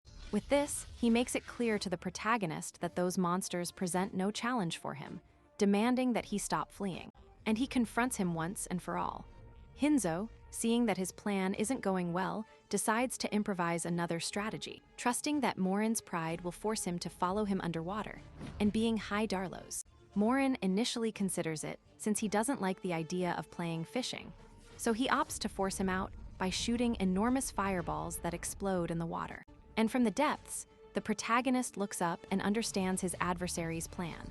Shoot random blows until he forces him out where he will be waiting to carbonize him without. However, Ginzo has a resource in his favor, and although he has spent all his magical energy and cannot use his dragon energy, he carries a plant called a lamb pocket that stores air inside it and allows him to breathe for a while, and now he only has to focus on continuing to descend. However, suddenly more Kukulhas appear, fortunately avoiding their attack, thanks to the fetid odor from the liver of a natural enemy of its species, which allows him to advance undetected. And when he is about to reach his destination, an enormous whirlwind of fire is launched in his direction, piercing all the water until it hits his shoulder. However, this is exactly what he expected. Using his energy whip, he launches himself against his enemy. Morin is bewildered to see that the protagonist possesses this weapon, and right at that moment, he begins to run out of air since Hinz has used the whip to steal the necklace that allowed him to breathe underwater. And now, while watching the fury on the captain's face, He promises that in return he will give him something good. And this is to show him his second authority, using his whip to capture Morin's hand, although he managed to shake him off. It was enough for him to enter the hemorrhage phase, releasing so much red liquid into the water that it attracted the creatures. And forced to carbonize them, many more soon appeared. Feeling disadvantaged, he preferred to escape. Hinzo easily fled, decided to return to his business, observing how several red runes guided him to the nest, a huge crack into which he entered, while Sophie waited for him near the final roots, remembering their first encounter, and worried if the boy had met the lighthouse. And yet she trusted that he would be fine, diverting her concern, and focused on the fact that she didn't see the supposed enormous ship, worrying that it had been stolen from them, and upon seeing that it wasn't there, she realized that the only thing she had available was a small boat, not noticing that behind her, an enormous wave loomed, heading directly towards her, so she barely reacted in time, covering herself with her shield. And there before her appeared the gigantic vessel piloted by Hinzo, who greeted her and hurried her, and once on the ship, the girl observed surprised how he had managed to sink the ship to hide it, considering that only a madman or a genius could devise something like that. Furthermore, she felt confused seeing him surrounded by so many runes, which, according to him, he had collected around with Morn's help. Sophie, suspecting, asked him directly how he managed it, how he knew so much about the ecosystem, the fauna and flora of that land, despite being a newcomer. Even his statistics seemed impossible according to the time he had been there, as well as the way he combined objects, as if he knew everything beforehand. And right at that moment, Hinzo mixed several materials to form a hardening potion, created specifically to face the calamity. For Sophie, this was impossible knowledge, since not even with her ability, which allowed her to understand everything, she had achieved that feat. So she asked him what he was hiding.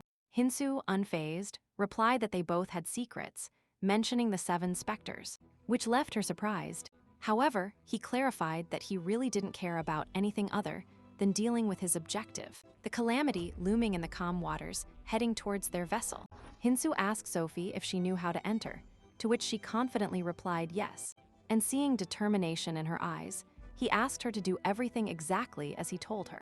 And she prepared herself not to be a burden, making it clear that she was not interested in knowing who Hinzo was, as long as they managed to defeat the calamity, since that was also her only objective, and he assured her that it would be so. As they advanced towards the creature, which they had to destroy for future survival, this being their only opportunity. However, before the battle began, they were attacked by arrows that destroyed part of the ship's hull. Sophie became alarmed seeing that they were being attacked by Morn, who, astonished by the magnitude of their enemy's vessel, decided to prepare a massive attack like arrows. Sophie thought about counterattacking, but Hinzo stopped her, as the ship was only staying afloat thanks to the lotus flowers. In addition, they could not use any type of magic, or they would be detected by the calamity. So Hinzo admitted that they were in trouble, while Sophie felt useless in the situation. However, he assured that they still had alternatives, needing to request help from an external entity. For this, he tasked Sophie with preparing bait, while the Quadratus celebrated seeing the state they had left the protagonist's ship in, feeling that they were about to finish it off. However, the boxes that had been thrown into the sea caught their attention, and Morn, out of concern, ordered those boxes to be destroyed too, as well as everything else. Meanwhile, the protagonist's ship was shaking, with both trying to stay on their feet, resisting as much as they could. And from the ship Morn saw them move away, until at that moment, something emerged from the bottom of the sea, a creature stirring the waters, and all the Quadratus were astonished to witness the imposing presence of a kraken. The enormous being began to attack the ship, although according to Morin, these usually do not surface. Furthermore, Hinzo warned him that the calamity was moving away, as was Hinzo. Therefore, Rachel took charge of cutting the tentacles, while Morin ordered his guide to maintain course, seeing that Hinzo still had a trick up his sleeve, watching her move away between the monster's gills, where they entered some time later. There Morin was amazed by its physiology, hoping to be on the right path. Hinzo clarified that they were traveling with an expert, and assured him that if they followed that path, they would reach the stomach. However, Reich asked her boss to focus on tourism and not on Kinsho, as their priority was the new recruits. And the captain assured him there was nothing to worry about, as he doubted the protagonist could survive without any guide. So he expected to find his corpse, and thus they reached the stomach of the calamity, a kind of subdimension where the creature accumulated everything it devoured, forming a kind of island. Upon disembarking, Morn felt a mana distortion that blocked his sense of smell, which made him detest the place. And meanwhile, the newcomers did not stop complaining about the place GSO had taken them, in addition to charging for it. But the three-eyed one clarified that they should feel honored to be in that beautiful place, where nothing that came from the tree was digested, leaving behind a gift, a treasure island, inside the calamity, affirming that everything he had used to survive he had obtained there, and that if they joined Quadratus, they would become stronger. His words excite the newcomers, who immediately swore allegiance to the calamity. And given GSO's sectarian attitude, he only imposed a single rule on them: not to be noisy. Not noticing that behind him, Hinzo approached like another traveler and asked what he considered noisy. The three-eyed one replied that they simply shouldn't explode anything. Just as Sophie blew up his ship, the shockwave threw the new recruits into the air, while Sophie, already annoyed that more problems were coming. However, Morn didn't care, as he was more focused on Hinzo, whom he wanted to execute. But he didn't notice that hundreds of skulls were beginning to rise. It was the Elbehim army that was supposed to capture the calamity. The Blessed of Caldarium released specters who attacked the tourists. They barely resisted, while Morn sent his soldiers, while preparing a large flame that carbonized everyone. It seemed that everything was over, so the rookies celebrated and praised the lighthouse captain. But Jayaso preferred to flee terrified, knowing that the Skull Soldiers were not a simple army, but a curse, beings condemned to fight eternally, and just like the specters had, they regenerated completely, ready to keep fighting. Returning to massacre everyone, the survivors ran to seek refuge with their captain, and Jayaso moved away, unwilling to risk his life for the sect, and in search of Hinzo, wanting to know his objective. Meanwhile, he traveled through the creature's jaws, following Chaldean's plan to the letter. His task was to distract the specters and send Sophie on another mission, while he headed for the core of the calamity. This was a kind of gigantic eye, which, unlike the indestructible exterior of the creature, could be damaged, and without hesitation, Hinzo launched directly towards it, ready to attack until Jayazo appeared, launching an energy blast that forced him to block the impact. Annoyed at having to deal with the three-eyed one again, Ginzo lunged at him, crushing him against the ground and piercing his shoulder, and with a mocking smile asked if he was still traumatized after their last encounter. However, Jayazo smiled, sure that Sophie had planned everything, sentencing him because no one who challenged the calamities should remain alive. And then he shouted ecstatically to his companion Chang, who from a short distance and sure of hitting, fired a precise shot. And the attack hit squarely, and the Quadratus were happy, until before their astonished eyes they saw steel scales cover the protagonist's skin. And for the first time, his particular trait was unleashed, surpassing the arts of the demonic dragon. Before the astonished Chang and Jayazo, who did not understand how their technique had strengthened so quickly. Chang tried to corner him, but the steel scales covered his body, so Hinzo gave them the last warning, giving them the opportunity to let them live. However, realizing that they would not stop attacking, and now facing the problem of the energy expenditure of his technique, he decided not to hold back anymore. Meanwhile on the island, the Quadratus and the rookies tried to deal with the spectral guards, and Morn defeated as many as he could, ordering them not to let him get up again. However, the specters regenerated faster and faster, attacking and causing numerous casualties. This put the captain in serious trouble, as he saw himself spending more and more energy without understanding how Jinso had set this trap for them. Faced with the situation, he decided to activate Plan B and threw a feather extracted from the world tree at one of the men, which would allow the teleportation of everyone around them. However, the feather didn't work, and from above Sophie made the reason clear, warning them that they couldn't escape that dimension nor defeat the Ghost Knights, since they were invincible within it. And Morn, annoyed, warned her that if she kept intervening, she wouldn't survive once any of the other specters found out about her presence. But this only amused Sophie, who pointed out that the specters had never approached the calamity, and she doubted they would risk themselves for them, unsure if anyone would come to rescue them. And without being able to communicate, they would be stranded, so she only suggested they better look for another way to escape. Sophie's words only angered Morn further, but before he could react, the girl decided to give them one last gift, activating a magic circle. The captain, furious and confident that he could easily defeat her, lunged at her. Sophie responded with ice attacks, which passed by, causing Morn to pity her. Doubting how she obtained the Spectre title, and without hesitation he threw a fireball, which was barely blocked. But Sophie only smiled, and confessed that she never tried to hit him. Her true objective was to buy time to find a way to close the beast's gills. And when the creature felt attacked from within, it modified the terrain, blocking the only exit. Morn understood the problem and ordered everyone back to the boat they had arrived on. However, when looking for it, he realized that it was also gone, just like his guide. His frustration increased with the return of the ghost knights, and with no other options, he decided to go to the front, hoping the gills would open again. And together with Rachel, he planned to withstand the battle, launching a gigantic fireball that scorched everything in its path before advancing, stopping when he met Hinzo, who was still enjoying finishing off the Quadratus who had attacked them, which he knew well from their perspective. He seemed like the villain of the scene, but he had no other choice, since it was impossible to reason with them, so he dropped what remained of Gyatso on the ground. Furious, Morn warned him that he no longer intended to capture him alive, and threatened him. But Hinzo, tired of empty words, reacted quickly, and in an instant jumped on him. With a brutal blow, he sent him flying until he crashed hard. Morn was left with an injured body, but his ego even more battered. The concern in the eyes of his troops hurt him even more, and he wondered how Hinzo had become so strong. And he felt the bitter weight of inferiority. So with determination, he got up and took his sword, ready to fight against him.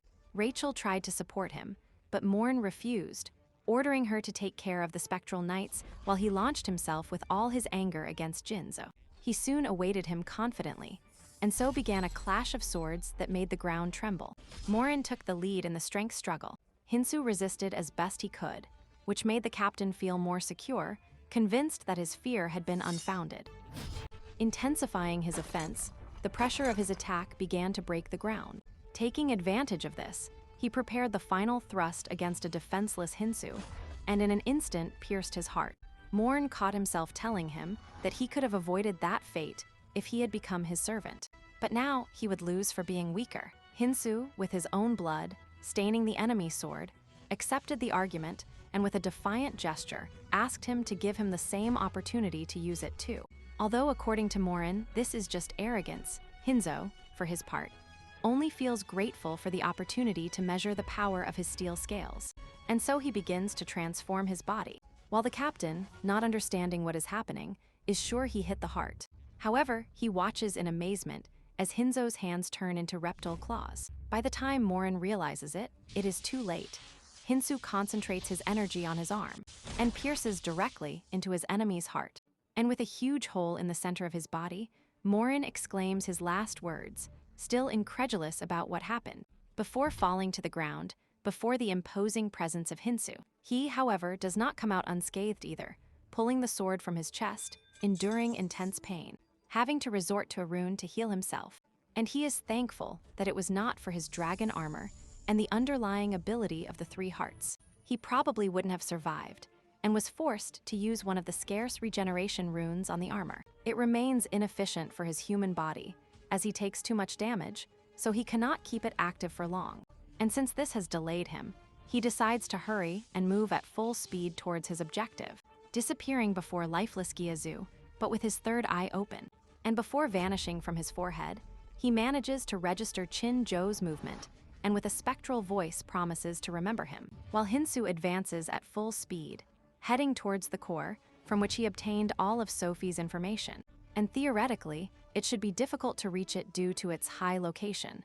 But the main problem is that unlike the empty path he has traveled so far, the interior of the core is reinforced with security mechanisms, much more powerful than the Ghost Knights. And yet these mechanisms are only tentacles that launch physical attacks, which he handles with ease, as he prepares to attack his true objective, the core. However, although he manages to cut it, the real problem lies in its regenerative capacity. And to counteract it, he moves quickly and uses the only effective way to defeat the creature, the hardening formula, which with one cut pours the formula's liquid over his sword. And in the surroundings, this formula causes the liquid to harden and expand, restricting the core's movement. With this, Hinzo affirms that the effectiveness of his strategy is working, poisoning the Calamity's defenses, affixing his blood to his swords, and advances without hesitation, launching himself against the beast's barriers. Meanwhile, outside the creature, it begins to feel the effects and screams in pain, agitating the waters. Eren and Fan watch him astonished, unable to understand what is happening, and upon seeing the creature writhe as if suffering, Eren suggests retreating and continuing to investigate, but Fan warns him that something is approaching them quickly, and Sophie landed on Eren, conveniently using him as a cushion, realizing that she almost missed. She commented that it would have hurt much more if she hadn't landed well. However, the one who suffers is Eren, who is completely knocked out. Fan, perplexed, asks her what she is doing there, but Sophie insists that she has no time, watching the creature writhe in pain, and she pauses for a moment, admiring something that she once thought impossible, feeling frustrated for not having achieved it on her own, but at the same time free from guilt. Tears of emotion run down her face, seeing that Hinzo is fulfilling his promise, but the calamity becomes more and more uncontrollable, so there is no time to keep watching. Before the creature crushes Eren and Fam, Sophie grabs them and takes them away at full speed. Confused, they try to understand what happened, but she, with tears of joy, assures them that the strategy worked. However, they must flee immediately or they will die. And elsewhere, from the main route, a man with slanted eyes observes the scene in terror, asking if the messages have been sent to the boss yet, demanding reinforcements be sent, and the beast continues to writhe in pain. And he cannot help but fear that this is the beginning of the end, of the balance in the neutral zone. For his part inside, Jinso continues to fight the beast, cutting every tentacle he can. However, he falls to his knees, exhausted by the weight of his armor, and feeling the effects of the wounds inflicted by the tentacles, which restrict his regeneration. And although almost without energy, he knows that the only way out is to keep going. So he launches himself into the attack again, advancing, destroying all the tentacles in his path, until he finally reaches the core and manages to stab it, while the creature writhes in pain. Hinzo revels in its suffering, knowing that the first phase is finally over. He will destroy the subspace core. And with that, the next phase begins, submerging into the core, looking for a way to finish off the creature once and for all, cutting the veins of its heart. And at first glance, everything seems to be going well, thanks to the poison and the artifacts he has used. However, he still has to deal with the tentacles, which he furiously destroys to keep advancing. But suddenly, one of them takes him by surprise and stabs him in the back, damaging his heart. And before he can react, another tentacle crushes him, but he manages to break free just in time. And without time to regenerate, he continues advancing. But suddenly, he encounters an overwhelming amount of spiked tentacles, which terrifies him. Accepting that he has no other choice, he decides to retreat and begins to swim at full speed to escape the gigantic whirlwind of tentacles pursuing him. However, he fails to avoid being hit, and with no alternative, he prepares to endure the blow. And right at that moment, his warrior spirit resurges, reminding him that he cannot retreat.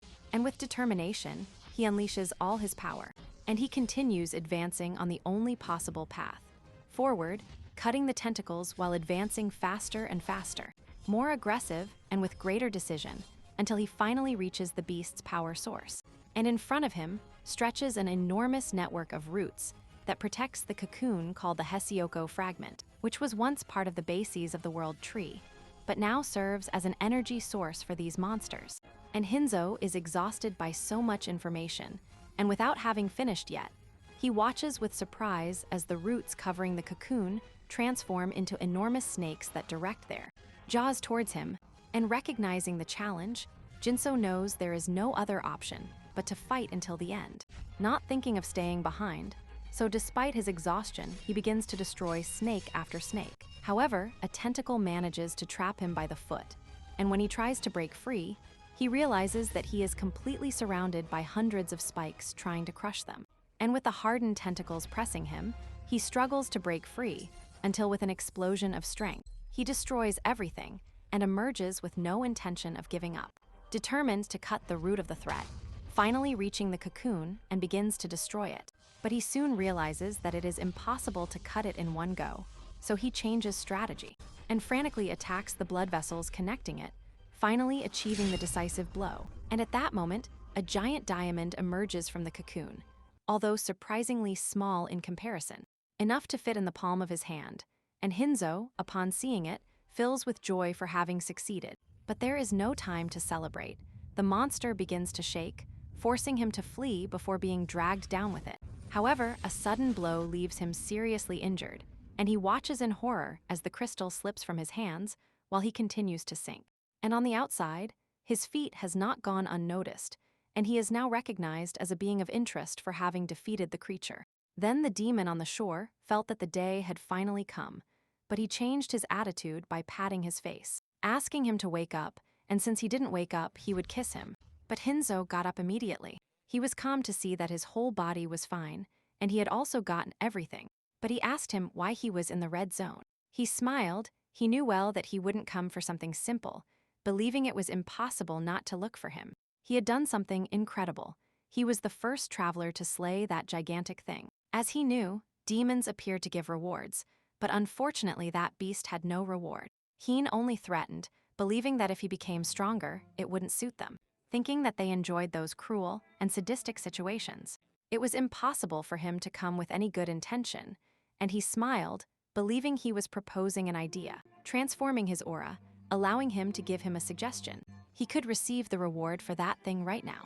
Ability number 8, the Lord of the Dead. Hinzo was surprised. That thing had the power to turn the dead into ghosts, and he was willing to use one of his 7 rune slots, but they calmed him down, since that reward was conditional, since it has more rewards if he eliminates more calamities. Hinzo smiles, asking him to say no more. It is decided. Taking the mission, he cared about nothing else. The demon was happy, hoping that he would fight for a long time and suffer a lot. And so the protagonist enters the water, delving into his next mission.